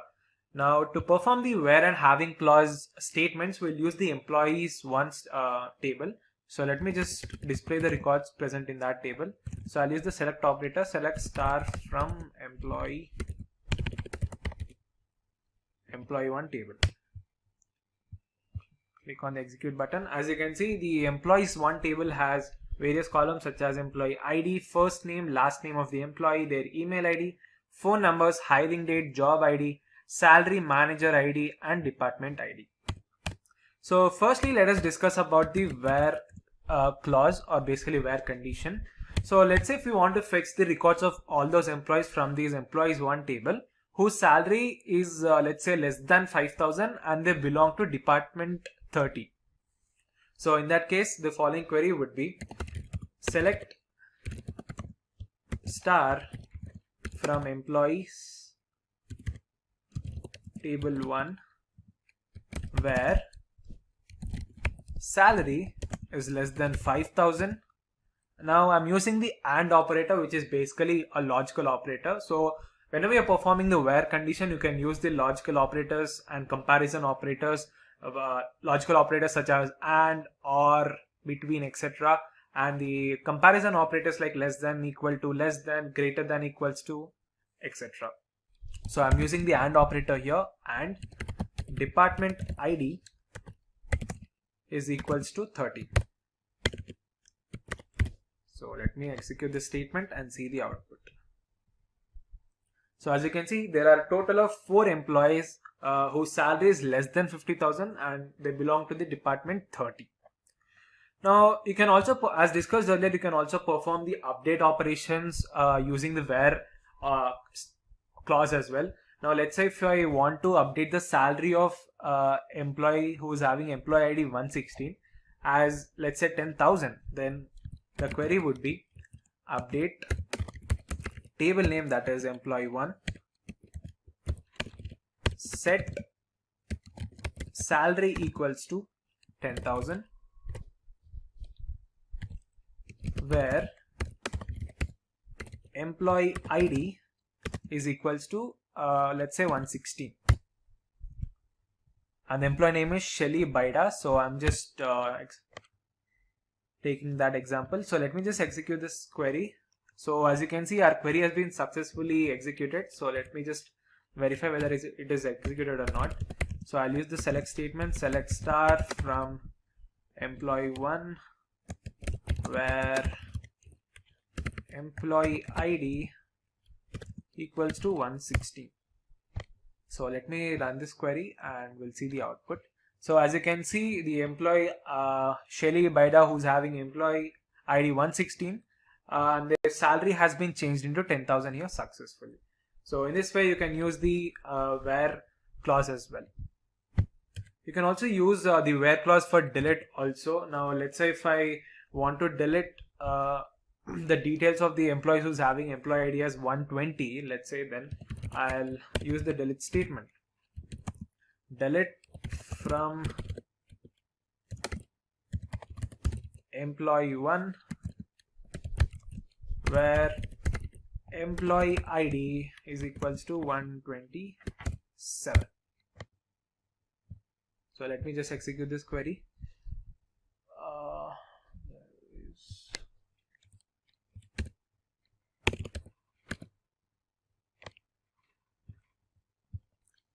So as you can see, our query has been successfully executed here, and the details of the employee who's having employee ID as 127 has been deleted successfully.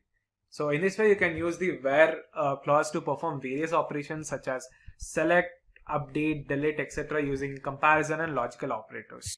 Let us now understand about the having clause. For that, let me take an example. Let's say if you want to display the records of all those employees present in different departments and whose average salary is greater than, let's say, 5,000. So in that case, the following query would be select. Now I want to display the department ID, so I'm taking the department ID column, average salary from employees 1. Now, as you know, while using the having clause, we have to use the group by statement as well. So I'll group by all the department IDs since we have multiple department IDs present in the table. Department ID having average salary greater than $5,000. Okay, let me just display the output. So our query has been successfully executed, and as you can see here, it is displaying all the different departments and their average salaries as well here.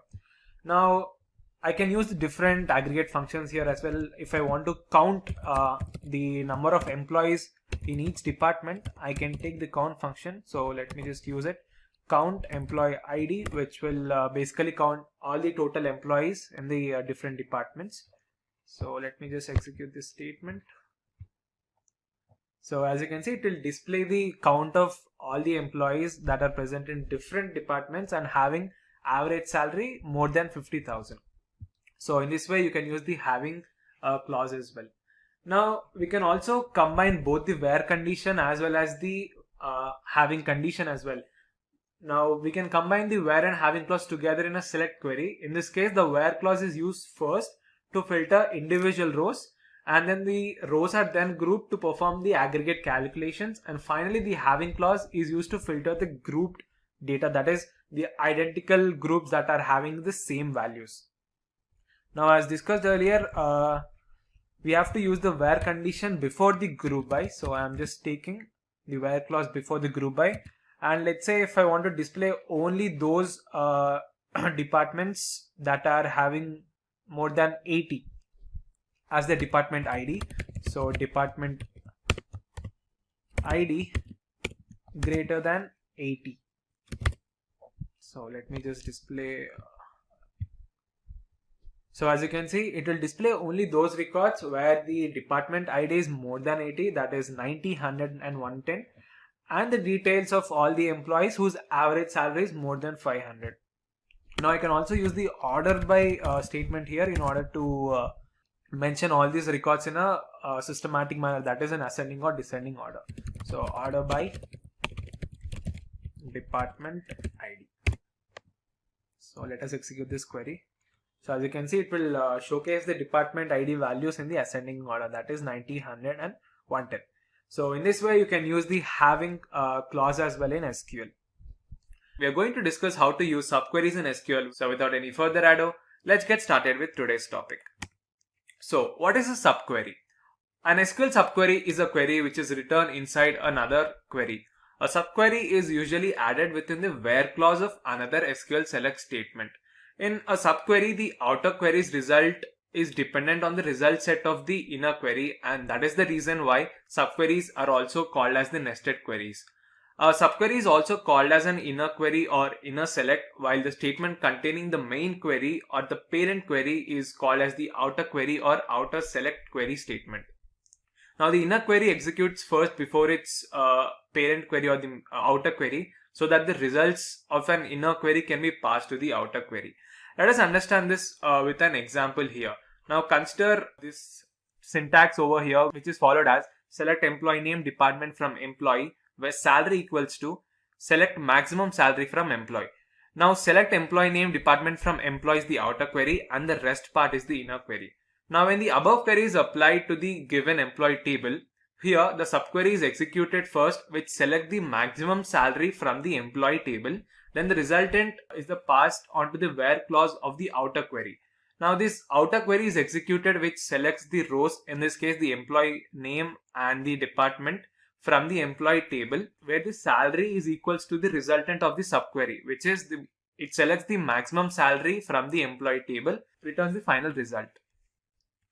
So let us now look at the types of subqueries that are used in SQL. Now subqueries in SQL are majorly used with insert, delete, select, update statement along with the comparison operators like less than, equals to, greater than or equals to, between, in, and etc. Subqueries are used to execute a query dependent on the outcome of another query, and it allows the user to fetch the results without writing two distinct queries, and it is time saving as well. So now that we have understood what is subqueries and its different types, let us jump into MySQL Workbench to execute the various subqueries that are used in SQL. So as you can see, MySQL Workbench has started and we have various tables in our database SimpliCode such as customer, department, employee, employee1, and so on. Firstly, let us discuss the subqueries using the select statement. Now in SQL, in most of the cases, we use the select statement to perform the subqueries. So for that, let us consider the table employees1 here. So let me just display the records that are present in the table. For that, I'm using the select statement. Select star from employee1.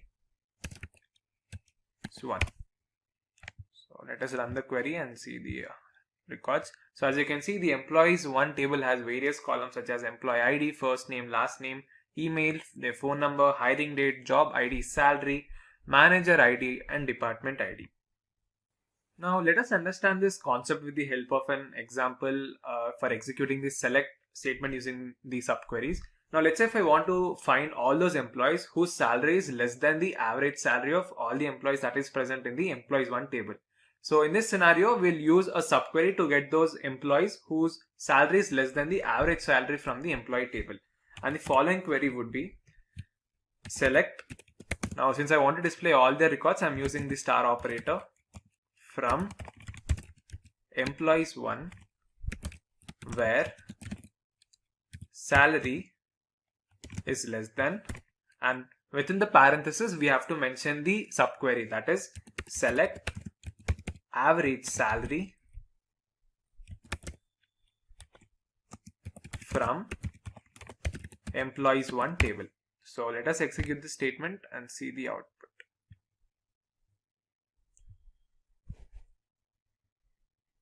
There is an error in the code, just let me check. So yeah, I forgot to mention the parenthesis here. Make sure you write the subqueries always within the parenthesis, otherwise it will show an error here. So now let us understand this query and let us break this query statement to understand in a better way.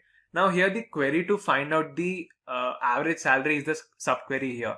That is the select average salary from the employee1 table. So let me just execute this statement.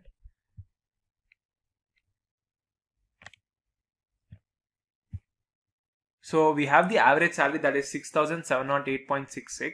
So now the outer query takes the result of this inner query, which is basically the subquery, and executes the remaining SQL command based on the result. So the subquery first returns the average salary, that is 6,708, and this result is passed on to the outer query, which fetches the details of all those employees who's having salary less than the average salary, that is 6,708. So when I execute this statement, it will display the employees of all those records who's having salary less than 6,708, that is 2,600, 4,400, and so on, in this way. So in this way you can use the select statement to perform the subqueries in SQL. If getting your learning started is half the battle, what if you could do that for free? Visit SkillUp by SimpliLearn. Click on the link in the description to know more. Now, other than the SQL select statement, SQL subqueries can also be used with the insert statement. In the insert statement, the data returned from the subquery is used to insert the data from one table, that is the existing table, into another new table. Now, let us consider the employee table here. So let me just display the records. Select star from employee.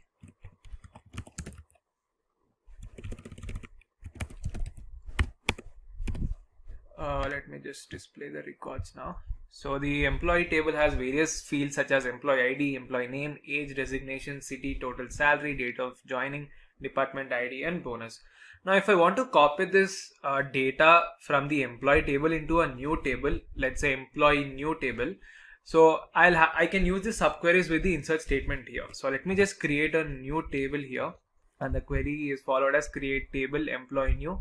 The employee new table has the employee ID, employee name, designation, total salary. That's it. So I'm taking primary key as employee ID as it uniquely identifies each record in the table. So let me just execute the statement. Now I'll use the select statement, employee new. Now, as you can see, the employee new table has various fields: employee ID, employee name, designation, and total salary. But we do not have any values that are present in the employee new table. So we'll use the subquery using the insert statement to insert values into it. Now, let's say if I want to insert the values from the employee table, that is the existing table, whose salary is greater than 30,000. So I want to fetch only those records from the employee table into the employee new table whose salary is greater than 40,000. So the following query would be insert into the new table, that is employee new,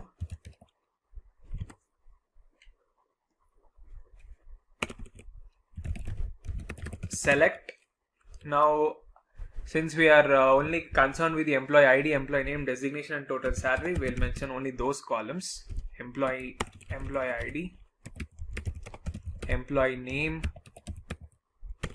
designation, total salary,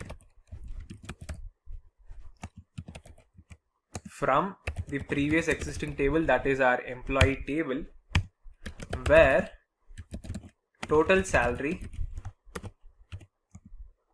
I'm using the in operator here, and within the parenthesis I'll write the subquery, that is select total salary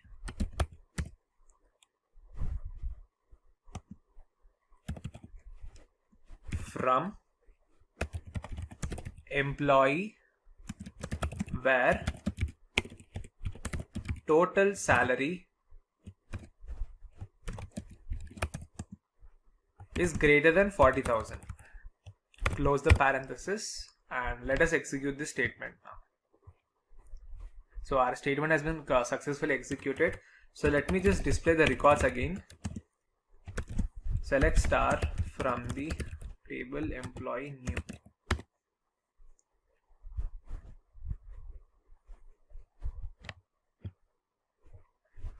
So as you can see, it will insert only those records for all those employees. Total salary is greater than 40,000. So we have only two employees, Kiran and Ajay, who is having salary as 50,000 and 60,000.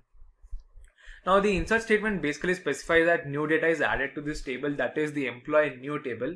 And as we are copying all the data from the employee table, which is our existing table, to the new employee new table, there is no need to specify the column name in the insert statement. Otherwise, you would need to mention the column name in which you want to add the data.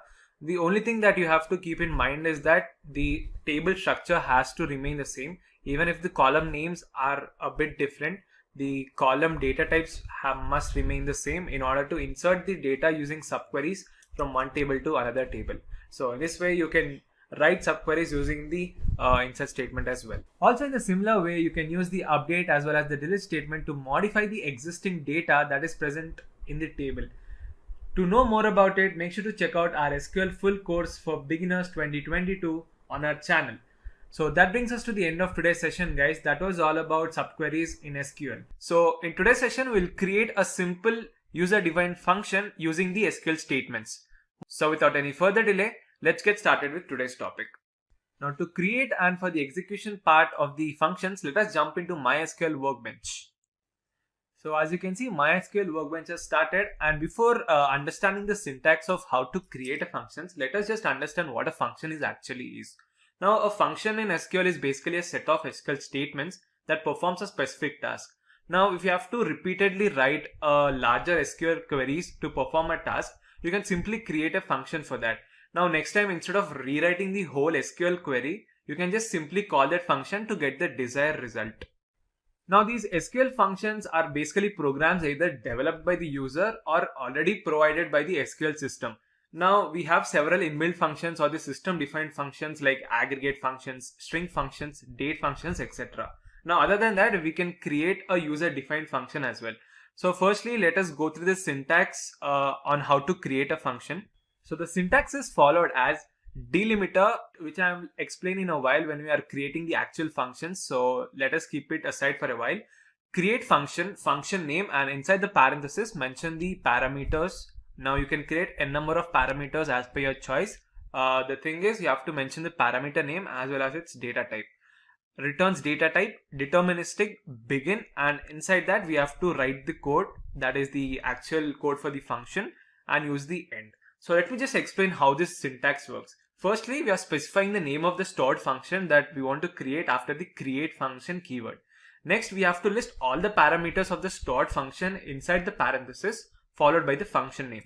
And then we are specifying the data type of the return value in the return statement, which can be valid using any data type here as well, like int, char, varchar, etc.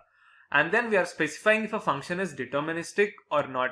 Now a deterministic function always returns the same value for the same input parameters, whereas a non-deterministic function returns different results for the same input parameters. So let me just explain this with an example. Now if I take a function xyz and I am specifying a parameter, let's say p function, so it will always result the same answer as long as its input, that is p, is the same. And finally, we'll write the code in the body section after the begin keyword. So this code will be written in the body of the stored function in the begin end block. Now inside the body section, you need to specify at least one return statement. This return statement basically returns a value to the calling program. Now whenever the return statement is reached, this execution of this function is terminated automatically. So let us now understand this with an example. We have a query here which says like create a function bonus status, which has one parameter salary of type char and returns varchar of size 20. Now we have to use the following operations in the statement to create this function. The first one is return eligible for bonus as the statement if salary is greater than 35,000, else return not eligible. So let us now write the syntax for this. So let me just switch to another tab and we'll write the query here. First, write the keyword, that is create function. Now the function is bonus status. Inside the parenthesis, mention the parameter. Now I'm taking parameter as salary here, which is of character. I am giving size as 20. Close the parenthesis. Now mention the return statement, that is it returns varchar of size 20. Deterministic is the keyword that we are using here. Begin, and inside this we have to write our main query. Now the query that we have earlier discussed is that if salary is greater than 35,000, then return eligible for bonus.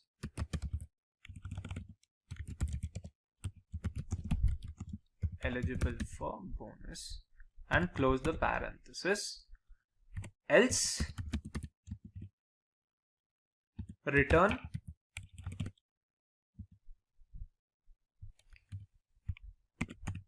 else return inside the parenthesis not eligible.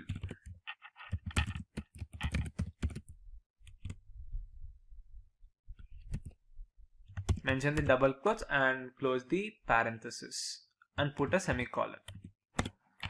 Now that's it. That is the end of our body. So now I'll use the end if statement, which will basically close the body of our function, and then I'll use the end operator here with the dollar sign, and that is it. This is basically our code to create a function.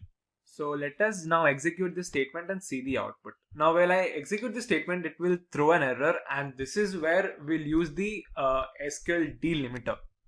Now, as you know, when we write an SQL statement, you use the semicolon after the SQL statement.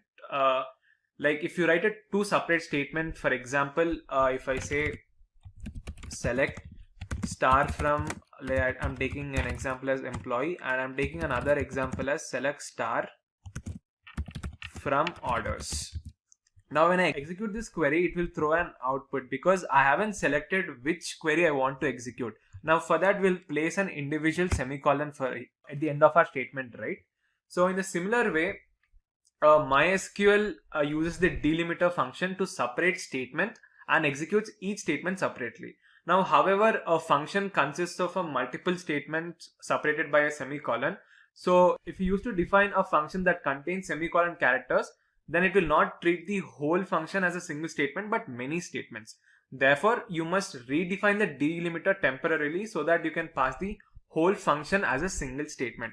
So for that, we'll use the delimiter here. So let me just incorporate the delimiter here. You have to use delimiter with the help of double slash or double dollar sign here. We have to specify at the beginning as well as the end.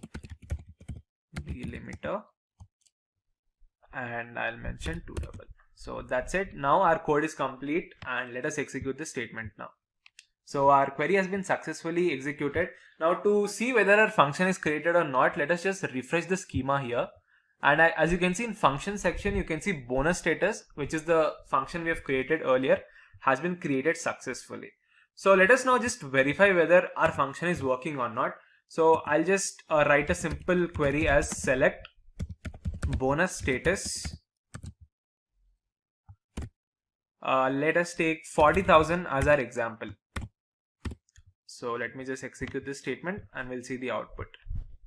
So as you can see, the condition which I have specified is if the salary is greater than 35,000, then the employee is eligible for bonus. Now since we have taken the salary as 40,000, it is showing as eligible for bonus. Now similarly, let's say if I take 20,000 and if I execute this statement, it will definitely show me not eligible. So as you can see, it will show not eligible for bonus.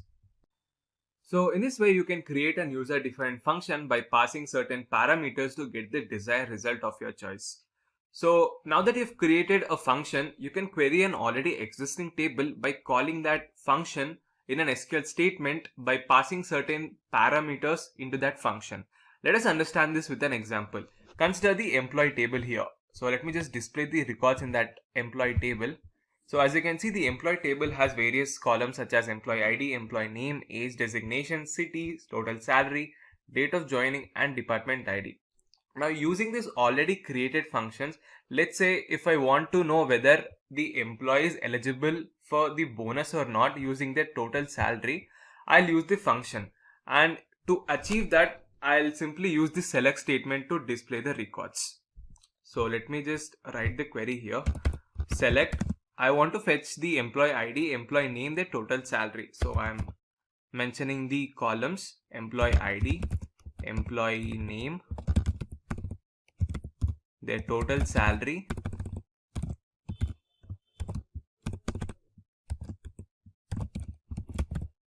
now I'll call the function here, that is our bonus status, and inside the function I'm going to pass the parameter which is the total salary, on which we'll know whether the employee is eligible for bonus or not. So I'm taking as total salary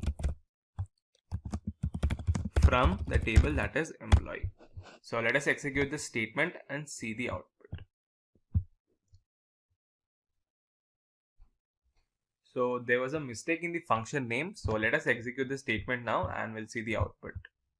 So as you can see, based on the total salary and the function that we have created earlier, it will result whether or not the employee is eligible for bonus or not. Now you can see the employee Rahul, who's having salary 40,000, which is above 35,000. So in this case, it is showing as eligible for bonus.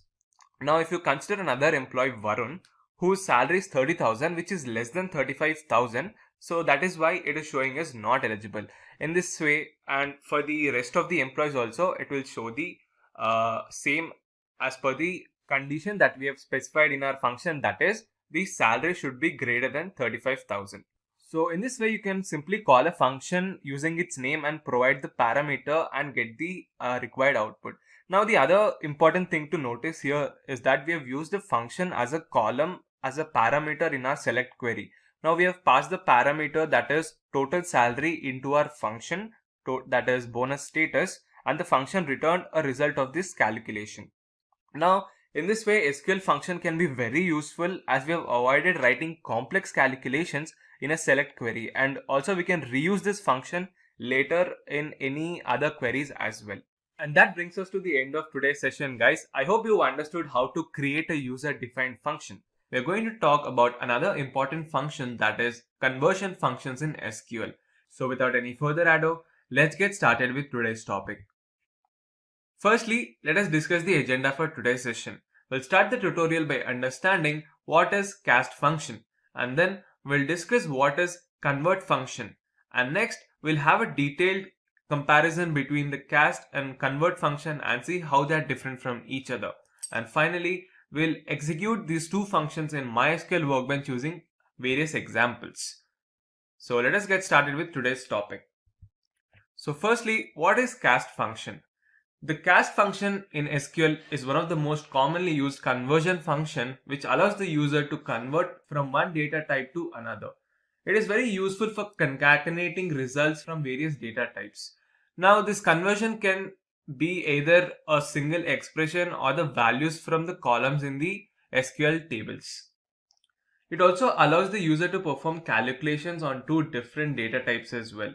Now using cast, it does not change the data completely in the database. This conversion of data from one data type to another is only valid while the query is running and is not permanent.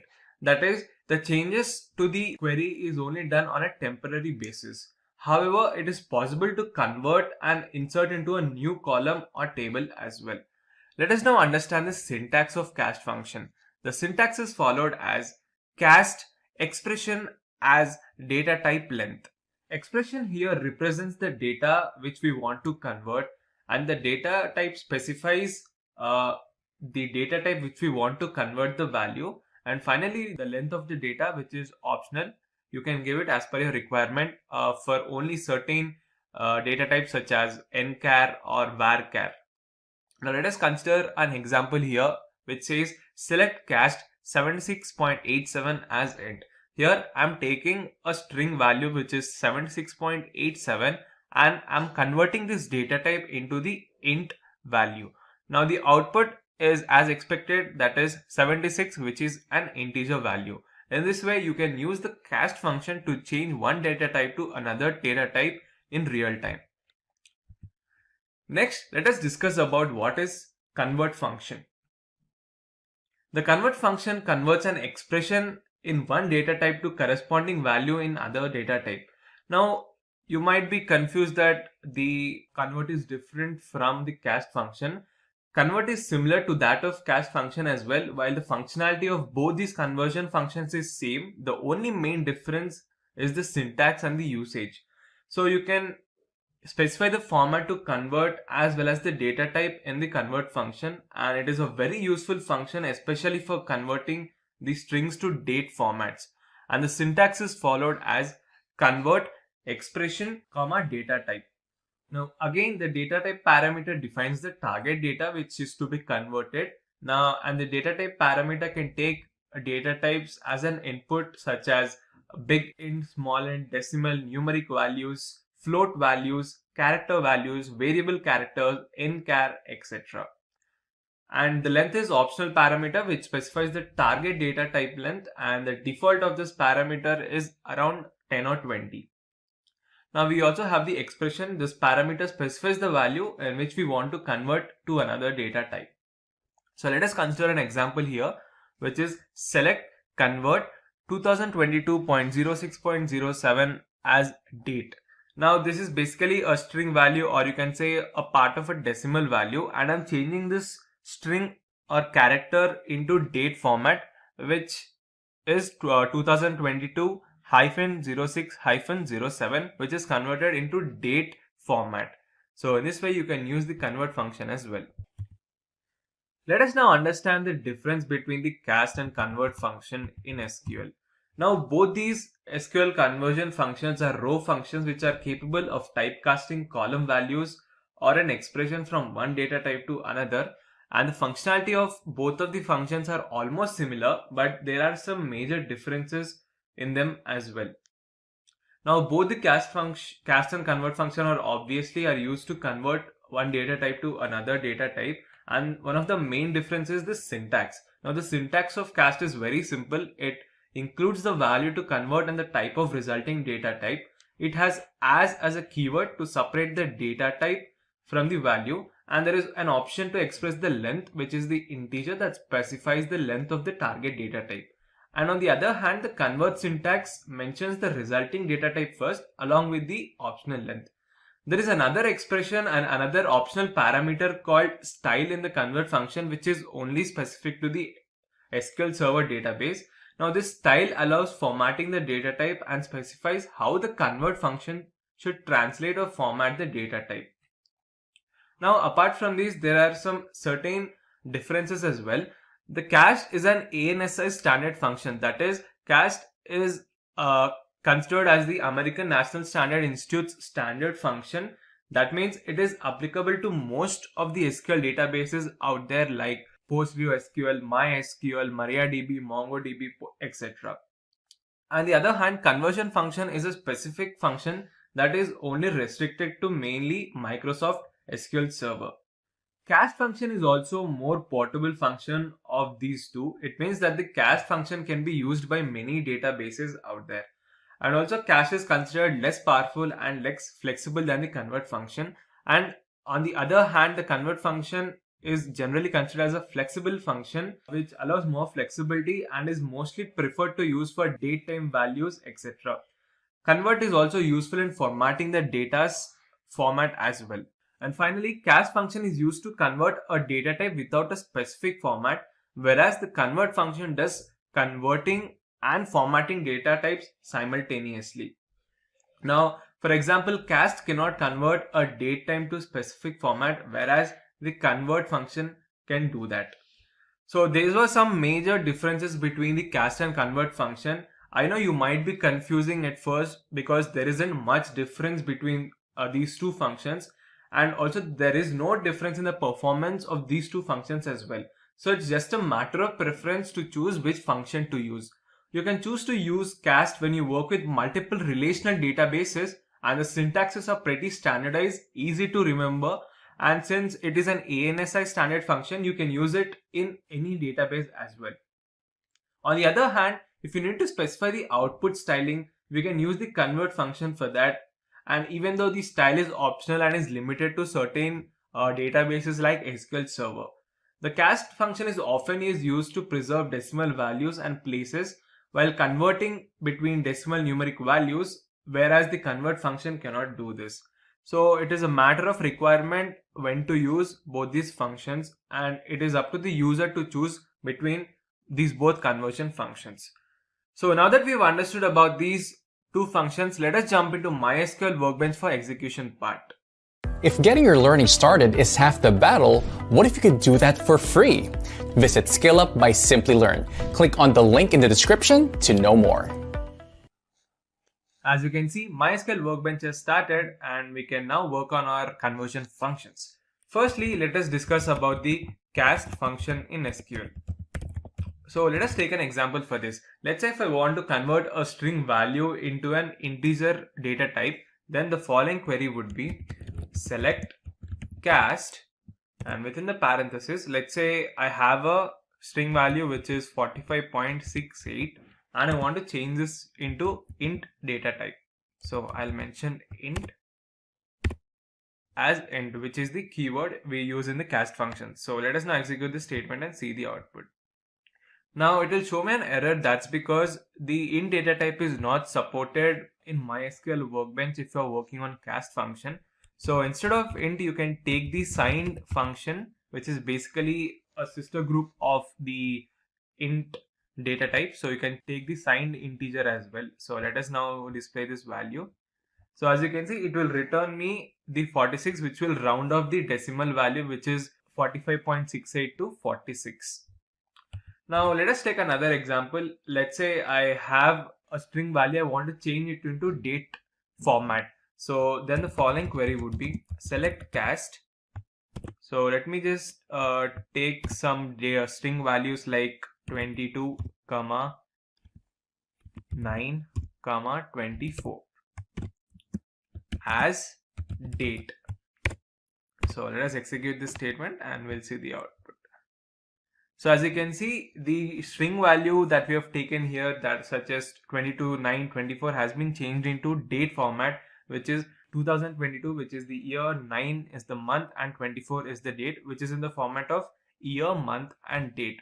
Now, if you pass the values here, which is not in the range of the function of the data type that you have specified in this function. For example, instead of 9, if I take 14, and let's say if I want to pass this function, then it will show me a null value. That's because the value 14 is not in the range of the date value. That is 14, there are only like 12 months, right? So the values it can take is only from 1 to 12. Now if you pass other than this range, then it will show an error.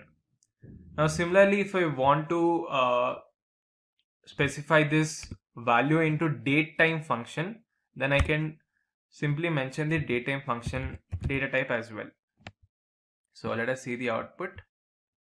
So it will show me the output in the form of date as well as the time format here. So let us now understand another example. Now as discussed earlier, a cast function not only changes the data type of an expression, it can also change the data type of the column values in the table as well. So for that, let us take an example for this. Let me consider the restaurant orders table here. Now I have this price column which is in decimal values. Now let's say if I want to round off these values into integer values, then the following query would be select cast, mention the parameter which is price as signed from the table name, that is restaurant orders. So let us execute and see the output. So as you can see, the prices are being changed into the integer values now, and the decimal values have been rounded off. So similarly, if I want to mention the columns, I can mention them as well. So I'll take the item name, the previous price, and the change price. So I'm giving this change price as the new price as a new column. So let us now execute this statement and see the output. So as you can see, it will display the item name, the price, and the new price of these items. Now as you can see, the price of the tandoori mixed grill, which is 11.95, has been rounded off to an integer value, that is 12. And similarly all the other values as well. Now if you scroll down a bit, as you can see, we have a price which is 0.5 and the new price is changed into 0, which is not acceptable, right? Now the price hash should be of a value. Now instead of signed, if you can take the decimal data type wherein you can mention this, and it will change the value into the nearest value of the decimal value. Now as you can see here, the 0.5 has been rounded off to 1 here, and similarly 0.8, which is more than 0.5, is also rounded to 1. So in this way you can use the cast function to change the data type accordingly. So now that we have covered the cast functions, let us now see a few data type conversions here which will help you understand the usage of the convert function as well. Now, firstly, let us start with the decimal data type. Now, as the name suggests, decimal produces a decimal value and has two optional parameters, which is basically m and d, where m is the maximum number of digits that you want to show in the resultant table, or which is also known as precision, and d is the number of digits after the decimal points from the scale. You understand with an example here. So, the following query would be select convert, and inside the convert, mention the expression. So I'm taking the value as, let's say, 21.345, and I want to change this value into decimal data type. And inside the decimal, I'm mentioning the parameters. So I'm taking as, let's say, 7 as the total number of digits that I will display, and I'm taking only 2 decimal values that I want to display after the decimal point. Right, so let us just execute this statement and we'll see the output. So as you can see, it will show me only the 2 values, that is 35 after the decimal point. So the output is 21.35. Now the value that we have taken is 21.345, which is converted into decimal data type format, which is 21.35. Basically, it will round off the value of 345 into 35. Now similarly, you can convert the values into date and time data types as well in using the convert function. So let us consider the example for that as well. So select convert. Let's say now I have a value 10, 25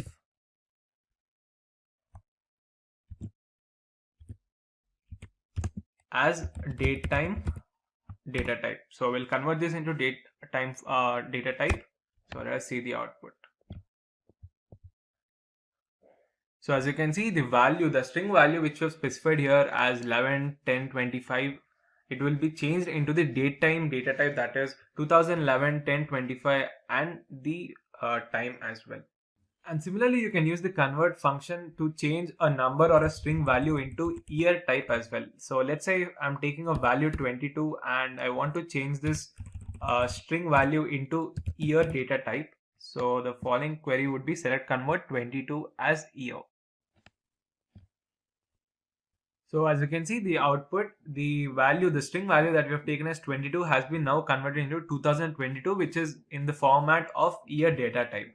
Now similarly, you can convert a string value into the time as well. So let's say I'm taking a value like, let's say 09, 17, 26, and I'm specifying the data type as time. So let us see the output for this as well. So as you can see, the string value that we have taken as 091726, which is basically a number, and we want to convert that number into time data type. So it will display the value as 91726, which is in the format of hours, minutes, and seconds. And that brings us to the end of today's session, guys. That was all about the MySQL conversion functions. We have studied and understood what convert and cast function does, how exactly it works, its parameters with some examples. Now you can try converting the value in every valid data type using these two functions, that is convert and cast. So I hope you found this tutorial helpful and informative. So in this tutorial, let us try to understand about commit and rollback in detail and see how they are used. So without any further ado, let's get started with today's topic. Firstly, let us understand the agenda for today's session. We'll start the tutorial by understanding what is commit in SQL and discuss why we use commit. And then we'll understand what is rollback in SQL and discuss why we use the rollback command in SQL. And then we'll have a detailed comparison between commit and rollback and see how they are different from each other. And finally, we'll execute both these commands in MySQL Workbench. So what is commit and rollback in SQL? Commit and rollback are the commonly used transaction control language commands or TCL commands used in SQL. These TCL commands or transaction control language commands are basically used for managing and controlling the transactions in a database to maintain consistency. And it also helps a user manage all the changes made by the DML commands for maintaining its transactions. TCL lets the statements get grouped into a logical transactions. Now, to understand more about commit and rollback, it is important to understand what exactly are transactions. Now, a transaction is basically a block of SQL query or set of SQL statements executed on the information and data stored in the database management system. So any transaction when made happens temporarily or permanently in database. Now a user needs TCL commands to make these changes permanent or temporary. For example, if you're creating a record or updating a record or even deleting a record from the table, then you're performing a transaction on that table. So it is important to control these transactions to ensure that the data integrity is maintained and it also handles the database errors effectively. So generally you will incorporate many SQL queries into a group and you will execute all of them together as a part of a transaction. Next, let us discuss about the commit command in SQL. The commit command in SQL is a transaction command that is used to save all the changes made by a particular transaction in RDBMS since the last commit or rollback command is used. It signifies the end of a successful transaction in an SQL database. Now, generally the commit command is used after a data manipulation language or DML operations like insert, delete and update transactions. Now, when you perform a DML operation without a commit statement, the changes are only visible to you. Now, you can use a select statement and check the updated records from this modified data. But once you use a commit command after a transaction, the changes in the table or database are visible to other database users as well. Now, another thing to keep in mind is that the database cannot be restored to its previous state once the commit command is executed. All the transaction commands obeys the basic principles of asset properties in SQL, and the syntax for commit in SQL is followed as the syntax is basically uses just one keyword, that is commit, and you can use this commit using various DML operators like insert, update, delete statements as well. Now let us say, for example, I have an employee table and from that I want to delete an employee record whose ID is 110. Now when I perform this query, it will delete the employee ID 110, and then if I perform a commit operation, then it will permanently save that transaction. That is, it will completely delete the record from the table.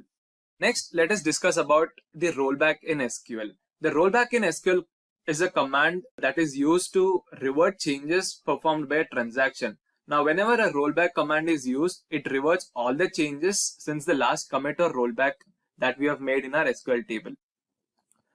The syntax is similar to that. It includes just one keyword, that is rollback, and it is similarly used with the insert, update, delete statement. And let's say, for example, I am deleting a record whose ID is 105. And for some reasons, if I want that record back in my table, then I'll use the rollback command here, which will restore the deleted record, that is the ID of the employee who's having as 105. So it will revert back the changes that were made in the database by bringing back the original state. Let us now understand some differences between commit and rollback. The commit is used to save the changes permanently in the database, whereas the rollback is used to undo the changes and restore its previous states. The commit statement is basically used after an intended transaction which has been successfully completed. That is, if you're performing any SQL operations or transaction in SQL, and if you're sure that if there is no changes to be made for that transaction, only then you have to use the commit statement.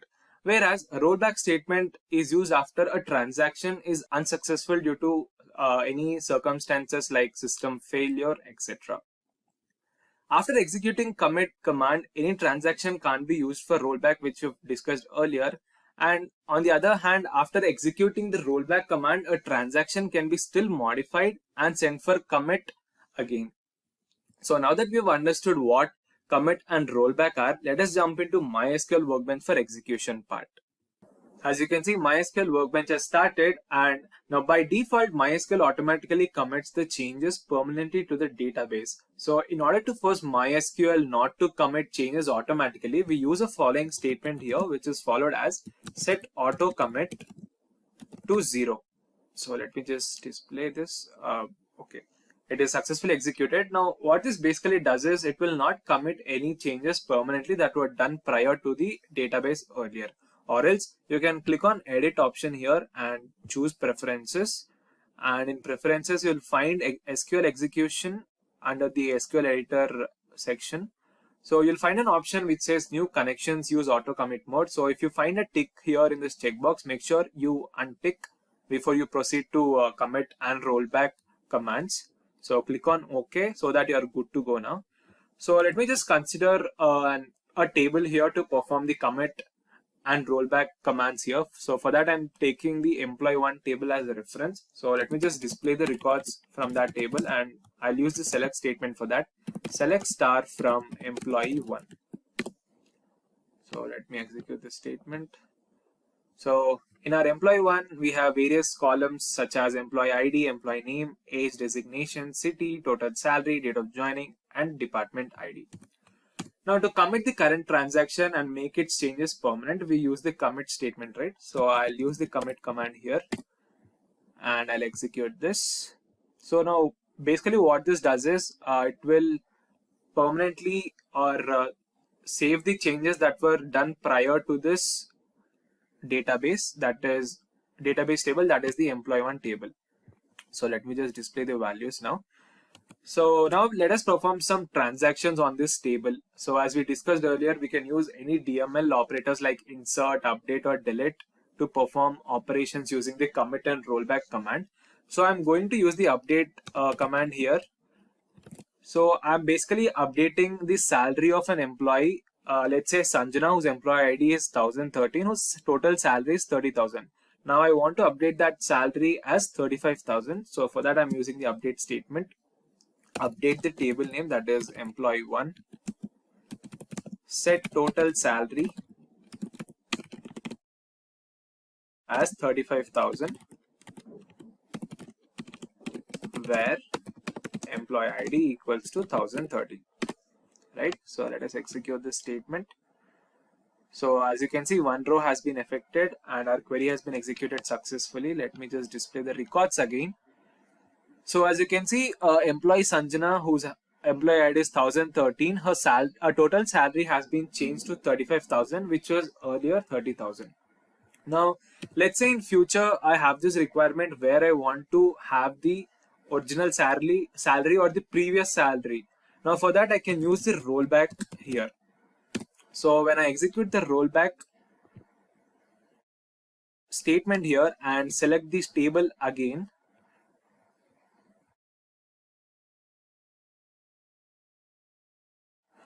the total salary has been changed to 30,000 again. So basically we have done a transaction where we have updated the total salary of the employee Sanjana to 35,000, and after that we are again rolling back to its previous state, that is again to 30,000. Now similarly you can perform another transaction, let's say using the delete operation. Now I want to delete all the records from this employee1 table whose designation is, let's say, business analyst. Now we have a total of business analyst 1, 2, 3, right? We have total 3 records. So we'll be deleting all these records from the table. So delete from employee1, where designation equals to business analyst, right? So let me just execute this statement. Okay. Sorry, the column name has been written wrong, so that is why it is showing me as error.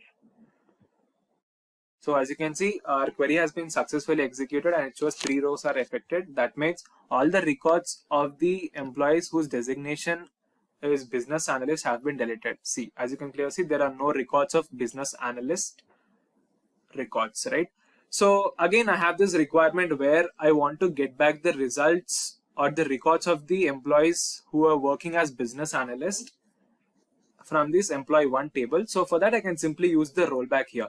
So we'll simultaneously perform 2 transactions here. Firstly, we'll update this table again, and then we'll delete, which was already done. So now let me just roll back this statement again.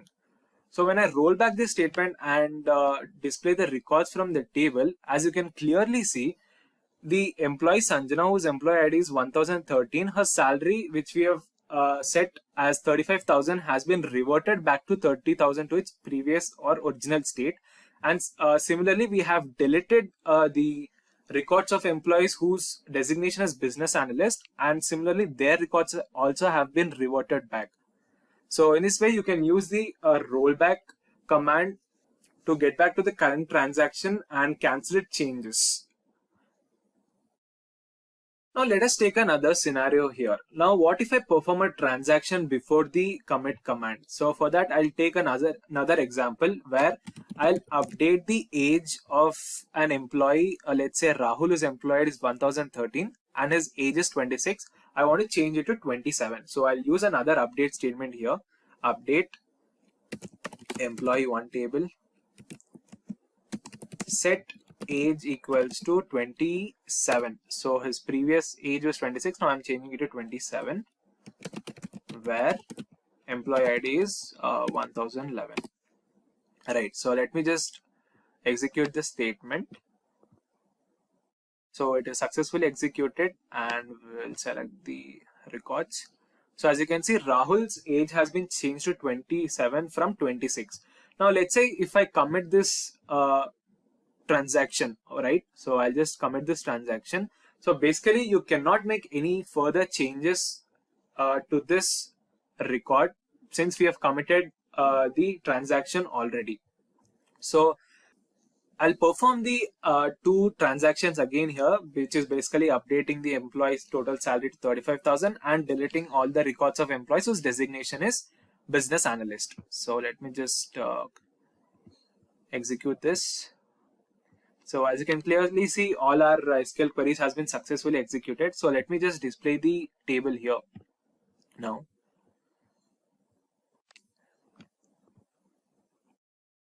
So as you can clearly see that we the employee Sanjana, who's having one employee ID as 1013, her salary has been changed to 35,000, and we also have no records of those employees whose designation is business analyst. And similarly, the first transaction which we have done, which is updating the salary of employee Rahul, whose ID is 1011 to 27.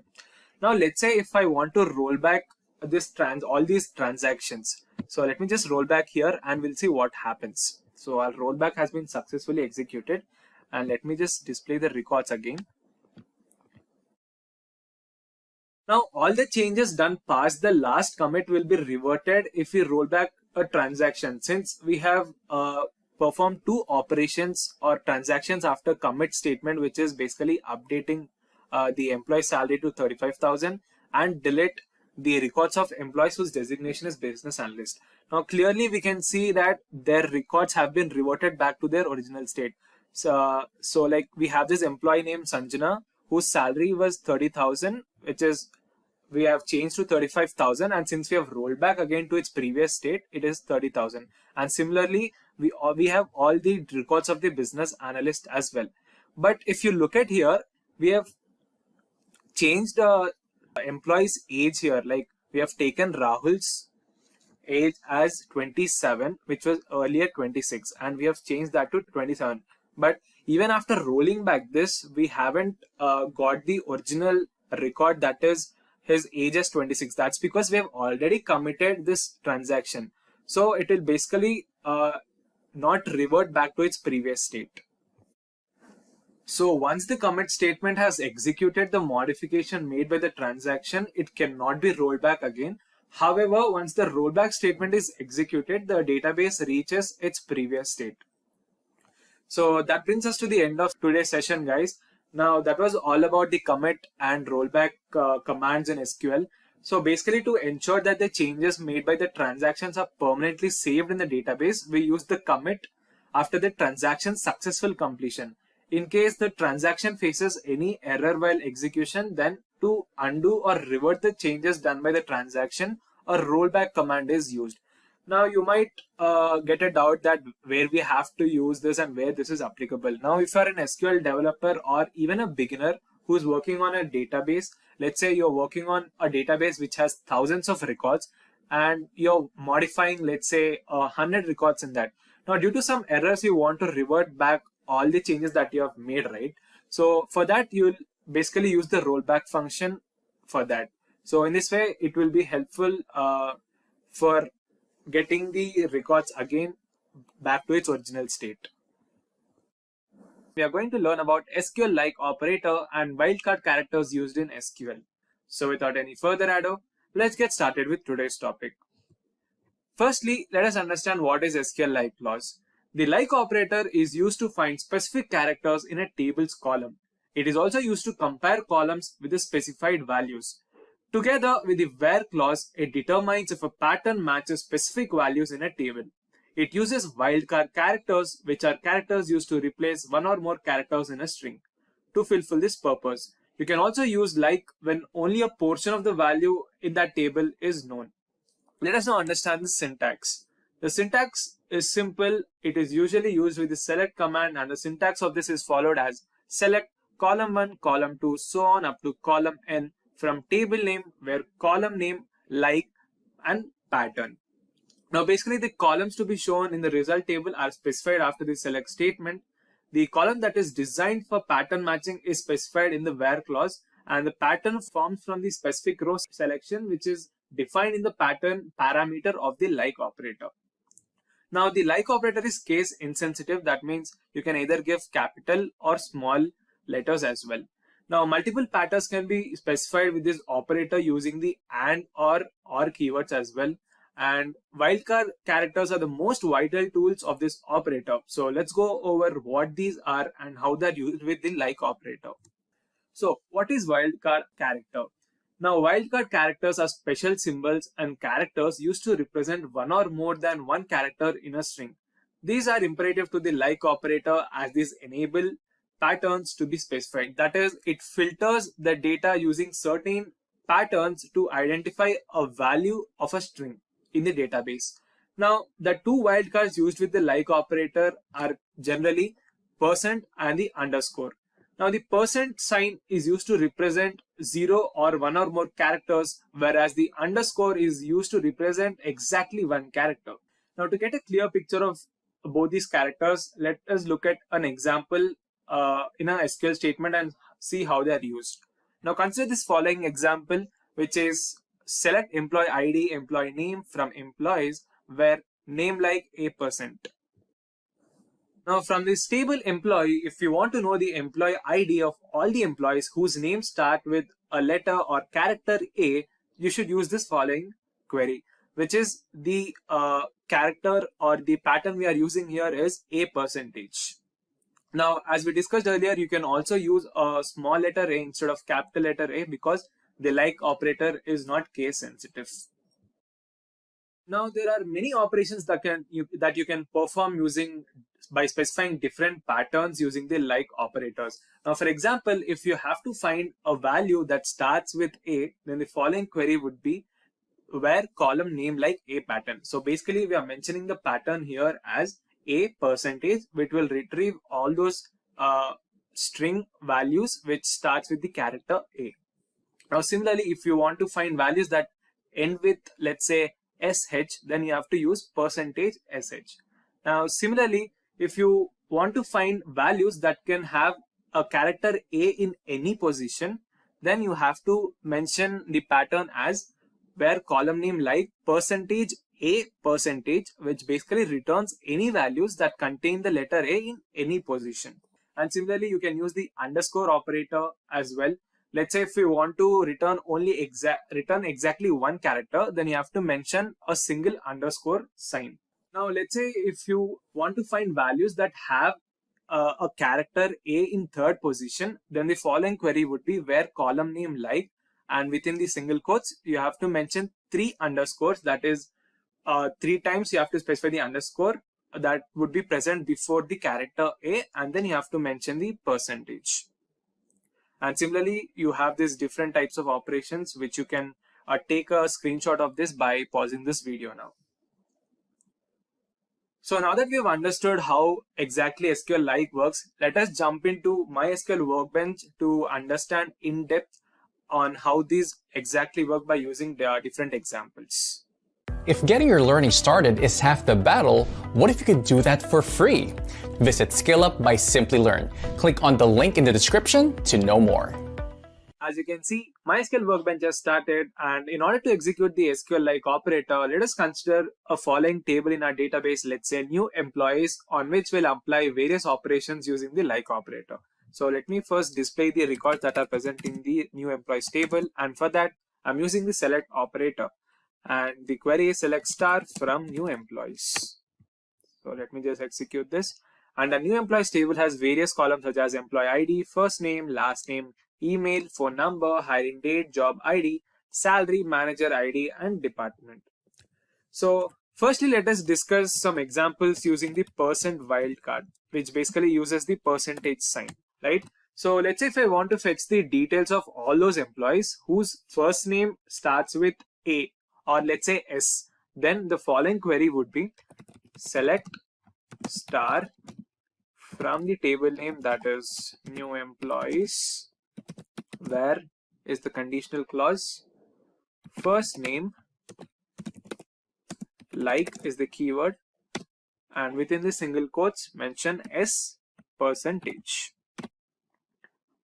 Now it is important to enclose all the patterns that you have specified in a single inverted comma, otherwise the query will return a syntax error. So let me just display this and execute this. So when you execute this query, it has returned me 7 rows, as you can see in the output, which basically returns all those employees' name whose first name starts with the character that is S. So we have like different employees like Susan Mavris, Shelly Higgins, Shelly Baida, Sigal Tobias, and etc. Now similarly, let's say if we want to fetch the details of all those employees whose last name or like first name ends with let us take a character, let's say N. So let me just display and execute the query.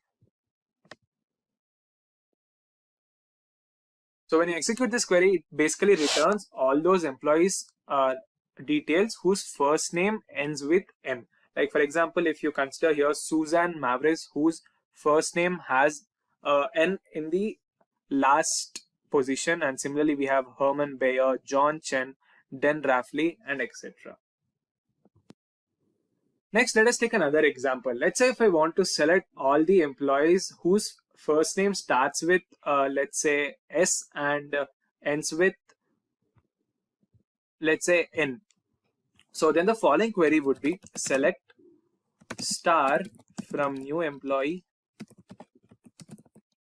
where first name like, now the first character would be S and you have to mention the percentage symbol, and the last character would be N. So let me just execute this statement. So as you can see, we have records of 3 employees whose first name have the letter or the character S in the first place and the character N in the last place. For example, Susan Mavris, in the first name we have S in the first place and N in the last place. Similarly, we have Stephen Markle and Stephen Stiles. Now let us take another example. Let's say I want to find the details of the particular employee. Now the thing is, I don't know the exact name of that employee, but I know that his salary is somewhere between 30,000 and 50,000. So for that I can use the AND or operator here. So the following query would be select star from new employee where first name like, let's say if I know the employee name starts with K, okay, then we'll mention the percentage symbol and we'll mention the AND operator here, and salary between 30,000 50,000. So let us execute this statement and we'll see the output. So when you execute this, we can see that there are no records in the table. That means there is no employee whose name starts with K and his salary is between 30,000 and 50,000. So let us take another example. Let's say the employee's name starts with J. So, and his salary is somewhere between 30,000 and 15,000. So let me just execute this statement. Now, as you can see in our result set, we have three different employees, Jennifer Valen, Julia Nair, and Jason Malin, whose salary is between 30,000 and 50,000 respectively. Like we have 44,000, 32,000, and 33,000. So in this way, you can find the details of employee even if you do not know the complete details, but just by specifying the pattern of their name or the character that we have in their name, you can fetch the details. Now, if you want to, if you further know the department ID, let's say Jennifer Valen department ID is 10 and she belongs to that department, and I want to get the details of that employee only, then I can retrieve their details in this way. So I hope you've understood how to use the percentage sign to find the different patterns in order to find the complete string value from the table. Let us now discuss some examples using the underscore while character using the underscore symbol. So let me take an example here. Let's say if we want to fetch the details of all those employees who have exactly 3 characters in their first name.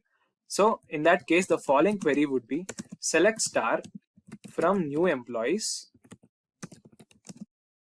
where first name like, and within the quotes.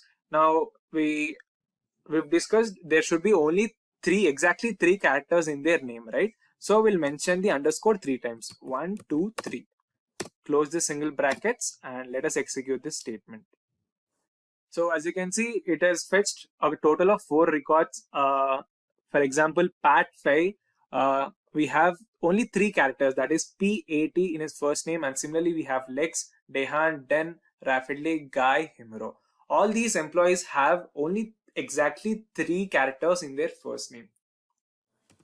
Let us now take another example. Let's say if we want to select all the employees with the first name that starts with S and are at least 5 characters in length, then in that case the following query would be select star from new employees where first name like single quotes. Now the first character would be S, so I'm mentioning S, and after S we have to mention the underscore 4 times.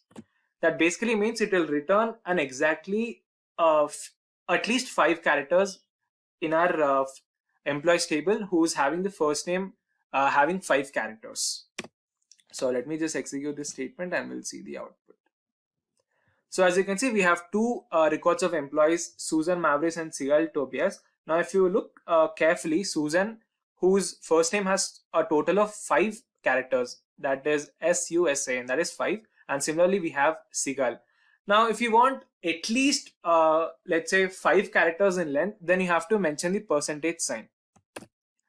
So it basically means the employee's name will start with S and it will have at least 5 characters in length. So let me just execute the statement.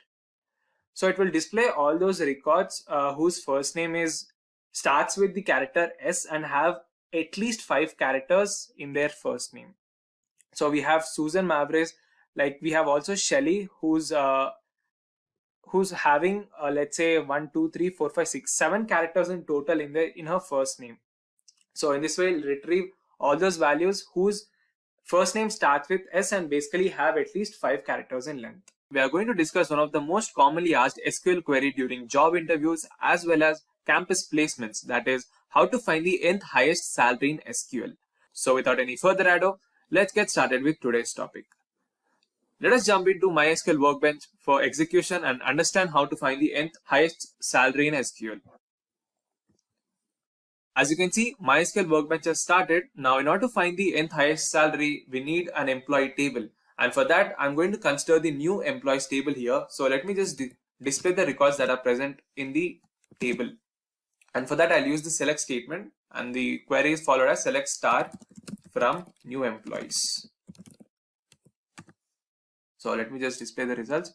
So as you can see, the new employees table has various columns such as employee ID, first name, last name, email, phone number, hiring date, salary, manager ID, and department. So firstly, before discussing how to find the highest salary, let us see how to find the maximum salary. Now to find the maximum salary in SQL, you can simply use the aggregate function max to find the highest salary in SQL. So the following query would be select max salary from the table that is new employees. So let me just display the results. So as you can see, it is showing as 93,000, which is the highest salary in our table. Now, next, to find the second highest salary in the above table, we'll use the concept of subquery, which means that firstly, we'll find the highest salary in the table, and then we'll nest that query to a subquery to find the second highest salary in SQL. So the query would basically be as, now I'll put this as a subquery here, and I'll write the outermost query now. That is, select salary from the table that is new employees where salary is less than this inner query or the subquery. So let us just execute this query and see the output. Now it will display all the salaries that are greater, that is less than the subquery that we have written here, that is the maximum salary, which is 93,000. Now that is not the answer that we want or the results that we want. Now we want the maximum salary which is less than the 93,000. So I'm going to take the max function again here. So basically how this query works is, firstly the inner query gets executed, which is the maximum salary, that is 93,000. Next the outer query executes, that is it will select the maximum salary from the new employee table which is less than the 93,000. So let me just display the results. So as you can see, it is showing as 90,000 as the second highest salary. So let us just verify whether it is correct or not. I'll use the select statement again. Select star from new employees. We'll use the order by function, order by salary, and I'll display the values in descending order. That means from highest to lowest. So in this way, we can find the highest salary and the corresponding salaries that are less than the highest salary. So as you can clearly see that we have 93,000 as our highest salary and the next salary as 90,000 as our next second highest salary. Now till now it is fine. Now let's say if you are asked to find the fifth highest salary, or let's say 20th highest salary, or basically nth highest salary from this table. Now you can't keep on adding subqueries to this already written query, right? It will become time consuming and it becomes complex as well. Now in general, there are two ways to find the nth highest salary. The first one is using the limit clause, and the second one is using the dense rank function, which is an inbuilt function provided by SQL, which we are going to discuss about in a while. So firstly, let us discuss about the limit clause and how we'll use the limit clause to find the nth highest salary here. So firstly, let us understand the syntax here. Now the syntax is followed as select column list from table name order by expression limit n-1 comma 1. So let me just explain the syntax here. Now after the select statement, you will have to mention all the columns that you want to fetch in your resultant table from the table name order by expression, which is basically the column name you have to specify here, and you're using the limit keyword, and after that we have two parameters here, that is n-1 comma 1. Now in the syntax, the limit n-1 comma 1 clause returns one row that starts after the row n. Now in other words, if I have to define this, the first parameter, that is n-1, defines after how many rows it will start fetching the records in our resultant set, and the second parameter will basically return the number of rows in that table. So let me just explain this with an example. So select, now I'll use the distinct keyword here, which will basically remove all the anomalies or the repeated values in our table. So distinct salary from table name, that is new employees, order by salary, limit. Now let's say if I want to find the 10th highest salary in our table, so now our n becomes 10, so the value here, it will be n-1. So 10-1 is basically 9 comma 1. Now what this query basically does is, it will return one record after the first 9 rows. That is basically the 10th row, which is the query that we want, that is to find the 10th highest salary. So let me just execute this statement. Okay, there is an error. So yes, the query is returning me as 24,000, which is the 10th highest salary here. Now similarly, if you want to find the, let's say, 24th highest salary, I'll just change the value into 24. So so basically if you want to find the 24th highest salary, you'll have to mention 23 here. That is n minus 1, right? So let us find the output. So the next highest salary is 48,000.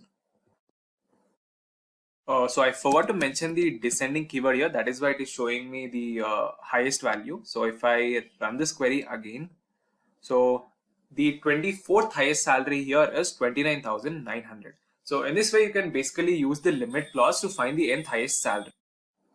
Now let's say if I want to fetch the complete details of that employee who's having the 24th highest salary, I'll simply use a subquery here. So I'll put this query as a subquery and I'll write another outer query using the select statement. Select star from new employees where salary is equals to the inner query. So let me just execute this query and we'll see the output. So now it will display the complete details of the employee, their employee ID, first name, last name, email, phone number, their salary, manager ID, department, and etc. So in this way, if you want to fetch the complete details as well, you can use this subquery here. Now let's say if you are asked to find the first 5 highest salaries in the table, then the parameter here will be changed. Now here our n value becomes 1, so the n minus 1 becomes 0. Now and we want to fetch the first 5 records from the table, so we'll mention 5 as our second parameter, which will basically display the first 5 records. So let me just display and execute this statement. So as you can see, it will display the first 5 highest salaries starting from 93,000, 90,000, next 88,000, 83,000, and next 82,000. Now, if you have to observe this query carefully, it is somewhat similar to that of the top function we use. Now, since top function is not applicable in MySQL, we are using the limit clause here. Now, if you're working on different other databases like SQL Server or MongoDB or Oracle, you can use the top function. Now, the format will remain the same, only the syntax will change with the use of top keyword. So in this way, you can use the limit clause to find the nth highest salary. Let us now discuss the second way, that is using the dense rank function. Now MySQL dense rank function is an inbuilt function which is used to return sequential numbers starting from 1 based on the ordering of rows imposed by the order by clause. Now when you have 2 records with the same data set, then it will give the same rank to the both rows. So firstly, let us understand the syntax here. The syntax is followed as select column list. These are basically all the columns that you want to fetch in your resultant table. Comma dense rank is the keyword we use here. Over, and inside the parenthesis, we are writing the order by clause and we'll mention the expression as, and we'll give a alias name to this dense rank function from the table name. So now basically the function is always used with over clause here, which will always assign rank on basis of the order by clause, and the rank is also assigned to the rows in a sequential manner. That is, the assignment of rank to these rows will always start from 1 and the next value will be 1 greater than the previous rank assigned. So let us understand this with an example. Now let's say I'll use the select clause here and I want to display the employee ID, the first name of the employee,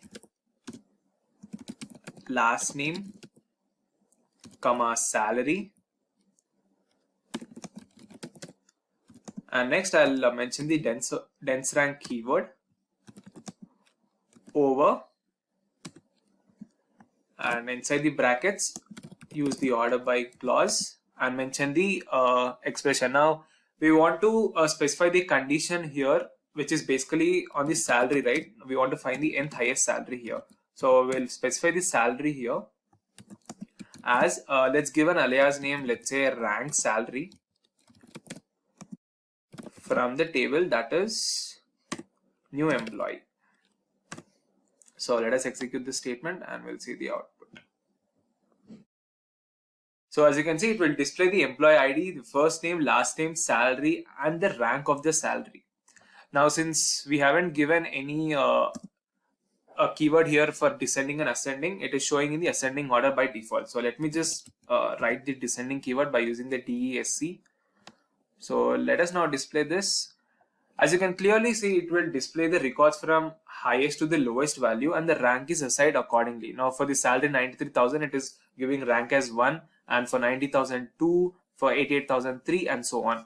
Now if you look here, like the employee Adam Fripp, who's having 82,000 as salary, and similarly John Chen, who's also having 82,000 salary, and the rank is assigned as 5, which is same.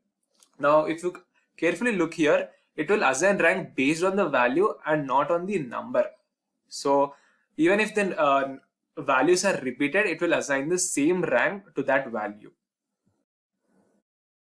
So I hope you understood how to use the dense rank function here. Now let's say to find the nth highest salary, we'll have to use a subquery here. Now basically I'll keep this as a subquery here, and I'll use another select statement. So basically I want to again display the employee ID, first name, last name, and salary in a resultant table. So I'll just copy this and keep it as an outer query from this table, right? So, and I'll mention a where condition, where rank salary is equals to, now you can mention the nth highest salary. Now whatever you want to display, you can mention this here. Now let's say if I want to find the 32nd highest salary, I'll just mention the rank salary equals to 32. So let us now execute this statement and we'll see the output. Now it will show me an error basically here which says every derived table must have its own alias name. So we have not given a specific alias name to our table here. So let us just give a alias name, let's say as E, or you can take EMP or anything as per your choice, right? So let me just display this and we'll see the output. So as you can see, the 32nd highest salary has been assigned to the employee Hazel Phil Tanker, whose salary is 22,000. So let's just check whether it is correct or not. I'll just copy this dense rank select statement again. So let's just scroll down, and as you can see, 32, which is the rank here, has been assigned to the employee Hazel Phil Tanker, whose salary is 22,000. So which is correct, and you have successfully executed query in this case. Now similarly, if you want to find another employee salary, let's say if you want to find 16th highest salary, we'll take this and we'll execute the statement, and it is showing me as the 48,000, which is the 16th highest salary, and the employee ID is 105. The employee name is David Austin. We are going to learn how to create a view in SQL and understand how exactly they work. So without any further ado, let's get started with today's topic. What is view in SQL? A database view in SQL is like having virtual tables containing a single query and its result. The result is usually a virtual table with rows and columns, just like the actual table in a database. We can either pass a query to store all the rows and columns of a table or only a part of it. Now, the most significant advantage of a view in SQL is that it stores the query, and hence we don't have to write it again and again from scratch. Now, but then a question arises, why not use the stored procedure instead? Even the stored procedure can hold a query and execute whenever called. However, the advantage with view is that they are easier and more straightforward compared to procedures. While procedures can have multiple statements with them, views can have only one. Also, views do not accept any parameters as in case with the stored procedure. Now, SQL views can be considered as one of the database objects which is created over an SQL query. It simply represents the data returned by an SQL query. So a view does not actually store the data in the tables, but every time we call a view in the database, it returns the result set of the query in which it is defined. So in a nutshell, we can say that a view is similar to that of a relational database table, which can be treated as a virtual table, and it is just a mere representative of an underlying SQL query. It always fetches the data from base table that are used to create the view using the view creation query. Let us now understand the syntax. The views in SQL are created with the create view syntax, and creating views in SQL is very simple. Following is the basic syntax to create a view in SQL, and it is followed as create view, view name as select column 1, column 2 up to so on column n from table 1, table 2, table n where condition. Now to see the data in the view, we can query the view using the following select statement. Now create view is used at the start of the code to initiate the view, and then select is used to decide which columns to pick from the tables. Now table 1, table up to so on, table n denotes the names of the table. However, you can work on a single table as well. Now where is used to define the condition, which is used to select only a particular number of rows. Now another significant advantage of views is that it allows certain operations like insert, update, delete, just like you perform in a normal SQL table. Now other than this, we have other operations which can be performed using the view. Now view is used to filter records using where clause. Now we know that there is a lot of chunks of data in our database, and if we want only a part of it, we can filter the data using the where clause. Similarly, we can select columns from a single table as per our need. And in the same way, we can use the group by clause to select only a particular or a summarized result of a resultant set. And finally, we can also select columns from multiple tables using the join condition as well. So now that we've understood what exactly views are, let us jump into MySQL Workbench for execution part. If getting your learning started is half the battle, what if you could do that for free? Visit SkillUp by SimpliLearn. Click on the link in the description to know more. So as you can see, MySQL Workbench has started, and before we proceed into the execution part and see how to create a view in SQL using various examples, let us first quickly understand why we use views in SQL, so that we'll have a clear picture before we get into the execution part. Now there are various reasons for using views in SQL. The first one is majorly because of security reasons, right? Now views provide security to the data, acting as a security mechanism, and views can actually enhance security by restricting data access to users. For instance, we can limit a user from accessing the actual table that contains sensitive data, but provide access to the view that has only insensitive data. Let's take an example to understand this. Now, in a company, there is an employee, HR, and a manager who might be working on a same database table to fetch some information. Now, because they are from different departments, there must be some data that might be irrelevant to HR, but it might be relevant to the manager. And in other case, that data might be relevant to manager, but it might be irrelevant to the employee. So in that case, there should be a security mechanism that would hide irrelevant information of the table from certain usage. Now, views allows us to hide or show some data of table depending on the requirement and security.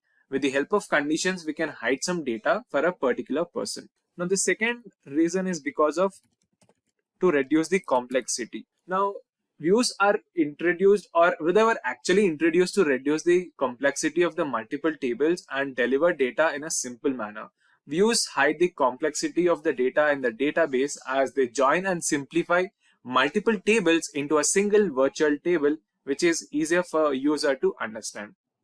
And finally, because of consistency reasons. Now, views also maintain the data integrity as it presents a consistent and accurate data from the database. You can easily make changes to the views according to the user requirement, and the effect of the same will be seen quickly in a quick manner. So now that we've understood why we use views in SQL, let us just quickly get into the execution part now. Now we can easily create a view in SQL from a single table or even multiple tables using the create view statement. Now, but before we create a view, we'll create a table named customers that we will use throughout this session now. So let us just create a table first, which is a customer table, and the syntax is create table customer. And in the customer table, I'm going to create various columns or fields such as customer ID, customer name, age, address, and I'm giving customer ID as a primary key because it uniquely identifies each and every record in the table. So let us just execute this statement and we'll see the output. So our query has been successfully executed. So let me just use the select statement to display the result. Select star from customer. Right, so our table has been created and the fields customer ID, customer name, age and address are being displayed. Now let us quickly insert some values in this table. Now I'll use the insert statement for that. Insert into table name, which is customer, values, and within the brackets, now customer ID let us take as 101, name let us take as Kiran, and age I'm taking as 25, and address I'm taking as Hyderabad. Right, so let us execute this statement and we'll see the output. So our query has been successfully executed and the information has been inserted into our table. So as you can see, the details of Kiran has been successfully executed and displayed in our table. Now similarly, I'll insert some more records into the table. So let me just copy this insert statement.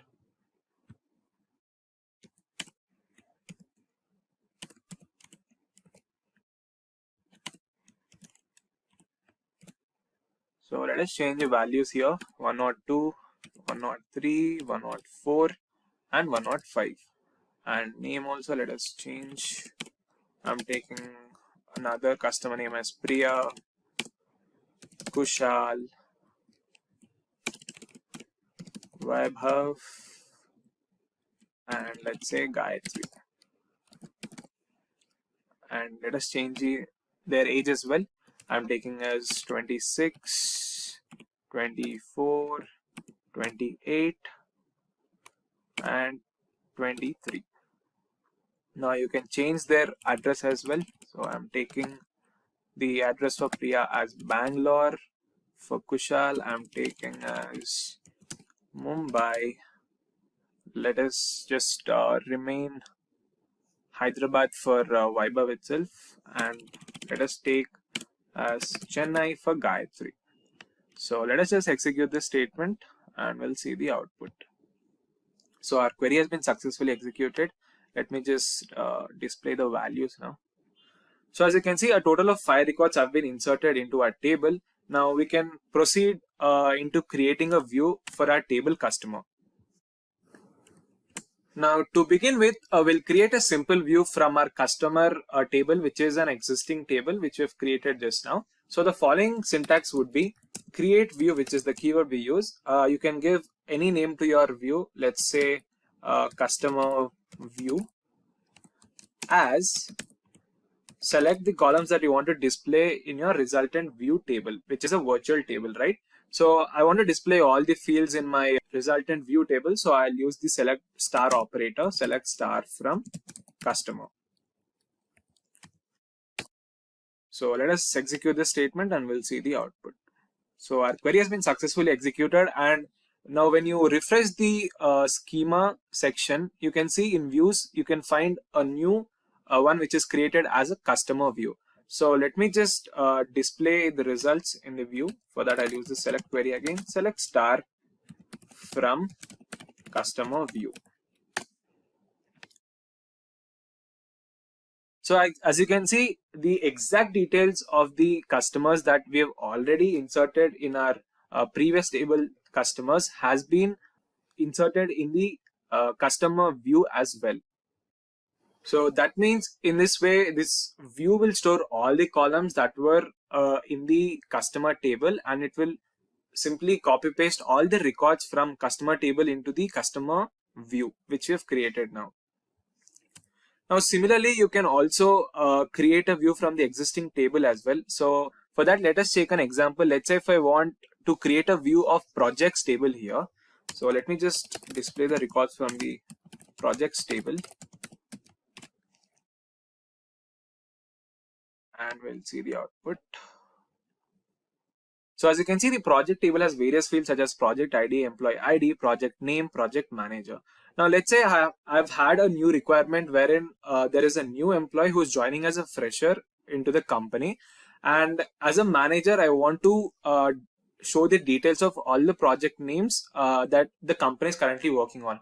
Now I want to hide the employee ID details because I don't want the fresher to have an exact idea on which project the current employees are working. So for that, I'll create a simple view here, which will basically give all access to the fresher or the employee who have recently joined. He can only view the project name and project manager's name. That's it.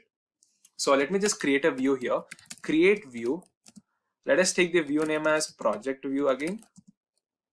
As select the columns. Now I'll just select the project ID, the project name, and the project manager's name here. Project managers from the table, that is projects. So let us execute this statement and we'll see the output. So our query has been successfully executed. Now when you refresh this again, you can see another view is formed in the views section, which is the project view. So let me just display the records that are present in this view. I'll use the select statement again, select star from projects view. So as you can see now, only the project ID, the project name, and the name of the project manager are being displayed without displaying the employee IDs in this view table. So it will basically encapsulate or hide the unwanted details for the new employee so that he can only view the project name and the project manager's name itself. That's it. Right, so that brings us to the next segment wherein we'll understand how to perform various operations in a view in SQL, that is how to insert, update and delete records in a view. Now just like actual tables, we can easily insert, update and delete rows in a view that is not allowed in stored procedures. Now firstly, let us discuss how to insert a row in a view. For inserting a row in a view, we'll use the project view as an example that we have created earlier. Now the view already had, let's say, I think 10 rows and we'll insert another row using the insert into command. So the following syntax is insert into name of the view, that is project views, project view, values, and inside that let's say I'm taking project ID as 1120, comma, project name, let us say artificial neural network, comma, and let us say the project manager name is Akash.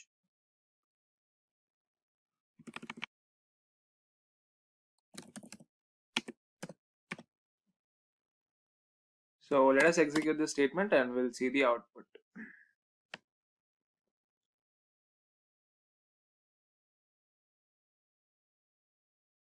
So our query has been successfully executed. So let me just use the select statement again to display the records. So as you can see, there's a new record with the project ID 1120 and the project name is artificial neural networks and the project manager name is Akash. So as we can see in the output, in this way we can create another row by inserting in the view, which confirms that the insert statement has been successfully executed. Right. So next, let us discuss how to update a record in a view. Now, just like inserting, we can also update a row in a view. If you notice the previous example, we have inserted a new row that is with the project ID as 1120. Let us update one of the record in this. Let's say if I want to update the project details of blockchain technology as something else, I'll use the update statement here. So the syntax for the update would be update, mention the view name, that is project view, set. Now since we are changing the project name, I'll mention the field project name, set project name equals to. Now let's say if I want to change the project ID 110 as, let's say, SEO optimization, or let's say SEO analytics, where project ID equals to 1110. Right, so let us execute this statement and we'll see the output. our query has been successfully executed. So let me run the select statement again to display the records. So as you can clearly see that the project ID, which was 1110, which was earlier blockchain technology, has been changed into SEO analytics. So the updated the version of the column name, which was blockchain technology, has been changed into SEO analytics successfully. Thus, it is confirmed that the update statement has been executed successfully as well. Now, finally, let us see how to delete a record in a view. Now, just like how we inserted and updated a row, we can also delete a row using the delete statement. For example, we will delete the row which is having project ID, let's say 810. Which is project name as diabetic retinopathy and the project manager name is Harsh. So let me just delete this record. So I'll use the delete statement here. Delete from project view, where is the condition we use here, where project ID equals to 810. Right, so let me just execute this again. So our query has been executed successfully. Let me just display the records. So as you can see, the record, the project ID which is having 810, which is one of the record in this table, has been successfully deleted. So in this way, you can perform various such operations which we actually generally perform in the normal SQL tables. You can similarly perform them in SQL views as well. Now, for some reasons, if you want to delete the whole view, that is the view that we have already created. Now, for some reasons, if you want to delete it, you can simply use the drop command here, which will completely delete the view that you have created. So the query would be drop, mention the view name, which is project view. Right. So let us just execute this. So our query has been successfully executed. So let me just use the select statement to display the records. Select star from which is project view. Right. So let us execute this. Now when you execute this, it will simply say that project view does not exist, which means that our view which we have created has been successfully deleted from the database and the schema as well.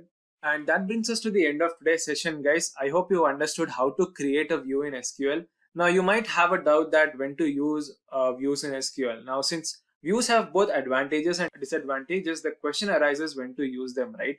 Now, for instance, if you remove an attribute or if you actually delete a table, it can impact the functionality of a view as well.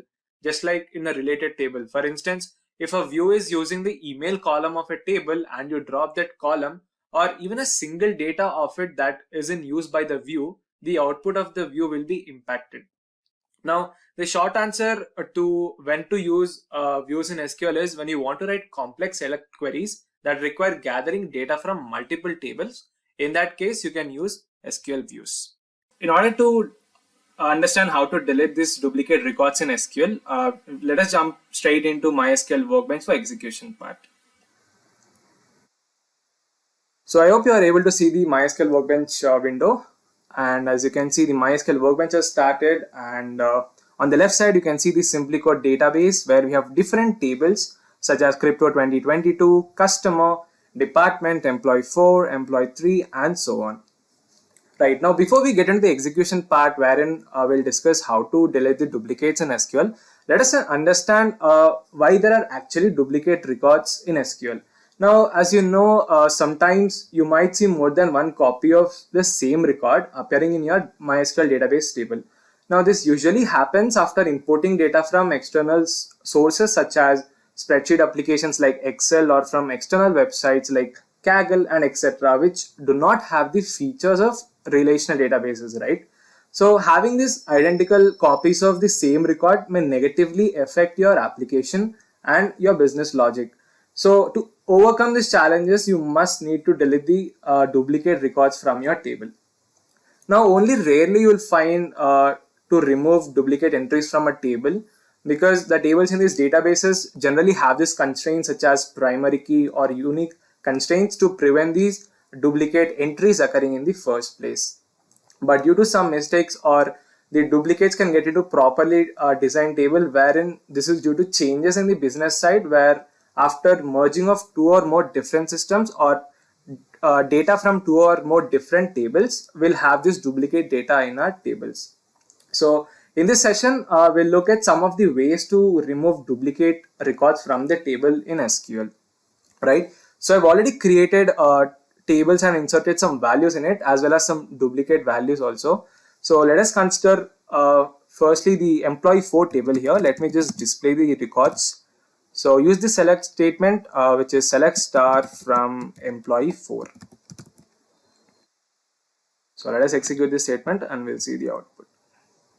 Right. Now employee 4 table has various columns such as employee ID, first name, last name, email, phone number, hiring date, job ID, salary, manager ID, and finally department ID. Now there are different ways to delete the duplicate records. So we'll discuss one by one each. So firstly, we can delete the duplicate records using the group by and having function. So let us understand the syntax first. Now before we get into the execution part, you'll have to understand how to fetch the duplicate records from the database table, right? So for that, we'll use the following query as select first name, comma last name, which are basically the columns, and I'll use the count function, which will basically count all the duplicate values that are present in our employee 4 table. Mention the table name, and we'll use the group by function. Group by, mention the column names you want to group, which is basically the first name and the last name, right? Having count, mention the star operator greater than 1, right? Let us now execute this statement and we'll see the output. So as you can clearly see in our resultant set, we have a total of 5 records such as Donald O'Connell, Jennifer Wallen, Michael Hastings, Herman Baer, and finally Alexander Hunold, where the records in the employee table have been repeated. For example, Donald O'Connell records have been repeated 3 times here, and similarly we have Jennifer Wallen's 2, Michael Hastings 2 times, again Herman's Baer was also 2 times, and finally Alexander Hunold is also 4 times, right? Now that we have understood how to find the duplicate records that are present in our table, let us now understand how to delete. Now the query for that would be delete from, mention the table name, which is employee 4, where employee ID not in. So let us first understand the syntax, then I'll clearly explain how it actually works. So select, which is a subquery now, use the max function, mention the employee ID column name, close the parenthesis from employee 4, and you can use the group by function as well. So we'll group by the first name and the last name here.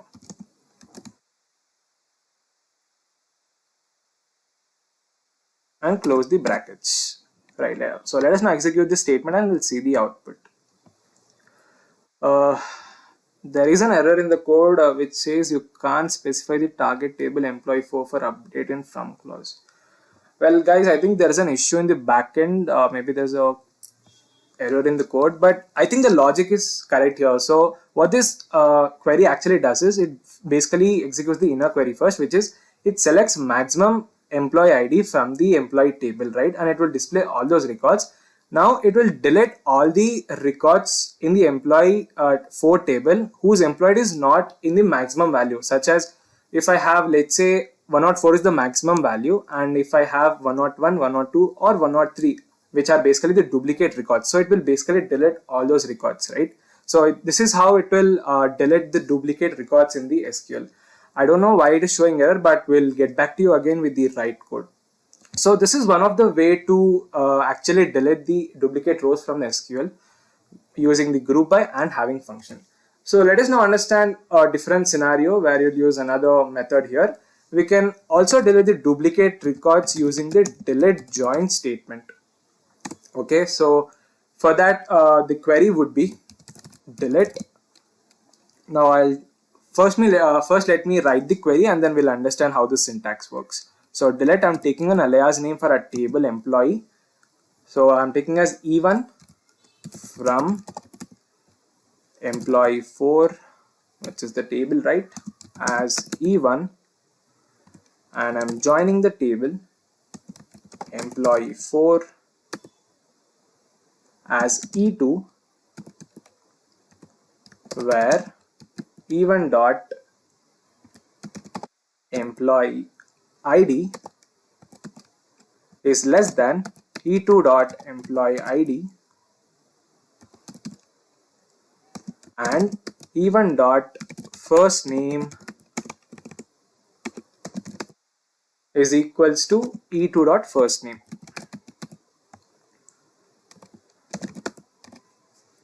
Right, so this is our query now.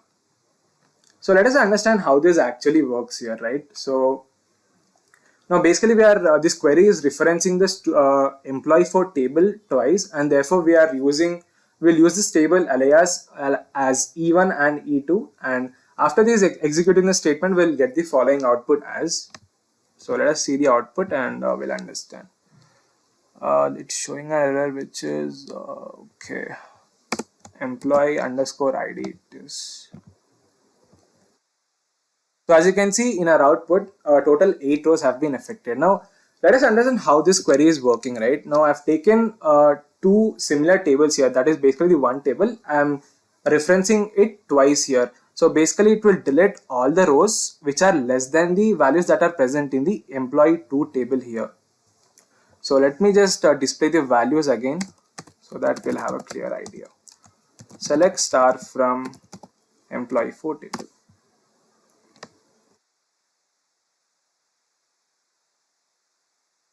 So as you can see now, previously we had the repetition of certain records. For example, Douglas Grant we had, and similarly we had Alexander Hunold, and for similarly Herman Bernos. After execute this statement, we have only a single record where all the existing duplicate records have been successfully deleted. So in this way, you can use the delete join statement as well to delete the duplicate records from your table. Now let's the next method to delete these duplicate records is using the row number function. Now row number function is basically a SQL ranking function, guys, that will assign a sequential rank number to each record in a partition. Now when this SQL row number function detects any two identical values, or let's say duplicate values in the same partition, it assigns different rank numbers to both, and this rank number will be determined by the sequence in which they are being displayed. I know this might sound a bit confusing, so let us understand the query and see how it exactly works. So the query is followed as select employee ID comma first name. So basically display all the columns that you want in your resultant table. Last name, mention the row number function,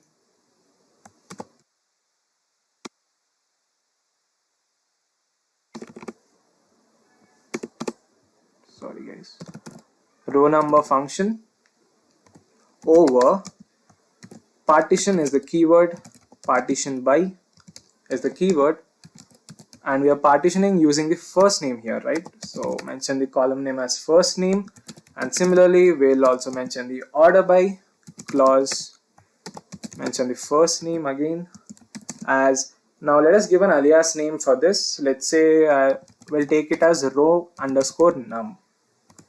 Mention the table name, that is employees. So let us consider another table here which is employees 3. Right. So this is our query. So let us understand what exactly this syntax is all about. Now we are using the over keyword here, which basically is a clause which specifies the windows or set of rows that the window function operates, and the partition by and order by are the two possible clauses of the over clause. And next we have the partition by keyword, which is an optional clause in the row number function. It is basically a clause that divides the result set into partitions. Now the row number method is then applied to each partition, which assigns a separate rank number to each partition. And if the partition by clause is not specified, the row number function will treat the entire result as a single partition and rank it from top to bottom.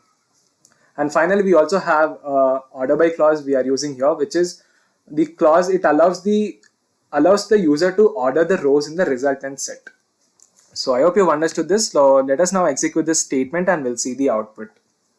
Right. Now, as you can see in our resultant set, we have details of an employee, Alexander Hunold, whose employee ID is 103 here, which has been repeated for 4 times here, right?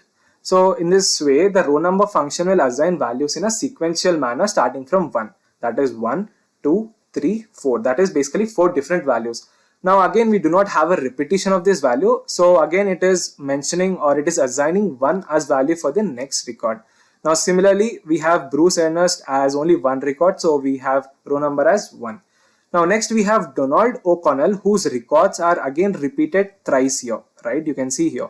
So the row number function assigns the values as 1, 2, 3. So similarly, for all the rest of the records that are present in the table, it assigns the value in a sequential order on the number of times it has been repeated. So now that we've added the partitions and the row numbers to the our resultant set, let us now understand how to delete these duplicate records. Now the syntax for that would be delete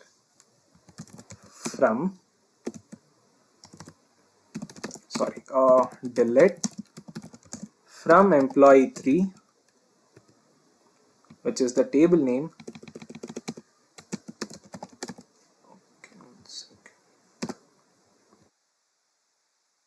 employee 3,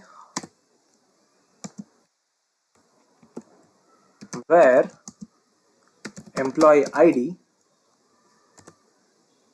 in. Now within the parenthesis, we'll write a subquery here, which is basically select all the employee IDs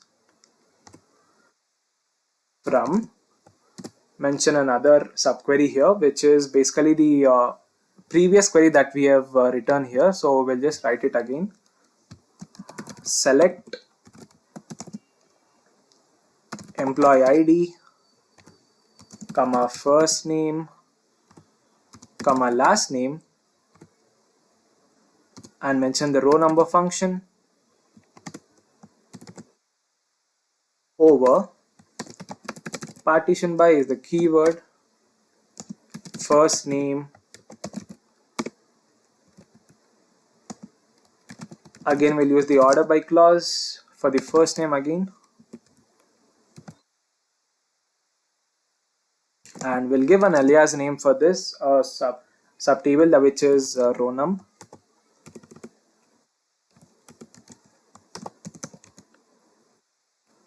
from employee 3 table. And for this outer part of the query, we'll give another temporary name, let's say temp table, where row number is basically greater than 1.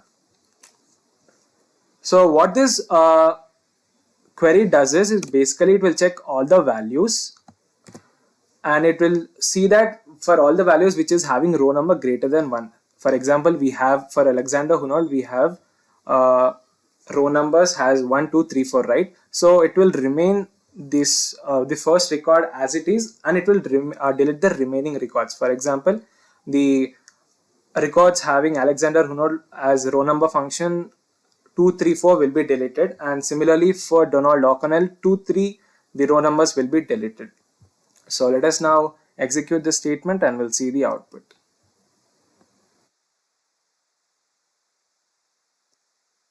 It is showing an error again, so let me just make some changes.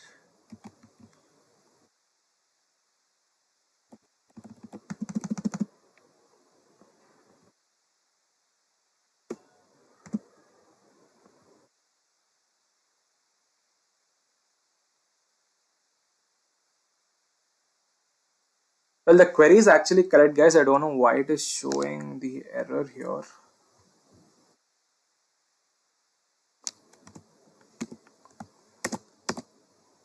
Okay, I forgot to close the parenthesis here, right? So that was my mistake. Sorry. So let's now execute the statement and we'll see the output. 3,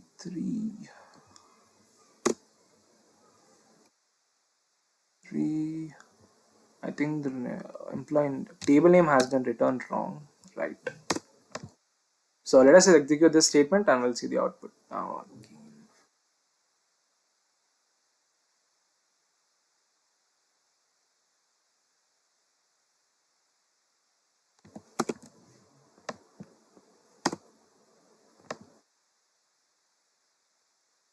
So our query has been successfully executed, guys, and we can see that 13 rows have been affected.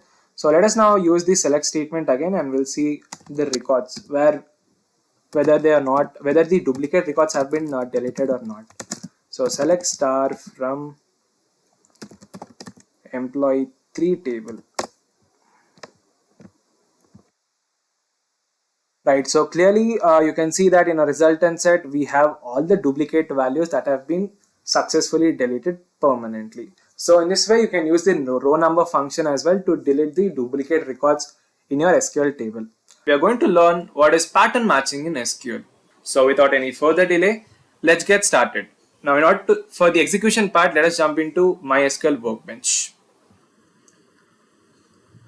So as you can see, MySQL Workbench has started, and on the left side you can see the SimpliCode database, which has various tables like crypto, 2022, customer, department, new employees, Olympics, and etc. So before getting into the execution part, guys, let us understand how exactly the pattern matching works. Now remember, when you start typing something into Google search bar and it auto completes feature already completes your sentence, right? So what exactly is happening there? So Google is basically trying to accomplish is what is pattern matching. Pattern matching is basically checking whether a specific sequence of characters or token or a data or the other information that you're looking is existing in the database or not. So for that we use pattern matching in SQL. Now SQL pattern matching allows you to search for patterns in data if you don't know how the exact word or phrase you're finding is there or not. So this kind of SQL query uses wildcard characters to match a pattern. Now the like operator is basically used to find the specific pattern in the tables column. It is also used to compare columns within the specified values. Now together with the where clause, it determines if a pattern matches specific values in a table. It also uses some special wildcard characters such as the like percentage as well as the like underscore operator to find the specific pattern. So basically the like percentage sign is used to represent 0 or more characters, and the underscore sign is used to represent exactly one character. Right. To get a clear picture of both these operators using the special wildcard symbols, let us look at some examples and see how they are executed and how it will return the values. So for that, let me just switch to another tab and let us consider the Olympics table to perform operations using the pattern matching in SQL. So let me just display the results from the Olympics table. So I'm using the select star from Olympics table. Right, so the Olympics table has various columns or fields such as ID, name, sex, age, height, weight, country, NOC, games, year, season, city, sport, and event, and also the medal that they have won. So firstly, let us discuss some examples using the like percentage operator, guys. So as we discussed earlier, like percentage operator basically returns one or more characters having certain patterns that we've mentioned in the condition in our query. So let me just take a first example here and we'll see how it gets executed. Now let's say if I want to fetch details of all the athletes who have participated in Olympic Games whose name starts with S.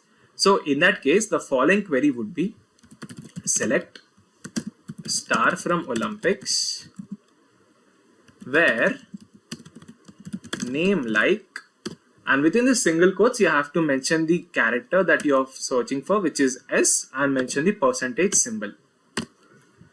So let us just execute this statement and we'll see the output. So it will basically display the results of all those athletes who have participated in the Olympics whose name starts with S. So if you want to further write a query in order to display in ascending order, you can use the order by function as well. So I'll use the order by name. So this will basically represent all the names starting from S, and also the second character which will maintain in the ascending order. Like if you see Salim Abenos, and next we have Silvano Abba, and so on till Stephen Anthony Base, right? So in this way, if you want to display only the results using the first character, you can use this. Next, let us discuss another example. Now, you can use multiple characters also to find the patterns in order to fetch the data. Let's say if you want to retrieve the details of all the events in the Olympic Games whose name starts with, let's say, SA. So in that case, we'll be using the query as select star from Olympics where event like SA %. So let us execute this and we'll see the output. So we were talking about events, right? So we have events here, like various events. So let me just use the distinct so that we'll have only the event's name. Select distinct event and we'll see the output. Okay.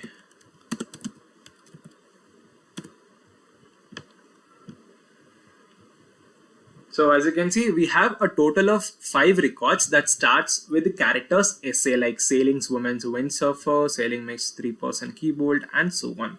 So in this way, if you know the first 2 characters of the value that you want to search, then you can use the percentage operator by mentioning the first 2 characters here. That is, we have taken SA here.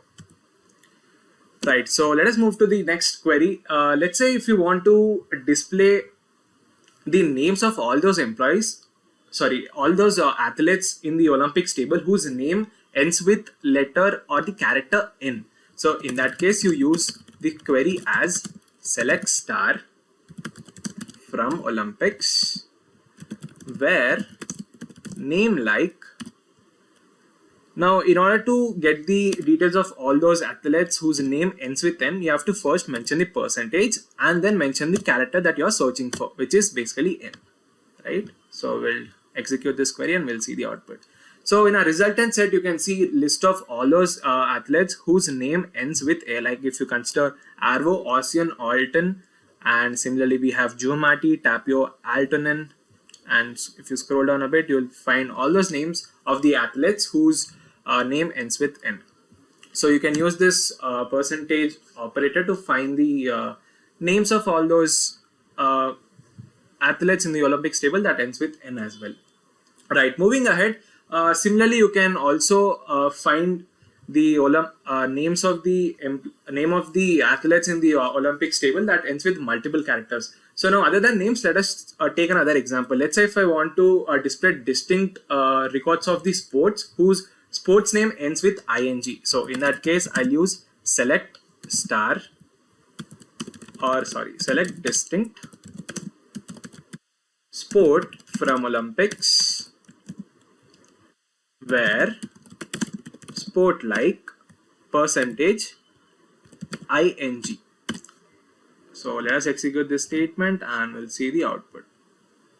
So it will basically display the records of all those sports played in the Olympic Games which ends with the characters ing. So no matter what it has in the starting places, it should end basically with the ing characters. So we have various sports like speed skating, cross-country skiing, swimming, sailing, alpine skiing, weightlifting, and finally wrestling. Oh, sorry, we have more than that. So basically, it displays all those sports which have ing in the last place. So I hope you understood this. So let us now understand another scenario where we'll use this percentage. Now, if you want to display the records of all those athletes who have I or K, let's say IK in any particular order in their names. So in that case, you'll use the following query as select star from Olympics, a table name, where name like. So the name can start with any character, so I'm using the percentage. Now it should have only IK in between their name, so at any positions. And finally, I'll enclose in with the percentage. So it can be in second, third, or you can say fifth, sixth, but basically it should have IK characters in the name. So let us just forgot to mention the single quote. So let us execute this statement and then we'll see the output. Right, so as you can see, we have the resultant set which has, for example, if you consider Agnes Erika Anderson, she has IK in between her name. And similarly, Jan Eric, similarly he has IK characters in middle of his name. And similarly, we have Mika Lauri, Arenika, Arvi Alec, Monica Ava, and so on.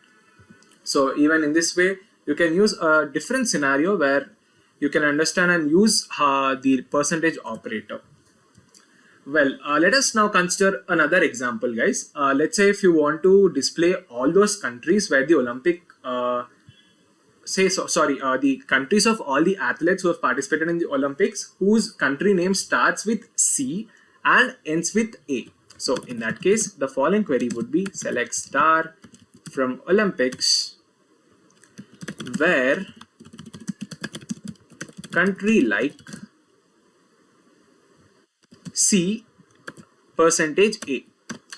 So what this basically does is it will retrieve all the records of the countries which has the letter C as its either first position and A as in the last position, and it can have any number of characters in between. So for that we are using percentage sign.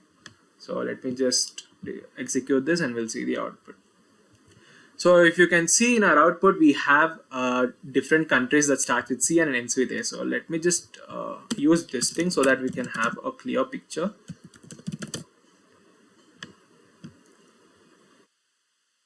So as you can see, we have China and Cuba, which are only two countries which have the letter C as it's in the first position and A in the last position as well.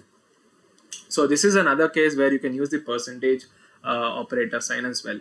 So and finally, let us look another example of before moving ahead with the underscore operator.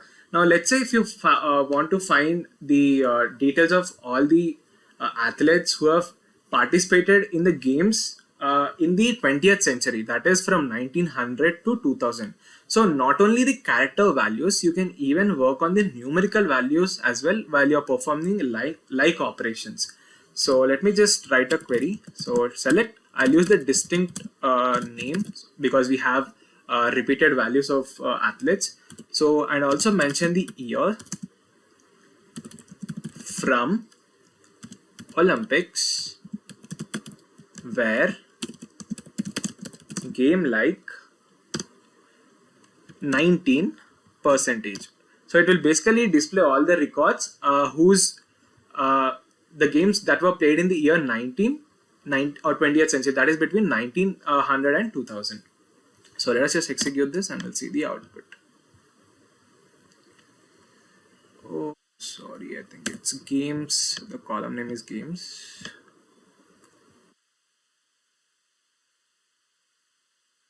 So as you can see, it will display the records of all the athletes who have played various games in this year starting from 1900s to 2000. So if you want a more good looking query, you can use the order by so that it will sort the result in ascending order.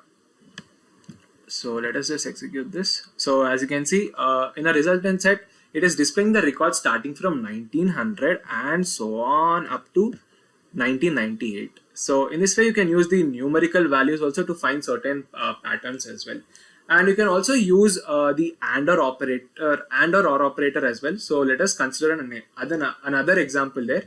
Now let's say if you want to fetch the details of all these athletes who have taken part in various Olympic games, be it summer Olympic games or winter Olympic games, and the sport that they have participated is basically starts with the letter B. So in that case, what we'll do is we'll add game section as well, which is a column, mention the AND operator and sport like percentage B. So what it does is basically displays all the records of the athletes who have taken part in all the Olympic games, be it summer or winter Olympic games in the 20th century, that is from 1900 to 2000. And also it will filter the records wherein it will only display the sport which starts with the letter B. And similarly, we'll do the order by year. So let us just execute the statement and we'll see the output. So as you can see, it is displaying me the record of all those athletes who have taken part in various games starting in the 19th from 1900s. From we have 1924, 1952 and so on up to 1998. So in this way you can also use the AND operator basically to fetch the records using the percentage operator. So I hope you've understood till now how we use the like percentage in order to find certain pattern in our values that are present in our tables to fetch those records. Let us move ahead and discuss some examples by using the like underscore operator. Right, as we discussed, like underscore operator basically returns exactly one character that we specified. So let us just understand with an example here so that you'll have a clear idea.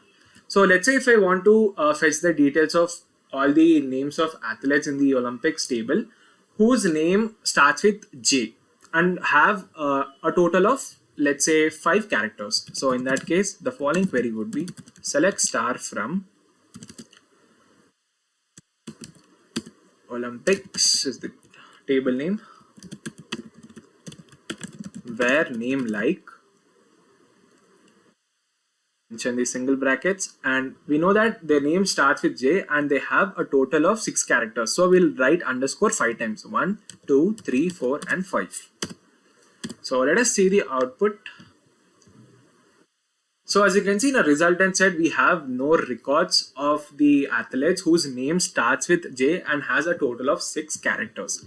So let us take another example. Let's say if you want to find the details of the cities where the Olympic Games have played, which basically starts with the letter B and has a total of 6 characters, right? So in that case, what we'll do is select star from Olympics, where city like B and mention 5 underscores because it has a total of 6 characters. We already mentioned the character B in the first place, so we'll have 5 underscores.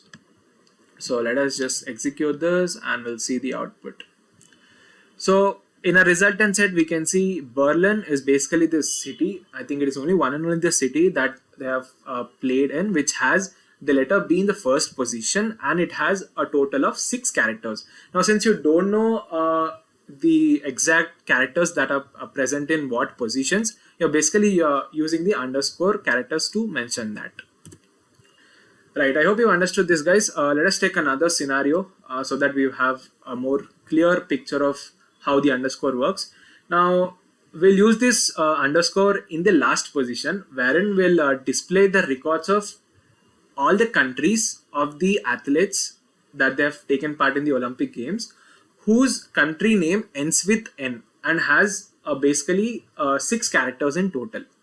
That is 5 characters we have to mention as underscore, and we will have the N as the last letter. So select star from Olympics, where country like, so mention a total of 6 and mention the last letter which ends with A. So let us execute the statement and we'll see the output. So these are basically the so let me just use the distinct so that we'll have only the country names in our result table. So basically Cameroon and Pakistan are basically the 2 countries that the athletes belong to, which have a total of 7 characters and has N in the last position. So as you can see, Cameroon and Pakistan are both those countries.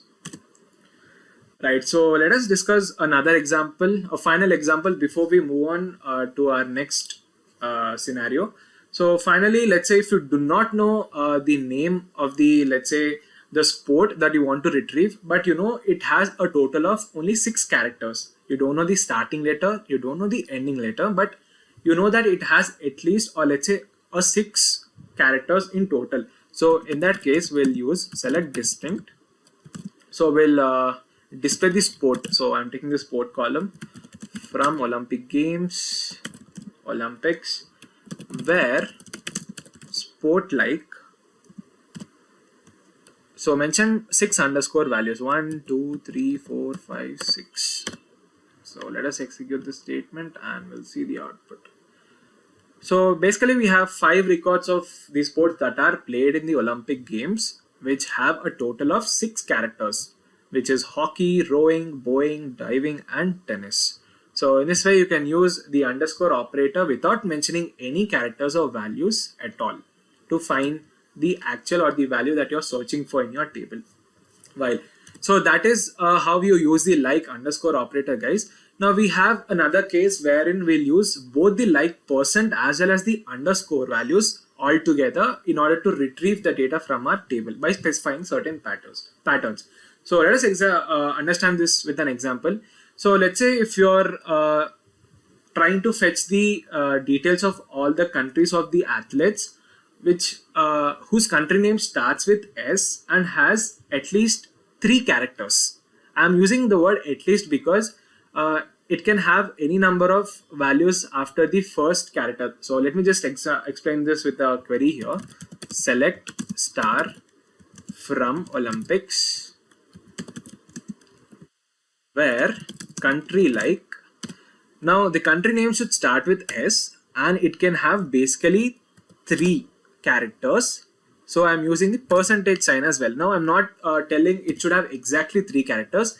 It can have at least 3 characters. That is, it can have 4, 5 or even 6. So let us just execute the statement and we'll see the output.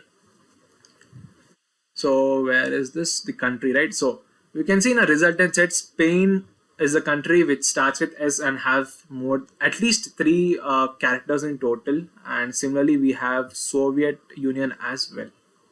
So in this way you can use both underscore as well as the percentage operator. So let us just understand with another example here, guys. Let's say if you're trying to fetch the details of all the events from the Olympic Games that were played, which basically has M in its third position and can have any number of characters. So in that case, the following query would be select star from Olympics. Sorry, we are just selecting the event, right? So I'll mention the event. Select event from Olympics where event like. Now I said the character M is present at the third position. So first I'll mention 2 underscores. Next I'll mention the M character, and then finally I'll mention the percentage so that it can have any number of values after the character N. So let us just execute this statement and we'll see the output. So it will basically retrieve all the events that are played in Olympic Games which has M in the third position. So as you can see, gymnastics men's individual all round, similarly gymnastics men's team all round, floor exercises, horse world, and all this have M in the third position, and basically it has any number of characters, that is a total number of characters. So right, I hope you're following with me and you're understanding this. So let us consider another example. So let's say if you're trying to retrieve the countries that the athletes are belonging to, where the country name has A in the second letter and ends with N. So in that case, what we'll do is I'll write another query which is select star from Olympics where country like. So I said we have A in the second position, so we do not know what is present in the first place, so I'm just mentioning an underscore and then I'm mentioning A, and then I'm using percentage because we have no restriction here. It can have any number of values. Now the only criteria is that it should end with N, right? So we'll just execute this and we'll see the output. Okay, it is displaying all the records, right? So let's just use the distinct country.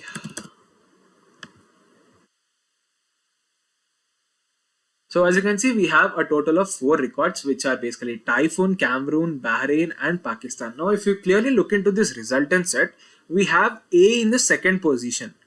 You can see, right? So we have A in the second position, and it is having n number of characters, which is of no limit, and the only condition we have specified is it should end with N. So in all these records, the country names are ending with N. So in this way, you can use the percentage and alias percentage and the underscore to specify this kind of pattern as well.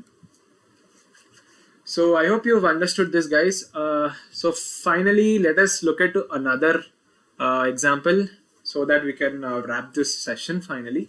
So let's say if you want to display records of various sports that are played, which can have any number of characters, but the last but one character should be n.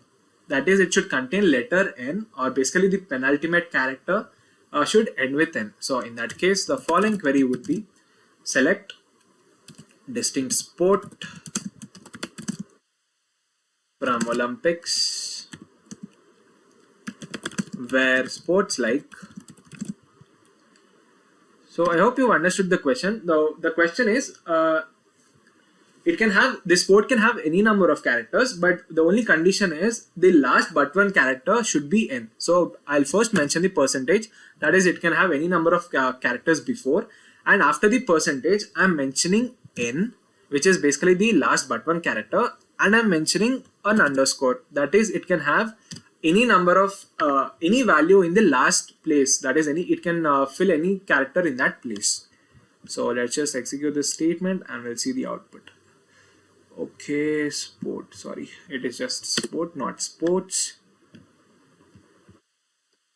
So in our resultant set, you can see that we have various sports which basically has n in the second last position. So you can see in speed skating, in cross country skiing, swimming, sailing, and so on. In all these values, we have n at the last position. So in this way, you can use both percentage as well as underscore to find patterns in your data table as well. So, and similarly, guys, we have the not like operator to find the pattern matching as well. So let me just help you with this example. So let's say if you want to find the age of all the athletes who are not in the age group of 20, right? So in that case, what I'll do is select star from Olympics where age, use the not like keyword and mention 2%. So it will basically omit all the values or the values of all the athletes whose are ranging in the age group of 20 to 30. So let us just execute this statement and we'll see the output. We'll also use the order by, so that we'll have in the ascending order by age.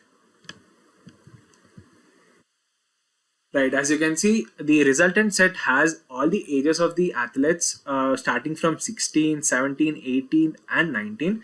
And if you clearly observe here, after 19 we have 30. So basically it is omitting all the values that has 2, or that is the athlete's age is lying in the range of between 20 and 30. So in this way you can also use the not like values, not like operator to omit the values that in the pattern matching as well. We will be discussing about triggers in SQL. So without any further ado, let's get started with today's topic. Firstly, let us discuss the agenda for today's session. We'll start the tutorial by understanding what are triggers in SQL, and then we'll go through why we use triggers, and after that we'll see different types of triggers used in SQL, and after that we'll be discussing various operations used with triggers, and then we'll get into the execution part in MySQL Workbench using various examples, and finally we'll wrap the session by discussing some advantages and disadvantages of triggers. So without any further ado, let us jump straight into today's topic. So firstly, what are triggers in SQL? Now, triggers is a database object which fires when an event occurs in a database, or you can say a trigger is a piece of code executed automatically in response to a specific event occurred on a table in the database. Now, triggers, as the name suggests, are stored procedures. Now, what are stored procedures? Means procedures are basically functions which contain SQL statements which are stored in database and can return some output which are executed or fired when some event occurs. Now, a trigger is always associated with a particular table, and if the table is deleted, all the associated triggers are also deleted automatically. Now the triggers are executed in response to certain events like insert, update or delete in a particular table. Now a trigger is invoked either before or after the following events from the DML commands, like through insert when a new row is inserted, or through an update command when an existing row is updated, or through a delete command when a row is deleted. So when you issue an insert, update or delete statement, the relational database management system fires the corresponding trigger. And also these triggers helps in maintaining the integrity of the data by changing the data of the database. Let us now understand the syntax of triggers.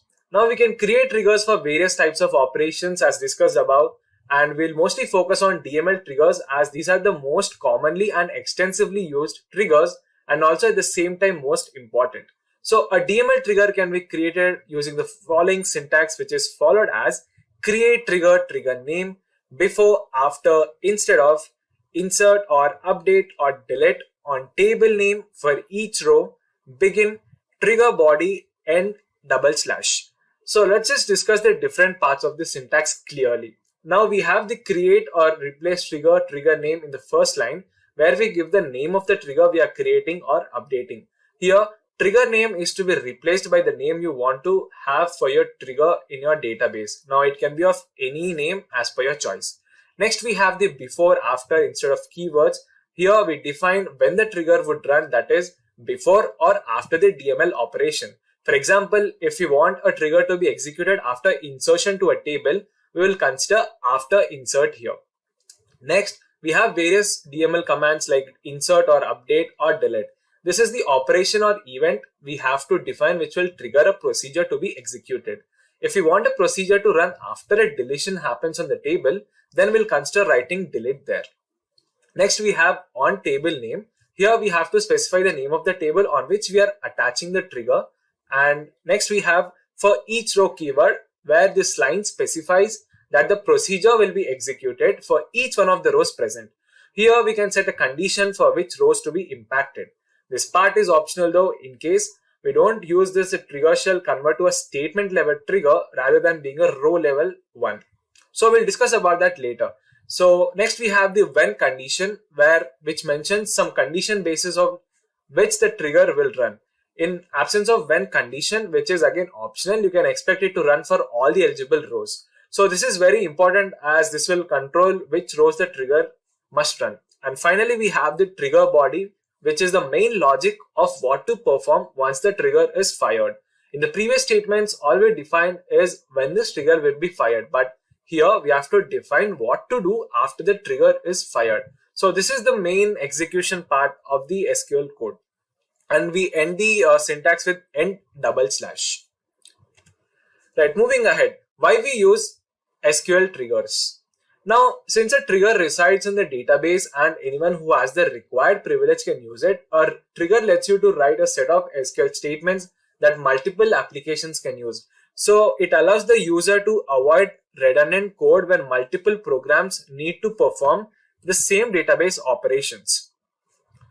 SQL triggers also maintains complex column constraints. Now what I mean from that is it helps in maintaining the integrity constraints in the database tables, especially when the primary key and foreign key constraints are not defined. And it also helps in maintaining the track of all the changes like updation, deletion and insertion that occur in the database table. Triggers also increase the performance of SQL queries because it does not need to compile each time the query is executed. Alright, moving ahead, let us now discuss the types of triggers in SQL. Now, triggers are of two types in general according to the SQL standard language, which is row level trigger and statement level trigger.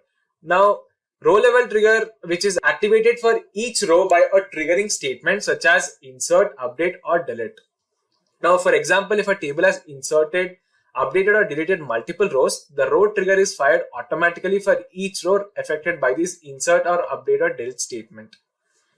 And next we have the statement level trigger, which is fired once for each event that occurs on a table, regardless of how many rows are inserted, updated or triggered.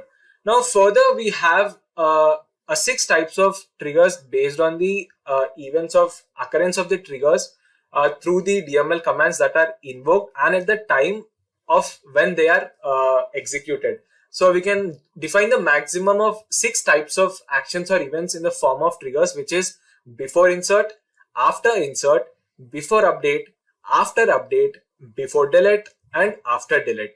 Let us now discuss about them in detail. Now first we have the before and after insert trigger. The before insert triggers are used to modify or check record values before they are saved to the database, whereas the after insert triggers are used to modify other records and access field values set by the system. And the syntax for before and after insert trigger is followed as delimiter, create trigger, trigger name. Before or after is the keyword we have to mention prior to the insert name. On table name for each row begin, mention the body of the trigger and mention the end keyword and end with the delimiter. Next we have the before and after update trigger in SQL.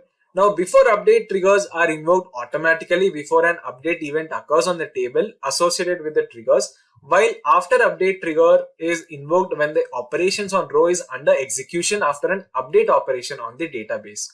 Now the syntax is also same. Instead of the insert, you have to just replace it with the update keyword with the before and after keywords as well. Now firstly we'll specify the trigger name that we want to create and it should be unique within the schema. Next we'll specify the trigger action time, which should be before update or after update. So this trigger will be invoked before each row of alterations occurs on the table if you use before, and similarly with the after keyword as well. And third, we'll specify the name of the table to which the trigger is associated. So it must be written after the on keyword. And if we do not specify the table name, a trigger would not exist. Finally, we'll specify the trigger body that contains a statement of execution when the trigger is activated, where you can mention the different condition using the when keyword as well. Now we cannot update the old values in a before update trigger we can change the new values as well, which we'll discuss while we are executing the code in MySQL Workbench, so that you'll have a clear idea. And finally, we have the before and after delete trigger as well.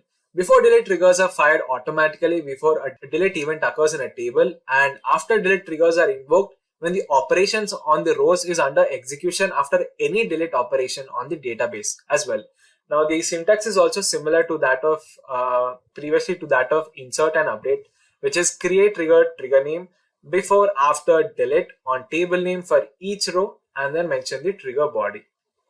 So in this way you can apply various triggers on your database. So to understand this in a more better way, let us jump into MySQL Workbench for further execution part. So as you can see, MySQL Workbench has started, and first let us discuss how to create a before insert trigger now. Now as discussed earlier, a before insert trigger in SQL is invoked automatically whenever an insert operation is executed. So let us discuss how to create a before insert trigger with its syntax and an example. Now in order to create a trigger, you have to first create a new table and then insert values into it to perform a trigger operation. But we already know how to create a table and insert values into it. So let us just consider an already existing table, let's say new employees. So I'll just display the values, select star from new employees. So the new employees table has various attributes such as employee ID, first name, last name, email, phone number, hiring date, job ID, salary, manager ID, and department ID. Right. So let us now run the before insert syntax. So first we have the delimiter here. Now when we are writing SQL statements, we generally use the semicolon, right, to separate two statements. Now since a trigger is a stored procedure which consists of multiple statements separated by a column. So if you're using MySQL to define a stored procedure like trigger that contains semicolon characters, it will not treat the whole, like the stored procedure, as a single statement, but many statements. Therefore, you have to define the delimiter temporarily so that you can pass the whole, the body of the trigger as a single statement. So typically we are just separating the statements using the double slash here. So delimiter. Now we have to write the actual syntax for the before insert trigger, which is create trigger, which is the keyword I'm using. And let us take the trigger name as, let's say, before insert. You can take it as per your own choice. Insert, before insert is the keyword on the table, that is new employees. Now I'm applying trigger for each row, so I'm specifying for each row. Now here comes the main part where you have to mention the condition. Now the trigger that I'll be invoking is, let's say now we have department IDs here, right, which are having values like 10, 20, 50, 100, 60s and 100. So if you notice here, we have the department IDs in the name in the multiples of values of 10. So I'll be creating a trigger whenever a new user is trying to insert values into their table as department ID which is less than 10. So in that case, I'll set the new department ID as 0. So the query would be if new dot department ID is less than 10, then set new dot department ID equals to 0. So mention the end if and end double slash. Now you might get a doubt here, like why I'm using new dot department ID. Now triggers allows access to values from the table for comparison purposes using the new and old keyword, and this availability of keywords will also depend on the trigger event which you're performing. Now since you're checking or modifying a value when you're trying to insert data using the new dot column modifier which is available, whereas if you're trying to insert old values, that is using the old dot column name value, does not exist for an insert statement because there is no information exists in its place beforehand. So that is the reason I'm taking the new keyword here. So we have created our trigger. So let's just execute this statement and we'll see the output. Okay, there is an error. So let me just. So it says that trigger already exists. Might be have taken it already. So let me just change it and keep it as department insert. So as you can see, our trigger has been successfully created. Now let us consider the new employee table again and let us insert some values to understand how this works. So I'll be inserting some values into the table. So I'm using insert into new employees values. So mention the employee ID, let's say 288, comma, mention the name of the employee, first name, let's say Carl, and the last name as Haddon. Next we have email, so let's take C Haddon. Next we have phone number, just type a random number. Next we have hiring date, so let us take as 15th June 2009. Next we have job ID, let's take SH clerk as our job ID. Next we have salary, let's take 35,000. Next manager ID, let's take 125 or 126. Next we have the department ID, so I'm taking the department ID here as 7. Right, so let us just execute this statement and we'll see the output. So our record has been inserted. So let me just retrieve the values again. So if you scroll down a bit, we have our new details of our employee having employee ID as 288 whose name is Carl Haddon. And if you slide a bit and you can see that since we have inserted the department ID value as 7 and the trigger will automatically be created here, which is department ID is less than 10, right? So automatically it has changed the value into 0. So in this way you can use the before insert to create a trigger in your table. Right, so I hope you've understood how to create a before insert trigger. Let's move ahead. Let us now discuss how to create an after insert trigger. Now, after insert trigger in SQL is basically invoked automatically whenever an insert has already occurred on the table. So let us just understand this with an example. So let us consider the customer tables here. So let us just display the values in the customer table.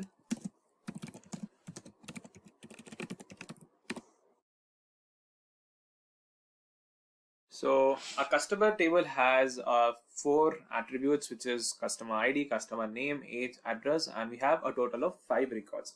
So let us understand how this after insert trigger works. Now we have customer ID starting from 101 and 105. Now basically I'm going to create a trigger like whenever a customer's details has been inserted which is having customer ID more than 200. So in that case I'll be inserting this into another table instead of this customer table. So for that, let us just create another table. So you can create a table using this icon here. So I'm creating a new table which is customer new, and we'll create the columns as well. So the column names need not be identical. It should basically have the same data type even if it's not having the same column names. So ID, and then we have name of the customer, and then we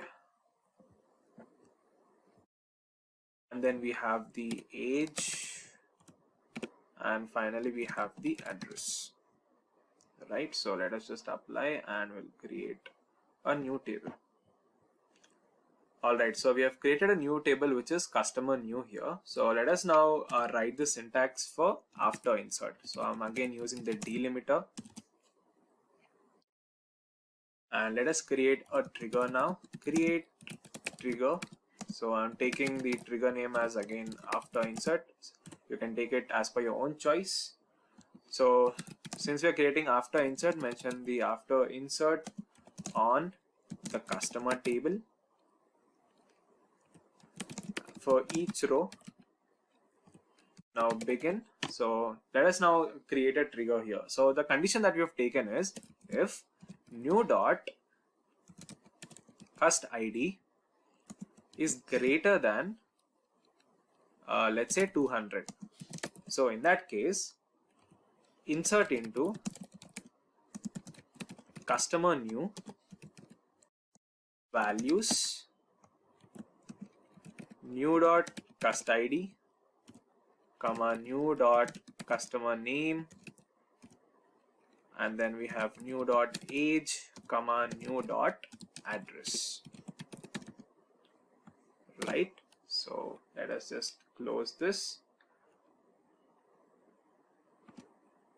and we have the endif double slash. So let us just execute this query and we'll see the output. So our query has been successfully executed. Let us now try to insert some values into the customer table. So I'm using the insert into again, insert into customer values. So customer ID, let's say I'm taking 108. Name of the customer, let us take Priya. Let us take the age as 24 and address as Pune.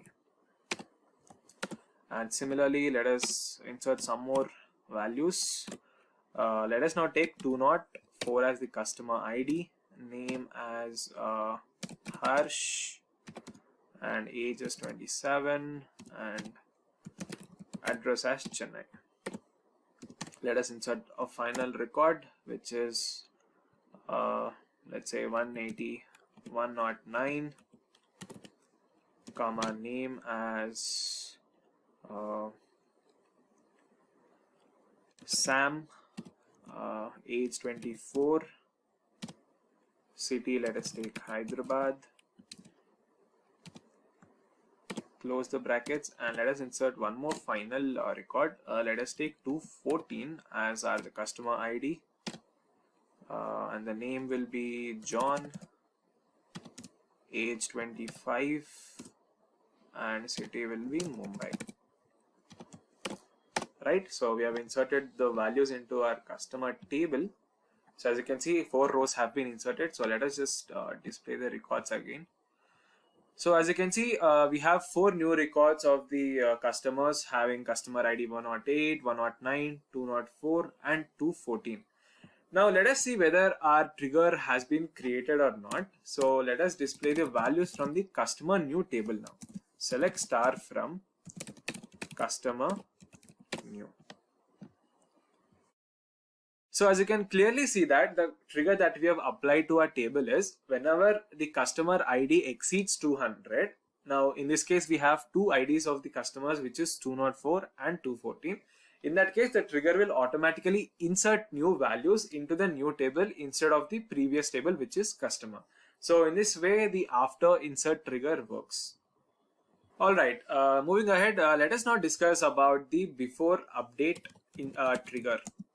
Now before update trigger in SQL is invoked automatically whenever an update operation is performed or fired on the table associated with that trigger. So let us just understand this with an example here. So let us just consider again the new employees table here for our reference. Added another attribute which is bonus in our table.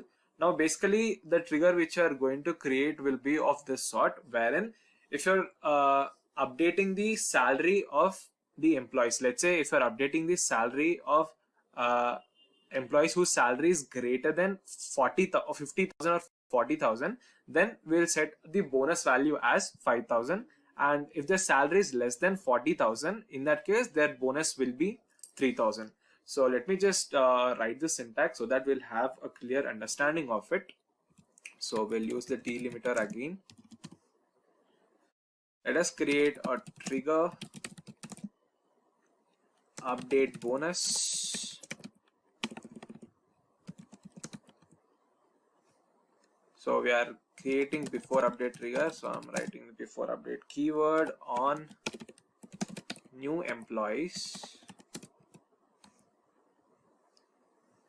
For each row, since we're performing on all the rows, mention the begin statement and mention the condition now. So the condition is basically is new dot salary is greater than 40,000.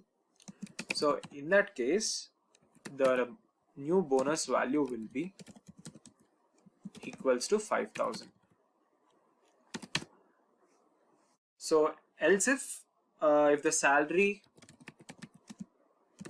new dot salary is less than 40,000, so in that case we'll set the bonus value as 3,000.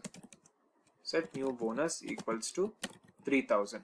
So mention the semicolon and mention the end if, since we have used two end if statements, so we'll mention end if 2 times before we close our statement here.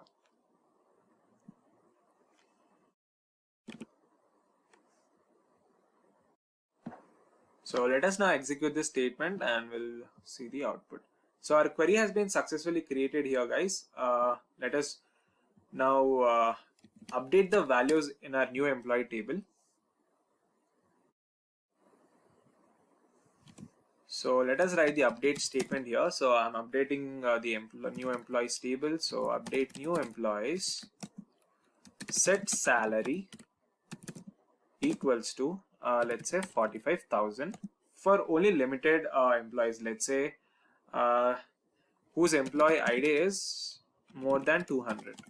So I'm just taking a reference here, or just an example or a scenario, so that we'll have an understanding on how this before update trigger works. Whose employee ID is greater than 200.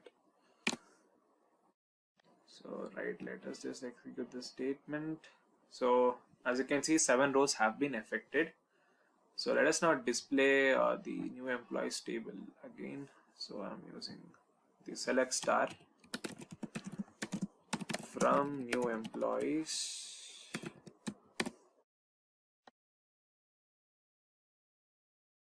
Alright, so let us move aside and see. Now as you can clearly see that now employees who are having employees ID more than 200, which you have taken in our query. Now if you can see, employee ID of Michael Haston is 201 and Pat Fay 202, and for Susan Marvis we have 203 and so on. So for all those employees we have a bonus attached to their salary, which is 5,000, which is basically the trigger that we have created. That is, if the salary is more than 40,000, in that case we'll invoke a trigger where it will add bonus of 5,000 to all those employees. So in this way, before update trigger works in SQL. So in the same way, you can also create the before and after delete trigger as well. So now that you've understood how to implement this, now try to implement this before and insert delete in your system. If you are facing any issues, do let us know in the comment section below. We'll help you out. If you still face further issues, let us know that if you want us to create a separate video on those triggers as well. We are going to discuss what exactly is auto increment in SQL and how to use it. So without any further delay, let's get started. Let us now head into MySQL Workbench for execution part. So as you can see, MySQL Workbench has started. Let me just enter the password to enter into it.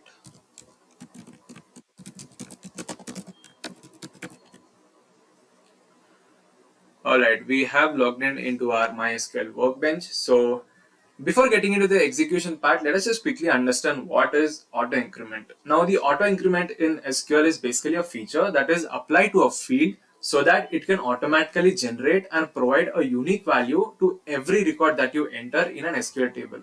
Now this field is often used as the primary key column where you need to provide a unique value for every record you add. However, it can also be used for unique constraint columns as well. So let us now understand this with an example here. So let me just create a new table so that we can implement it. So let us create a new table here, which is, let's say, orders. Open the parenthesis and let us now mention the columns that you want to create. So let us take the first column as product ID, and product ID will be of int, and we'll make sure that it is not null. And then if you're working on SQL, it applies an auto increment field with the keyword as auto increment. So we'll write it as auto increment, and then comma, mention the next attribute. Let's say, let us take as customer ID in our orders table, and I'm again giving int as the data type for this. And again, we cannot have customer ID as null, so I'm mentioning the constraint not null. Next, I'm mentioning the product name, that is the list of orders that a customer has placed and the name of that product. And here I'm taking the data type as varchar, and I'm taking it size of up to 20. Next, let us take, let's say, quantity, and let us take it as in data type. And finally, we'll take price, which will be again of varchar of 20 size. So that's it. Mention the comma and let us close it. So let us just execute this statement. There is an error.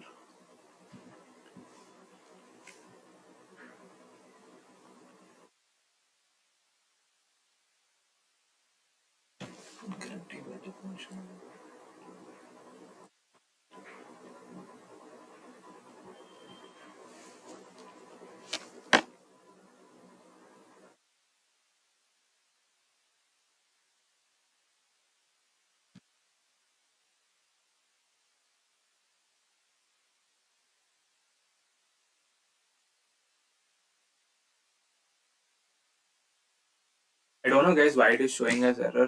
Let me just check it once.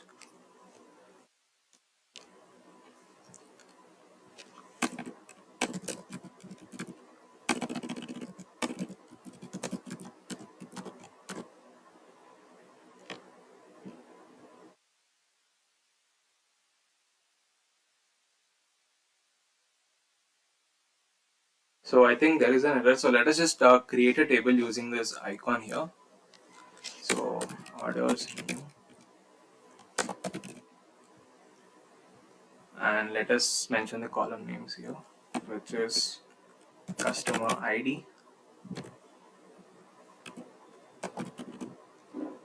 Sorry, first one will be product ID. Product ID.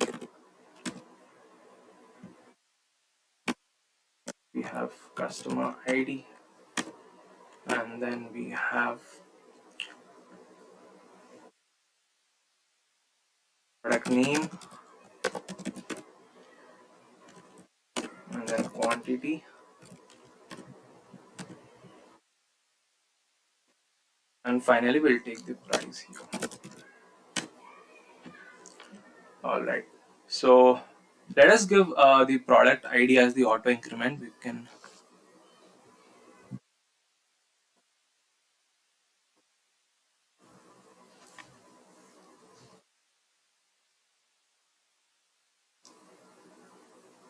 so click on this auto increment value where you can find it as AI, and let us now execute. Click on apply and our table will be created. So as you can see, our table has now created. So let us now just insert some values into it and we'll see the output. So mention the insert into, mention the table name, that is orders. Now, in order to insert the values into it, you need not write the product ID column here. So we'll just directly write the customer ID and we'll see how the auto increment directly works. So customer ID, next we have product name,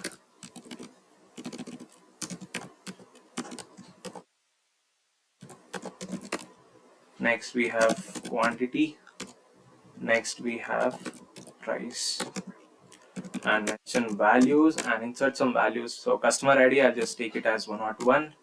Next, product name, let us take as AC. For quantity, let's say 2, and price will be 60,000. All right, and similarly, let us insert another value here. I'm taking the next order, customer ID as 102, and we'll take the next product as cooker. Enclose in my single brackets. Next, we'll take quantity 1 and price will be 45,000, 25,000, sorry. And finally, let us take another example. Let's say 102, 103, comma, let's say phone as our next product name, and we will take the quantity as 3 and the price will be 90,000. Alright, we are good to go now. Let us execute the statement and we'll see the output.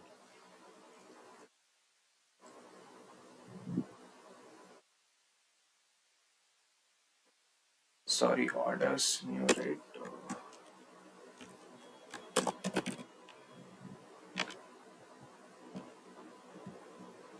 So as you can see, 3 rows have been inserted. So let me just display the values from it. So as you can see, in the product ID column where we haven't mentioned it in our insert statement, and it is automatically generating the values like sequential starting from 1, 2 and 3. Now you can also make an auto increment in SQL to start from another value with the following syntax using the alter table as well, guys. Now let's say if you're working on an employee table, or let's say if you are working on any other student table, for example, in that it might be of different digits, like the employee ID can be of 5 digits or 6 digits. So in that case, you have to change the order in which you want to create and increase the employee IDs, right? So in that case, what we'll do is we'll write alter table and then mention the table name. So we are taking orders new table here, and mention the auto increment keyword and set from where you want to start it. So let's say if I want to start it from 12,001, right? So let us just execute and we'll see the output. So our query has been executed. So let us now insert some more values into our table and we'll see how it goes. So let me just now I'll add some more values like 107, comma, the product name as cooker, let's say the quantity 2 and the price will be 50,000. Similarly, let us take another record, let's say 109, comma, let us take as tablet as our product name, and then we'll mention the number of quantity as 4 and price will be 1,50,000. Alright, so let's just execute the statement and we'll see the output.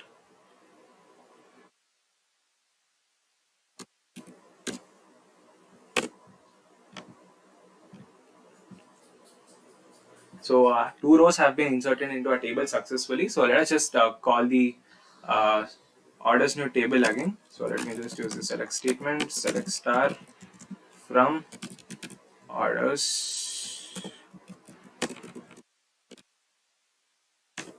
new. So as you can see, now there are two records that we have inserted, which is of customer at ID 107 and 109, and the orders they have placed as cooker and tablet. Now, if you look at the product ID, we have started their product ID from 12,001, and sequentially it will increase the value by 1. That is, now we have 12,001 and next we have the 12,002. So in this way, you can use the auto increment in SQL to set up values in order to make them automatically update for your database. Now, instead of writing every time, you can just simply mention the auto increment and it will do the job. And if you're working on various other databases like SQL Server or even Oracle, in that case, the syntax will change. In that case, what you have to do is, in the create statement, you have to take the keyword as identity and mention the values from which your column values will start. Let's say I'm taking as 100 comma, and how much values you want to increment. Like, let's say if I mention 1, it will increase the value by 1, like 100, 101, 102 and so on. But if I take it as, let's say, 5, then it will start from 100. Next the value will be 105, 110 and so on. So in this way, if you're working on various other databases, you can use this as well. We are going to discuss about normalization in SQL. Firstly, let us go through the agenda for today's session, guys. We'll start the tutorial by understanding what is normalization in SQL, and then we'll understand why do we need normalization. And after that, we'll discuss various types of normalization used in SQL, which are basically different normal forms such as first normal form, second normal form, third normal form, and BCNF, which is Boyce Codd normal form. And finally, we'll wrap up the session by discussing some advantages and disadvantages of normalization. So without any further ado, let us just dive into today's topic.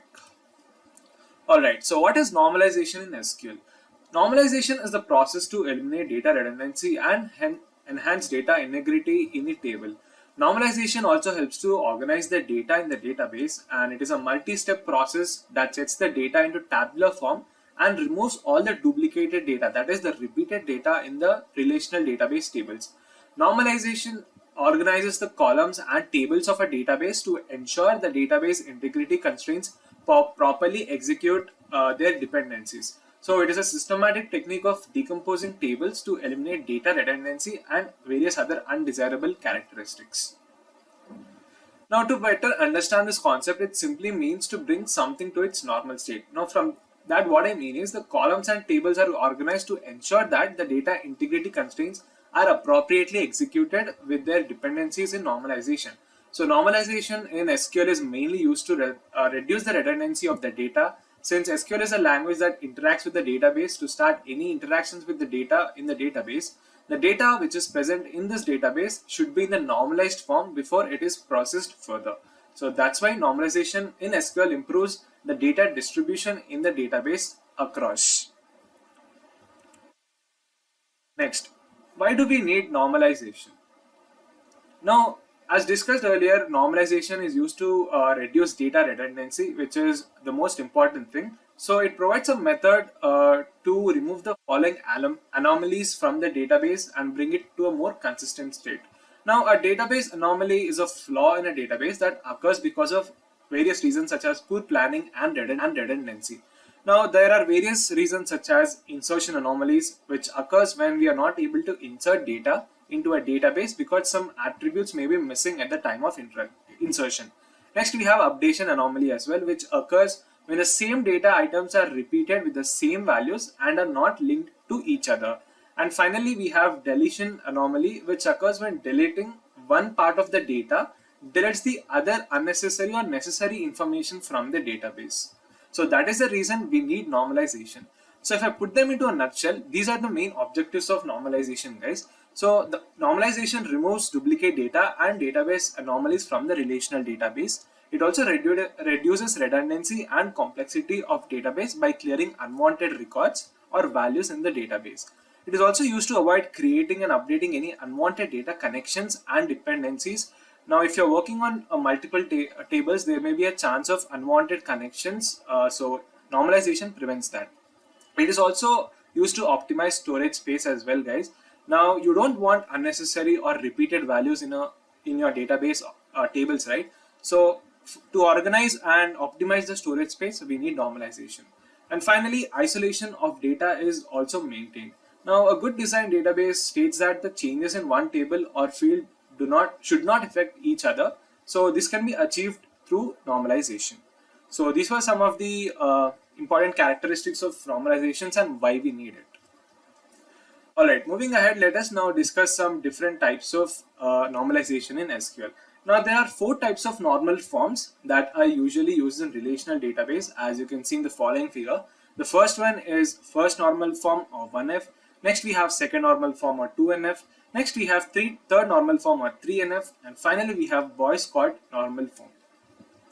Now actually we divide the normalization process into a set of normal forms. So a normal form is nothing but a form of a table that follows some, let's say, rules or regulations that prevent the above anomalies that we have discussed earlier to some extent.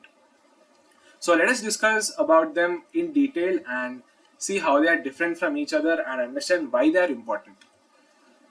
So first, what is first normal form or 1NF? Now a table is referred to as being in its first normal form if atomicity of the table is 1. Here atomicity states that a single cell cannot hold multiple values. It must hold only a single valued attribute. The first normal form disallows the multi-valued attribute, composite attributes and their combinations. I hope this is quite a bit confusing, so let us just understand the first normal form with the help of an example.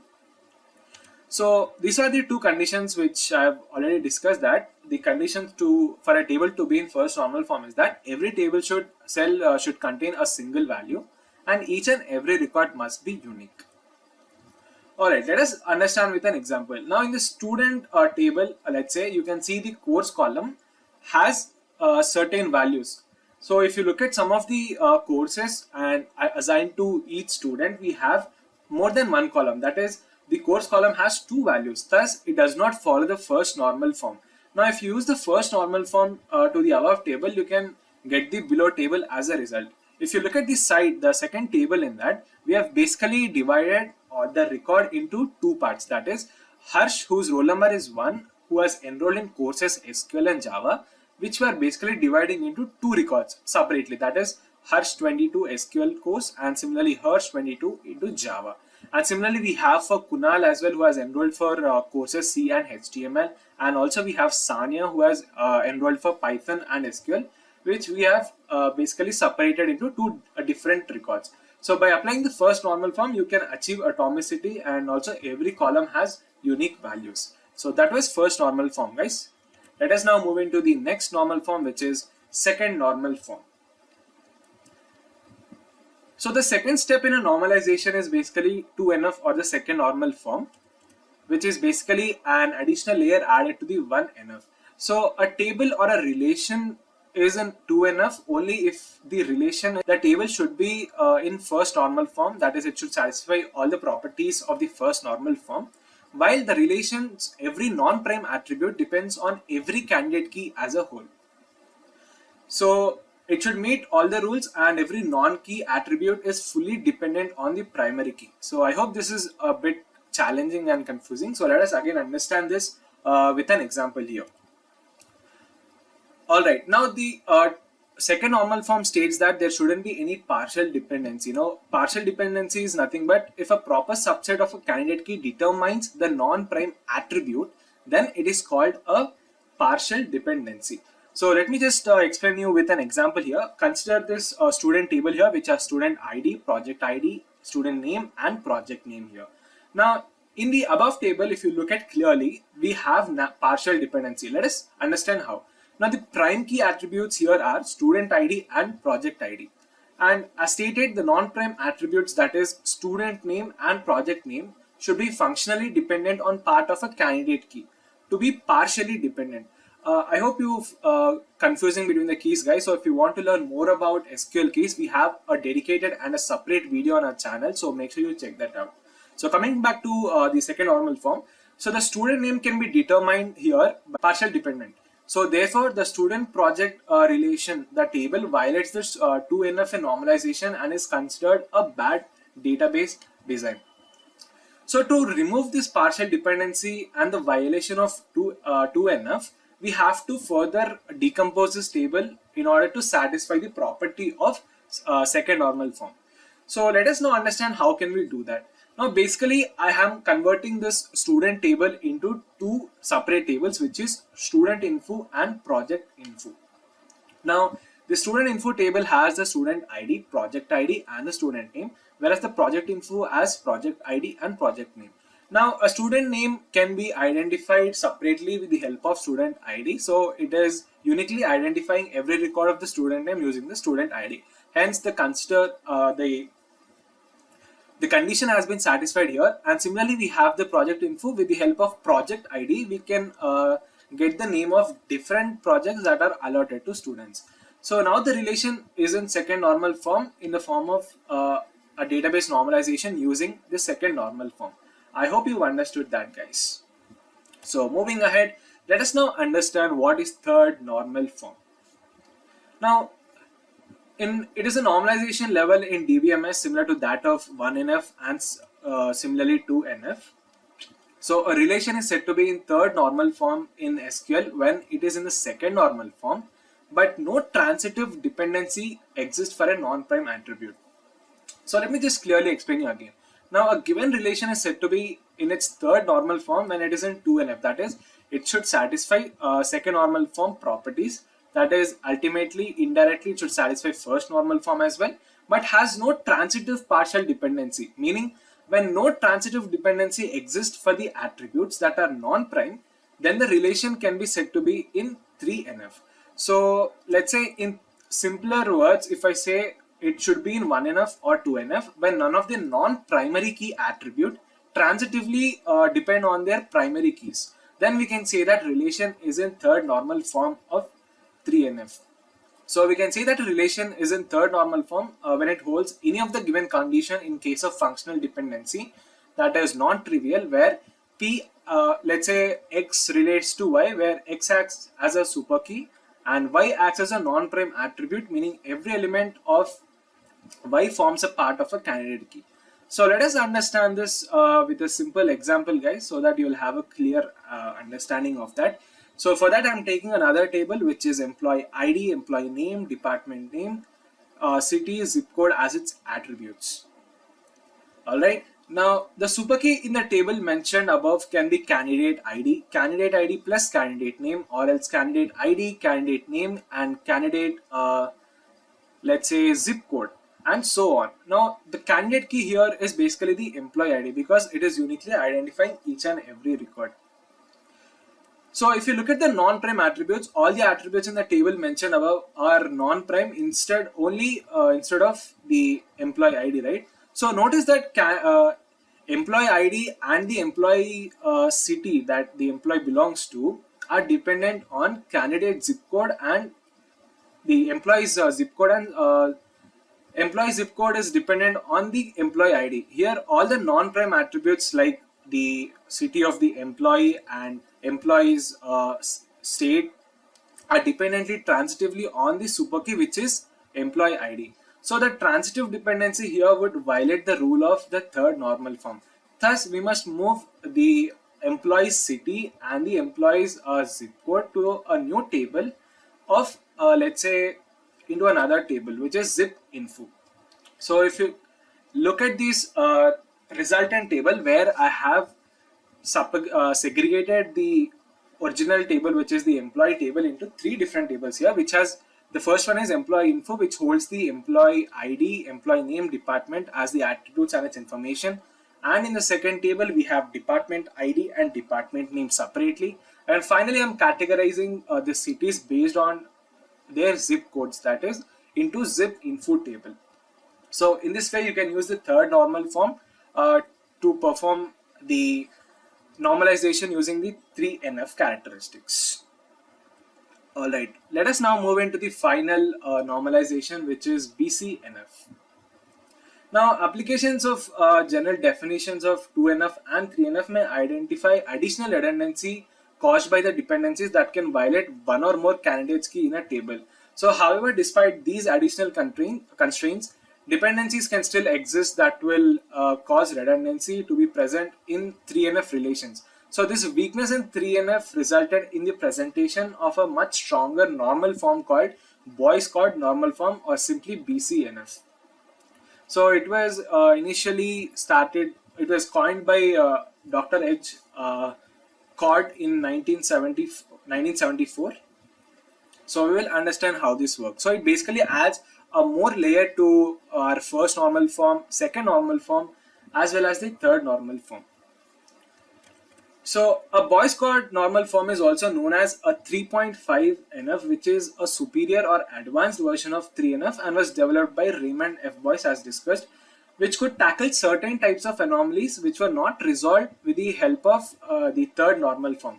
So the first condition of the table to be in Boy's Codd normal form is that the table should be in the third normal form.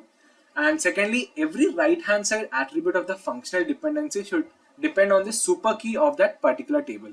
So for example, for any dependency, let's say a relation x to y, x must be a candidate key or a super key. In other words, for dependency x relates to y if y is any prime attribute. So x cannot be a non-prime attribute. So now in general, if a table is in third normal form, it would possibly be in BCNF and similarly like 4NF and 5NF as well. So we do not need much of BCNF. If we know what is exactly 1NF, 2NF and 3NF, we are good to go, and which is more than sufficient for a beginner level. So that was all about the BCNF, guys, and that brings us to the end of today's session. And let us now finally understand some of the benefits of normalization by understanding some advantages of normalization. Now, the first obvious reason is it reduces redundant data. Now, we might have a multiple data or multiple values in our database because of human errors, or we do not know what we are entering. So we might add additional files without our knowledge. So in order to reduce that, repeated values or unnecessary records, we need normalization. Normalization also provides data consistency within the database, and it is also more flexible, and it gives more flexible data design, which in turn gives a higher database security, and it is also better and quicker in execution as well. So that was some main advantages of normalization. And talking about disadvantages, there aren't much disadvantages to talk about. Like since the data is not duplicated, we need table joins more numbers, which would make queries more complicated, and thus read times are also slower. Since joins are required, the indexing of the tables also does not work as efficiently. Again, this makes read times slower because the joins don't typically work well with the indexing. So that brings us to the end of today's tutorial, guys. I hope you've understood the tutorial. So we are going to talk about indexing in SQL. So without any further ado, let's get started with today's topic. Firstly, let us go through the agenda for today's session. We'll start the tutorial by understanding what is indexing in SQL, and then we'll go through different characteristics of indexing in SQL. After that, we'll understand why we exactly use indexing in SQL.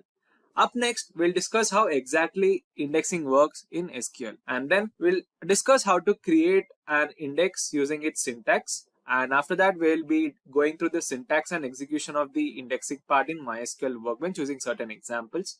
After that, let us discuss advantages and disadvantages of using indexing. And finally, we'll wrap up the session by understanding when you should be using and when you should not be using indexing in SQL. I hope the agenda is clear. So let us just dive straight into today's topic. Alright, so what is indexing in SQL? Indexes are basically a special lookup tables that need to be used by database search engine to speed up the data retrieval process. So an index is simply a reference to data in a table, and a database index is similar to that, to the index in a back of a book. Now, it also retrieves a vast amount of data from the tables quickly. So if you're working on large databases that has chunks amount of data, in that case, indexing is useful. Now, indexing makes columns faster to query by creating pointers to where data is stored within a database. We'll understand when we'll discuss how exactly indexing works. So now, for example, in order to reference all pages in a book that address a particular subject, you go to the index first, which lists all the topics alphabetically, right? So if you consider a textbook, it has various topics which caters to a particular subject. So if you want to find a particular topic, you go to one or more specific page numbers. Now, indexes in a database are similar to that of indexes that you find in a book, guys. So if a book has an index and if I ask you to find a chapter in that book, you can quickly find that with the help of the index. On the other hand, if the book does not have any index, you'll have to spend more time looking for the chapter by looking at each and every page from the start to the end of the book. So it is time taking and tedious as well. So simply you can use the index and you can directly go to that page. So basically indexes prevent duplicate entries in the columns or combination of columns on which it is created. So you can say that MySQL indexes are quickly used to find rows within a specific column values, and without an index, MySQL or any SQL database must scan the whole table to locate the relevant rows. So now the larger the table becomes, the slower it searches. So I hope you understood what exactly is indexing in SQL. Let us now understand why we use indexing in SQL. Now, indexes are built to provide faster data access to the user to the specific data your query is trying to retrieve. Now, indexing in DBMS is a technique that uses data structures to optimize the searching time of a database query and makes the overall database performs better. Now, indexes are used for faster data recovery, guys. Indexes are used to quickly locate data without having to search every row in a database table every time a database table is accessed. Indexes can be created using one or more columns of a database, providing the basis for both random lookups and efficient access of ordered records. And finally, indexes provide search efficiency. An index can be used to efficiently find all rows matching some columns in your query and then walk through only that subset of the table to find exact matches. So if you don't have indexes on any column in the where clause or the select clause, the SQL engine has to walk through the whole table and check every row to see if it matches, which may be a slow operation on big tables, or if you're working on large data sets which has like thousands or lakhs of data. So these are the main reasons why we exactly use indexes in SQL. Alright, let us now understand how exactly indexing works. Now, generally the database takes the columns provided with the create index command and sorts the column values using a special data structure called as B trees. Now, a B tree is a type of tree data structure that contains two things, which is basically the index and the index key and the corresponding disk address. Now, index key refers to a certain disk address, and that disk further contains rows or tuples of data. Now, using B tree, we can achieve faster searches and faster retrievals of data. And since the data structure B tree is sorted in order, it makes a search more efficient. So this is how, in general, index works in SQL. So let us understand this with an example here, guys. Now, let us consider we have an employee table which has, let's say, 200 records in it. Now, employee ID in that table, let us consider it as a primary key. So by default, an index on the employee ID column is created. This means employee data is sorted by employee ID column and physically stored in series of data pages here in a tree-like structure that look like the following, which is like the visible on the screen, as you can see. So let's say the nodes at the bottom of the tree are basically called as data pages or leaf nodes and contains the actual data rows. In our case, the employee data's information. So these employee rows are sorted by employee ID column because employee ID is the primary key, and by default an index on this column is already created. Now, for example, let's say in our employee table we have 200 rows, and let us assume in each data page we have let's say 25 25 rows in each of them. So the first data page we have is from 1 to 25. In the second, we have from 26 to 50, and then 51 to 75, and so on and so forth. And the node at the top of the tree, as you can see, is called as the root node, guys. And the node between the root node and the leaf node are called as intermediate level nodes. So the root and the intermediate level nodes contain index rows. As you can see, the 1 to 200 rows has been further subjugated into 1 to 100 and into 101 to 200 and so on. So each index row contains a key value, which is in our case as the employee ID, and a pointer to either an intermediate level page in the B tree or a data row in the leaf node is being given. So this tree-like structure has a series of pointers that helps the query engine find data quickly. Now, let us understand how SQL finds the particular row by ID that we want to search. For example, let's say we want to find employee row which is having employee ID as 96. So in that case, how the SQL engine performs indexing on this data. So basically the database engine starts at the root node and it picks the index node, which is the root node, that is from 1 to 200. And it basically searches on the left side because the 1 to 200 data has been further divided into 1 to 100 onto the left side, right? So because the data engine knows it is this node that contains employee ID from 1 to 100, it will basically look for all the records starting from 1 to 100. From there, it picks the leaf node that is present on the extreme left because employee data rows from 1 to 100 again and are present in this leaf node. And then the data rows in the leaf node are sorted by employee ID. So it is easy for the database engine to find the employee row with ID 96 here. So as you can see, in just 3 operations, SQL is able to find the data we are looking for. So it's making use of the index we have on the table and performing the operation in the most simplest way. So this is how exactly SQL indexing works. Alright, moving ahead, let us now discuss how to create an index in SQL. Now, creating an index involves a create index statement, which allows you to name the index name to specify the table and which column or columns that you want to create index. So this command is used for basically generating the table index in SQL using the built index expression. So let us now go through the syntax. The syntax is followed as create index, which is the keyword, index name on table name, and within the brackets you have to mention the column name. So if you want to create indexes for more than one column, in that case you have to mention the different column names, and the query is followed as create index, index name on table name, column 1, column 2, and so on. So basically we can generate sorted list using indexes in SQL instead of having to create new sorted table, which would take up a lot of storage space, right? So for example, if I want to create an index, let's say index underscore ID on a table called students and on the column student ID, then in that case, the query would be followed as create index, index ID on students, student ID. So basically, if you are working on the student ID column, and if you want to fetch details which has a relation to that attribute, in that case, you can use this example. I hope the syntax is clear. So let us now jump straight into MySQL Workbench for the execution part. So as you can see, MySQL Workbench has started and we are good to go now. So as discussed earlier, in order to perform indexing in SQL, you need a data set or a table that has a large number of records. Now, when I talk about number of records, it shouldn't be like 100 or 200. It should have more than 100, like in thousands.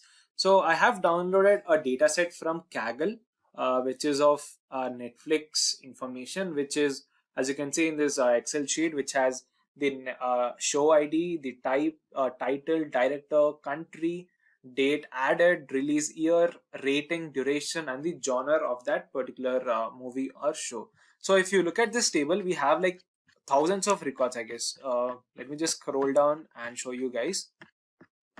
So as you can see, we have a chunk of records. As you can see, we have a total of 1896 records. So I think we can perform indexing on this table and we'll see how it works. So let us just import the data set first. So right click on the table section, click on browse, and the table name is Netflix. Open the table, next, click on next. Again click on next, and we are good to go and we can import the data now. So click on next again. So wait some time, depending upon your net speed or your RAM functions, it will take some time. So just hold back for some time and let it finish. So as you can see, the data has been successfully imported. Click on next. I think only 264 records have been imported. I don't know why exactly, but it's okay. Let us go ahead and let us understand how it works anyway. So let us just double click here and we'll refresh the schema part. As you can see, Netflix table has been added. So let me just display the values from the table. So I'm using the select operator, select star from Netflix. So let us execute this query and we'll see the output. As you can see, various attributes that we have discussed earlier has been displaying in our resultant table. So let us now go ahead and we'll let us write a simple query first. Let's say if I want to select all the titles or the shows that are related to movie type and that have the release year, let's say after 2000. So in that case, I'll take as select title, comma, type, comma, release. Okay, yes, title type from table Netflix where release year is greater than 2000. So let me just execute this query. So as you can see, it will display the records of all those titles and the type of that show or the movie name which is released after 2000. Now if you look at the duration part, I am not sure why it is showing 0.00 seconds, but it should specify like more than like half a second or something, but I'm not sure why it is, but it is showing like that. So maybe since we have imported only a limited number of rows, that is like almost around 300, that is the reason why it is showing in 0.00 seconds. But in generally, if you're working on large data sets which have thousands of records, it will generally take like 0.05 or 0.36 seconds like that. So let us go ahead and let us just create a simple index for this table Netflix. So the query is followed as create index. Let us take index. I'm taking indexing on title, so I'll just specify index. Okay, Netflix will mention the table name here. On table name, that is Netflix, and mention all the columns that you want to create an index on. So I'll basically specify the title and the type. Okay, first we'll discuss on one column and we'll see the output. So let us execute this. So there was an error in the data type that we have mentioned, since the title, which is the column name, has a data type of text. So we have to mention the number of bytes that it takes. So I'm basically mentioning 20 here. So let us just execute the statement and we'll see the output.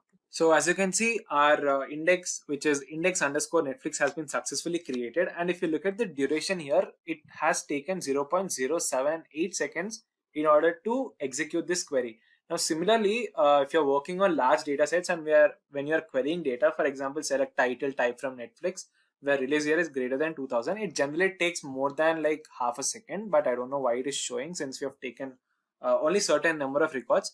So again, when you retrieve the query where you want to select title type from the Netflix, where the release year is greater than 2000, it will basically take duration almost like in milliseconds. Like it is showing 0.00 seconds, but it will take max to max up to 1 or 2 milliseconds only.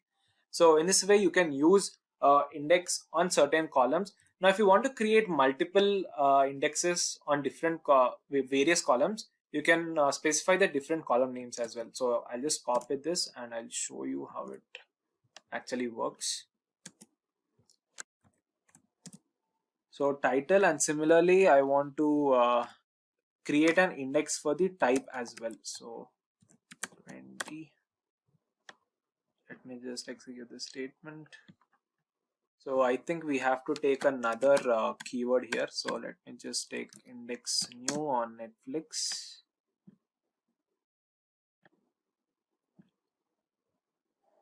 So as you can see, a new index has been created successfully, wherein it will create a new index for title and type. So whenever you are performing a certain query in order to retrieve the data from these two columns, that is title and type, it will basically speed up the query process and it will retrieve the results quickly.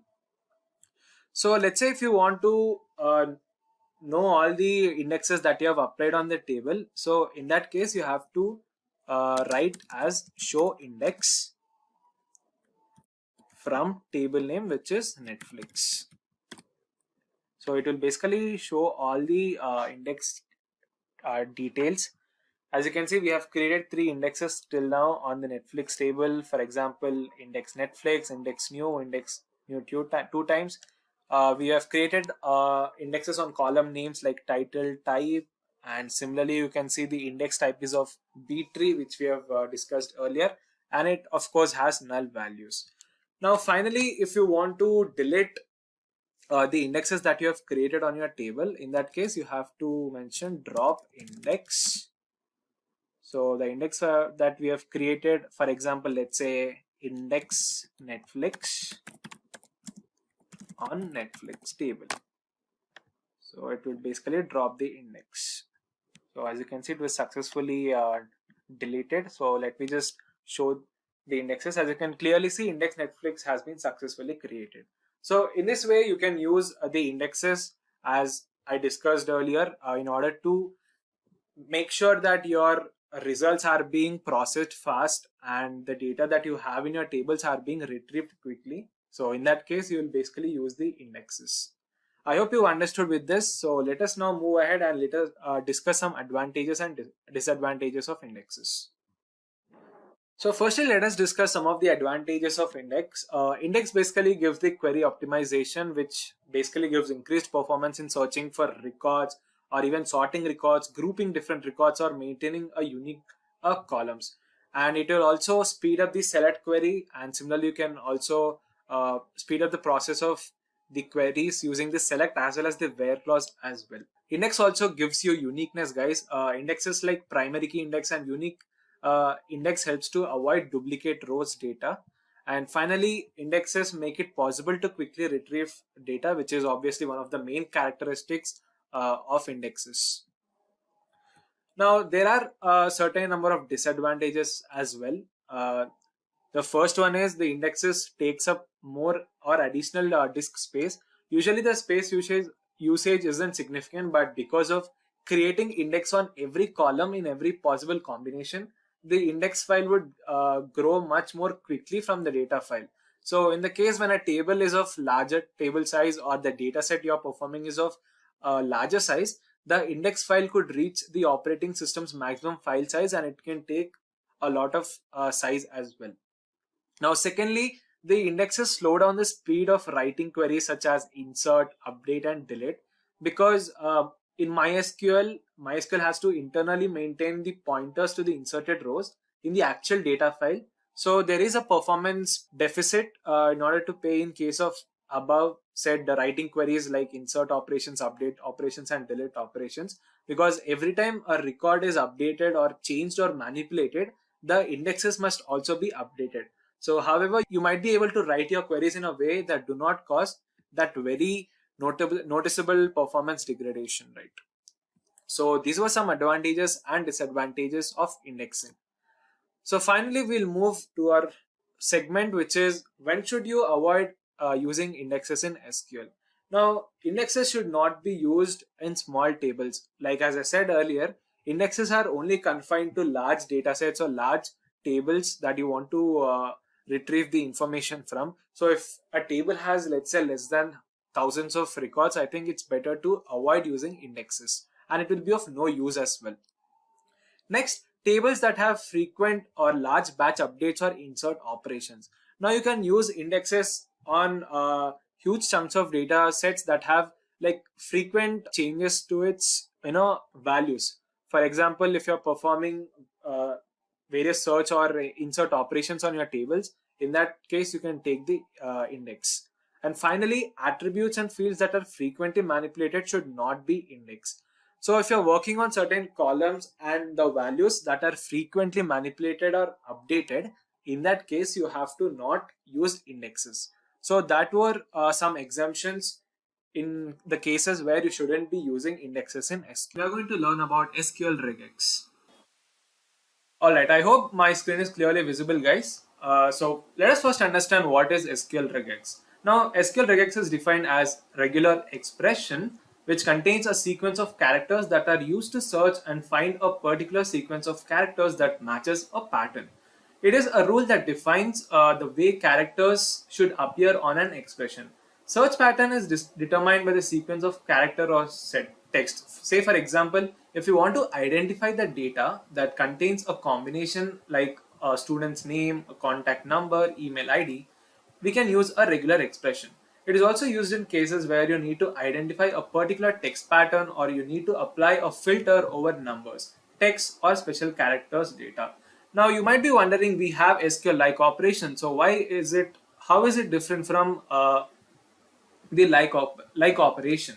So basically guys, if you're working on complex data set and if your search pattern is quite difficult, in that case you have to use the SQL regex. So basically regular expression provide a powerful means of identifying a pattern within a body of text. So a pattern describes what the text to identify looks like, and it could be something quite simple such as that which describes any, let's say, a 3-letter word or a 4-letter word, to something quite complex like that which can describe as an email address.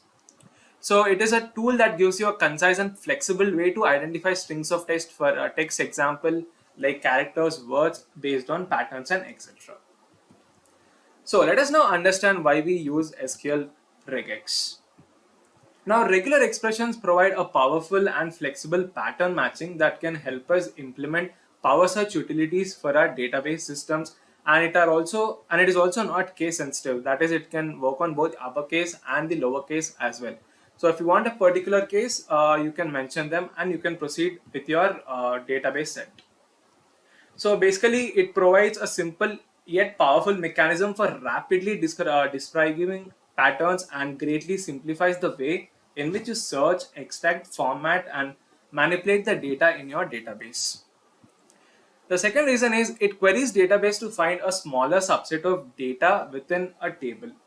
Now as we all know that a simple form of pattern matching has been a part of SQL through the likes of the SQL like operator condition that provides two variants of wildcards with the 0 or more than one characters, that is the percentage and the underscore.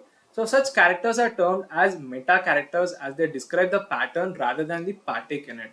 So a simple example could be like, if you want to find a name that starts with ABC, in that case we use ABC percentage that matches any row that begins with the characters ABC, right? So in many cases like is limiting and other solutions have been sought as mean to perform more complex queries.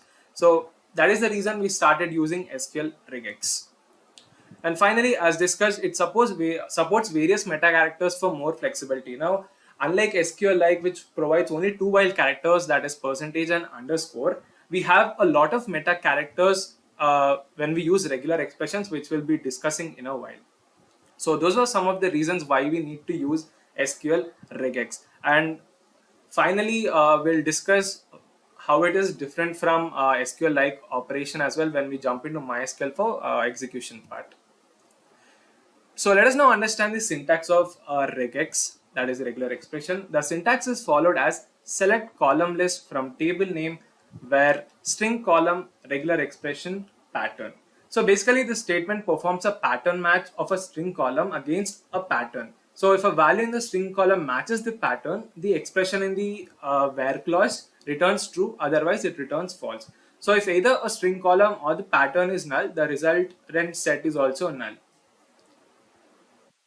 So again, we have the select statement, which is the standard SQL keyword to retrieve the data, and we have the column list, which basically specify the rows that are to be retrieved, and we have where clause, which is used to specify a condition while fetching the data, and then we have the field names, which represents the name of the column on which the regular expression needs to be applied on, and then we also have the regex p, which is the keyword that is used to find the pattern. And finally, you have to mention the pattern, which is basically a user-defined regex pattern using certain meta characters to search the data. Alright, so let us now discuss some regular expression meta characters that are used in SQL. Now, the first one is the asterisk operator. So the asterisk meta character basically is used to match 0 or more instances of the strings preceding it. Now we'll understand this when we are executing in the MySQL workbench. So I'll just explain the description of how this meta characters work. So next we have the plus meta character, which is used to match one or more instances of a string. And next we have the question meta character, which is used to match 0 or only one instance of a string. And then we have the dot character, which is used to match any single character in exception of any new line. And then we have the caret, which is the symbol which you can see, and we have the vertical bar or the pipe symbol, which is used to start the matching at beginning and which is used to find the characters alternatively respectively. Next we have the square brackets and the closed brackets, which are used to match any of the characters in the enclosed characters, which basically matches all the characters that are mentioned within the brackets. And if you want to find exact exact name or the character's name, you have to take the closed brackets. And then we have the closed brackets, and well, we have the caret meta character, which is used to match only those characters excluding the ones that are enclosed within the square brackets. And finally, and next we have the uppercase and lowercase characters as well. If you want to specify only, if you want to retrieve only certain data which is in, like, if you want in uppercase letters, you can use from A to Z, which in upper cases, and similarly in lower cases, that is from A to Z. And finally, you can also perform operations on the numerical values as well. So within these square brackets, you can mention any numbers starting from ranging from 0 to 9, which basically matches any digits from 0 through 9. So these are the most commonly used regular expression meta characters. So let us now discuss some SQL regex operation and see how they exactly work. So you can also take a snapshot of this so that it can be handy in future as well. So for example, if I have an expression where I'm stating as ABC, that means the query is basically searching the exact character sequence, that is ABC, that it should be in a proper sequence, but it can be in anywhere, that can be in any position of this string. And next we have the caret ABC, that is ABC should start at the beginning of this string. And similarly, we have ABC $, which will basically search for ABC pattern at the end of this string. And we have A pipe B, which will retrieve the values which has either a character A or B. Now we can also perform multiple operations using various meta characters simultaneously. Now if you look at here, I have taken the caret, I have taken the pipe symbol as well as the $ symbol. So which basically states that it will look for the string ABC at the beginning or at the end of the string. So and so on, you can look at different operations, which we'll now discuss as we jump into the MySQL workbench for execution part. So let us just jump into MySQL workbench. So as you can see, MySQL workbench has started. Let us now consider a simple table to perform MySQL regular operation. So let us just consider the Netflix table, which is in our database. So let me just retrieve the values. I'm using select star from Netflix. So the Netflix table has various attributes here, guys, which has show ID, type, title, director, country, date, which is added, release year, rating, duration, and genre. So let us perform some basic to advanced, SQL regular queries. So let us start with a simple one which matches literally the complete sequence of a string that we've discussed earlier. So let's say if I want to find the title from the Netflix table where the title starts with, let's say, let us take any sequence like ran, okay? In that case, the following query would be select title from Netflix, where title regexp is the keyword, and within a single quotes mention the characters that you want to see. So let us take ran, as I've said earlier. Let us just execute this query and we'll see the output. So it will basically search for all those titles which has RAN, that is ran, in the same order or the same sequence. So if you look at here, paranoia, which has RAN in the same or the in the same order. And similarly, we have transformers again, which it has RAN. And if you look at the next title, which is how to become a tyrant, similarly in tyrant we have RAN and so on. So in this case, you can take the multiple characters to find a complete sequence that is in its original sequence. Alright, moving ahead, not just only characters, guys, you can also find for a particular word, which is basically a substring. So let's say if I want to find, let us consider love. So if you want love in our title, let us just mention love in the single brackets and we'll see the output. So as you can see, there are a total of 3 titles that has a love substring in the complete title. For example, Sam Smith, Love Goes, Live at Abbey Road Studios, and next we have Love Don't Cost a Thing, and finally Love in a Puff. Alright, moving ahead, let us now discuss another example where we'll use the asterisk, the plus sign, and the question mark.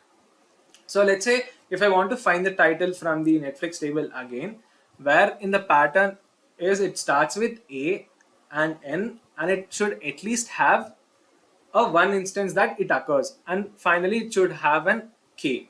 So what, I know it's a bit confusing, so let me just write the query so that you guys will understand. So select title from Netflix, where title regexp an star operator and mention K. So what this query does is it will find all the titles from the Netflix table which has A, which has N. That is, now as we discussed, the asterisk operator finds characters which have 0 or more instances that occurs in a table, right? So in that case, the asterisk operators work. So let us now execute and we'll see the output. So as you can see, these are all the titles that has A and K as the sequence, wherein it can have 0 or more than 1 N. So if you look at Sankofa, it has A and K, which has 1 N. And similarly, if you look at the Bangkok breaking, it does not have N in between. That is because it can have 0 or more than 1 N. So in that case, we are taking the Bangkok breaking as well in our title, and similarly the others as well. So in this way, if you want to use this asterisk operator wherein the first one has a character and then the next one has 0 or more than 1 instance of appearing in the sequences that you have mentioned, in that case you'll use the asterisk operator. So let us now take another example where we'll understand how to use the pipe meta character. Let's say if you want to find the genre of all the details of the titles, where it can be crime or it can be either thriller or it can be fantasy. So in that case, the following query would be select star from Netflix, where genre regexp within single quotes. Now I want the genre to be either crime, and I'll mention the pipe symbol. So do not mention the space here, guys. Directly mention it. And why it can be thriller, and finally it can be a fantasy as well. So let us just execute this statement and we'll see the output. So as you can see, if I scroll this a bit, so it will display the records of all the titles that were added to Netflix, which has genre of either crime, thriller, or fantasy. So if you look at this, for example, title Ganglands, which is crime TV shows. Similarly, second one we have crime again, and if you look at, we have a thriller here, which is basically movie Paranoia, and similarly we have fantasy as well. I guess if you scroll down a bit, we can find it. So as you can see, we have action, adventure, sci-fi, and fantasy. So it will basically search for all the substrings which has a crime, a thriller, or fantasy substring in the genre names. So this is how you can use the pipe operator instead of, now when if you remember, if we use the SQL like operator, which we use the percentage sign, right? So in that we have to use multiple or operator in order to find the result. So in this case, we are just mentioning the pipe operator, which will automatically search for all the characters or the strings that you have mentioned. Alright, let us now move to another example wherein discuss another scenario wherein we'll match multiple characters with a single characters. So what I mean from that is, let's say if I want to find the details of all the titles which has a combination of characters B, C and R. So in that case, the following query would be select star from Netflix where title regexp. Now within the close brackets, I'll mention two words, that is BC. Let us take as a BC, and I'll close the brackets and I'll mention R next. So it will basically search for all the patterns which has either BR or CR in the title name. So let us just execute this and we'll see the output. Okay, let us just only mention the title so that we have a clear idea. Alright, so as you can see, if you look at the pattern BR, right? So in the first one we have the Great British which has BR continuously. So it does not mean that it can have at any random position. It should be in a sequential order, that is continuous position. So BR we have British, right? Next, if you look at the Bridgerton, again we have BR, and similarly if you look at the Cobra Kai we have BR again.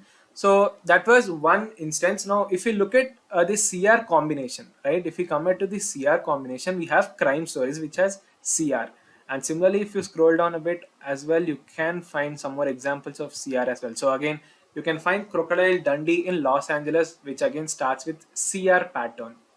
So in this way you can find multiple characters while mentioning them in the square brackets and with a single character as well. Alright, let us now move to another example where we'll use the close brackets. Now the close brackets is complete opposite of the square brackets, which will find the exact word that you are trying to find. So let's say if I want to retrieve the director details of the shows that they have directed, and the director's name should be either, let's say, Anthony, or it should he can either have his name has that can start with B or a character C. So in that case, what I'll do is select director from Netflix where director regexp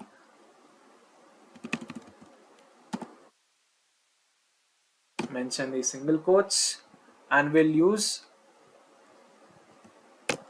this operator which is basically the caret symbol, and within the close brackets I'm mentioning Anthony, that is the director names should start with Anthony, or his name can start with B, or his name can start with C. So this is one of the pattern that we are looking into now. So let us see how it executes. So let me just display the results. Alright, also we will use the order by so that we'll have in the descending or ascending order as per our wish. So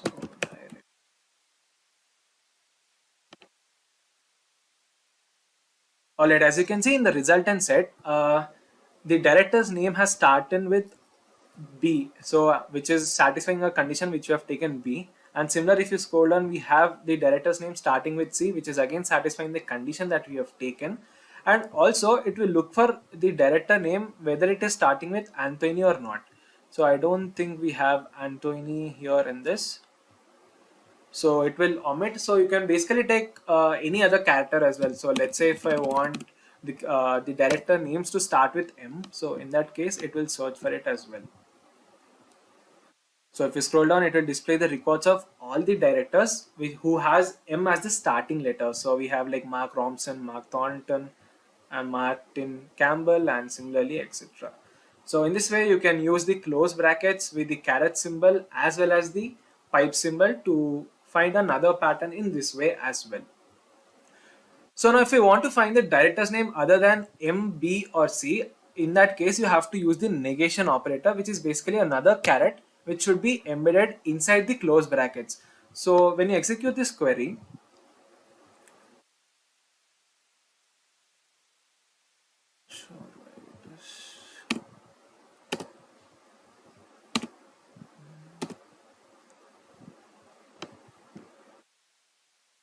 alright, so we have to use the square brackets here in order to retrieve all the details of director's name whose name doesn't start with the characters M, B or C. So if you look at the resultant set, it is displaying the director's names like starting with A, D, F, G, H, J and so on, S, T, W and Y. That is basically except M, B and C characters, it will display the records of all the directors. So in this way, you can also use this kind of pattern in order to find the data as well. So let us look into our final example wherein we'll perform a complex regular expression search, wherein we'll find the title, the directors and the release year and the type, that is the genre, from the table where the title name will be within a range. So let us consider a range here, that is the all these the title where the title name starts with a character C and it can be in between C to K, and it should have a type from Netflix where title regexp is a keyword. Open the single brackets. I'll mention the caret symbol and let us mention the range now. So I want the title's name in the range of the characters C to K. So let us mention them and we'll close the brackets and then mention the dot symbol because it will allow you to find a single character in between, and we'll have a total of 12 characters. So the title name should be of total 12 characters and we have to mention the dollar symbol. So let us just execute this statement and we'll see the output. So if you look at the resultant set in the we have the title names which has a total of 12 letters. So if you count the first title, which is final account, 1 2 3 4 5 6 7 8 9 10 11 12, so it has exactly 12 characters in it, and it is also satisfying the condition within the range, that is it is starting with the character F which is lying in the range of C to K, and similarly all the others as well. So in this way you can also mention the range in the pattern that you want to search for as well, and you can also use the numerical values. Now we don't have as such of numerical values to retrieve, so I'm not taking any examples. So I hope you understood this various scenario, guys. So that brings us to the end of today's session. That was all about the SQL regex operator. Now, as we know that the advantage of using a regular expression is that you're not limited to search for a string based on a fixed pattern with the percentage sign or an underscore, which is the wildcard characters in the like operator. So the regular expression have more meta characters to construct flexible as well as the complex patterns. So that is the reason why we are using the SQL regex operation. And coming to the disadvantages of using regular expression is that it is quite difficult to understand and maintain a complicated pattern. So if you're an SQL beginner, you might struggle with all these patterns. So with a question given, you have to change the patterns accordingly. So if you're working on first time with this regular expression, so you might find it a bit difficult. So therefore you should describe the meaning of the regular expression in the comment of the SQL statement so that you can understand clearly. In addition, the speed of the data retrieval in some cases is also decreased if use complex pattern in regular expression. We'll be going through top 5 tricky SQL questions. Alright, as we all know, learning how to answer the SQL interview questions is a powerful skill which can make the difference between getting hired for the job or not. And nowadays the competition for one job is quite high and many candidates are applying for the same position. So if you want to get hired, you cannot afford for not being prepared to present yourself as the best fit candidate for that particular job role. So in order to answer the interview questions one of the main area where you can prepare the best is especially when it comes to the most common SQL interview questions, because these questions are asked during all the job interview questions, right? So in this session, we'll be discussing some SQL queries where you can practice them and which will also help you during your interviews as well. More on that soon. But before we get started, if you're new to the channel and haven't subscribed already, consider getting subscribed to our channel SimpliCode to stay updated with all the latest technologies. And hit that bell icon to never miss an update from us. So without any further ado, let's get started. So let us jump into MySQL Workbench in order to execute this top 5 tricky SQL queries. So let's get started.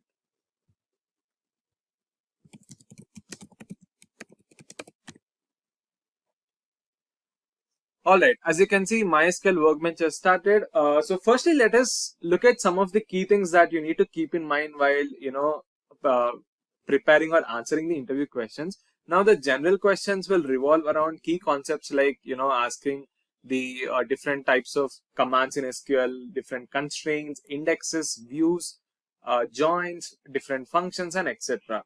And at the same time, not just this theoretical and the scenario based questions rather than the objective questions wherein you can be asked to write a query, a proper SQL query wherein the interviewer wants to test your knowledge in deep, whether you're understanding the SQL queries or not.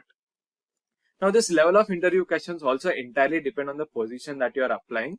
So keeping in mind, I have already created 5 SQL questions that you might find tricky. So this might be useful for a beginner as well, which is the difficulty of the queries is from beginner level to moderate level. So you can easily answer these queries, but there is a bit of a tricky part in them as well, which we'll discuss as the session progresses. So before answering the queries, you have to be thorough with all the concepts of SQL. So we have a dedicated playlist on SQL wherein we have covered various topics on topics and concepts regarding SQL. So make sure you check that out before you start performing the queries.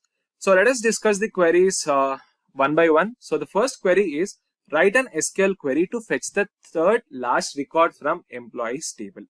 So let me just open this new tab. Alright, let us now first display the records from the employee table, that is select star from employees.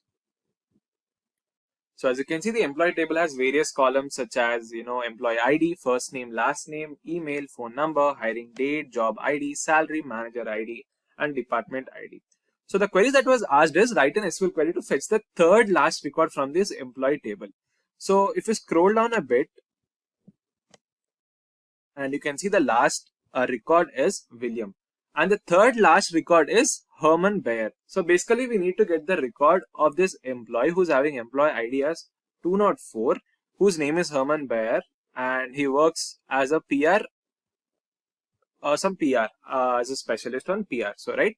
So basically you can solve this, in different ways. So basically the logical approach is using any window function, which we'll be discussing now, and sort the data in descending order, based on the employee ID, and then provide a row number to each of the record and fetch the record having row number as 3. I know it is a bit of confusing, so let us just directly write the query first so you guys can have a clear-cut understanding. Select, mention all the rows you want in your resultant table. So I am taking employee ID, their first name, their last name, department ID as well, salary, from. Now we have to write a subquery in this wherein we'll use select operator, select star, comma. Now we have to use a window function here. Now the window function which I'm going to use here is row number function.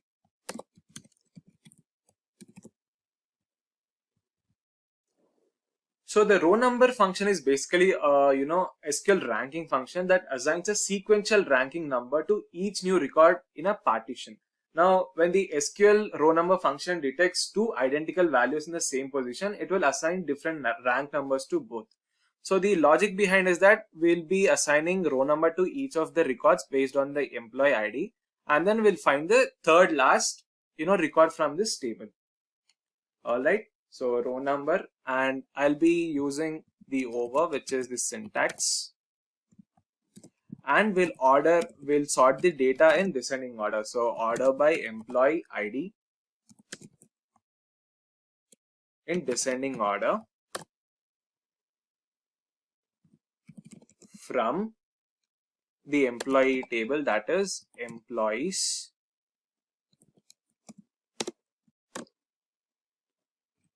where you have to mention the row number as well. So row number, so let us take the row number here as row number. This is basically a subtable, right? So you need to mention the row number as well, where row number is equals to 3, since we are finding the third last record from a table. So let us execute this and we'll see the output. So there is an error which says every derived table must have its own alias. So I think we forgot to mention the alias name for the table here. So let us take the alias name as employees E here, and let us take it as X. So it will basically be x.rn. So I think it is correct now. So as you can see, in our resultant set, we have got the resultant table, which is of Herman's Bayer record whose employee ID is 204, just as we discussed previously, which is the third last record in the table, who belongs to department ID 70 and his salary is $10,000. So in this way, you can simply use the window function row number to find the third last record from the table. So similarly, you might be asked to find the second last or fifth last in different contexts. So the scenario might be different, but the order and the approach to solve this query is the same. Alright, moving ahead, let us now discuss the second query. Now the second query states that from the Olympics table, fetch the details of all athletes who belong to the same country but have participated in different Olympic games. Alright, so let me just open another tab. So firstly, let us retrieve the details from the Olympics table, which is select star from Olympics. So the Olympic table has various attributes like ID, name, sex, age, height, weight, country, NOC, games, year, season, city, sports, and event. So what the query states is, from the Olympics table, fetch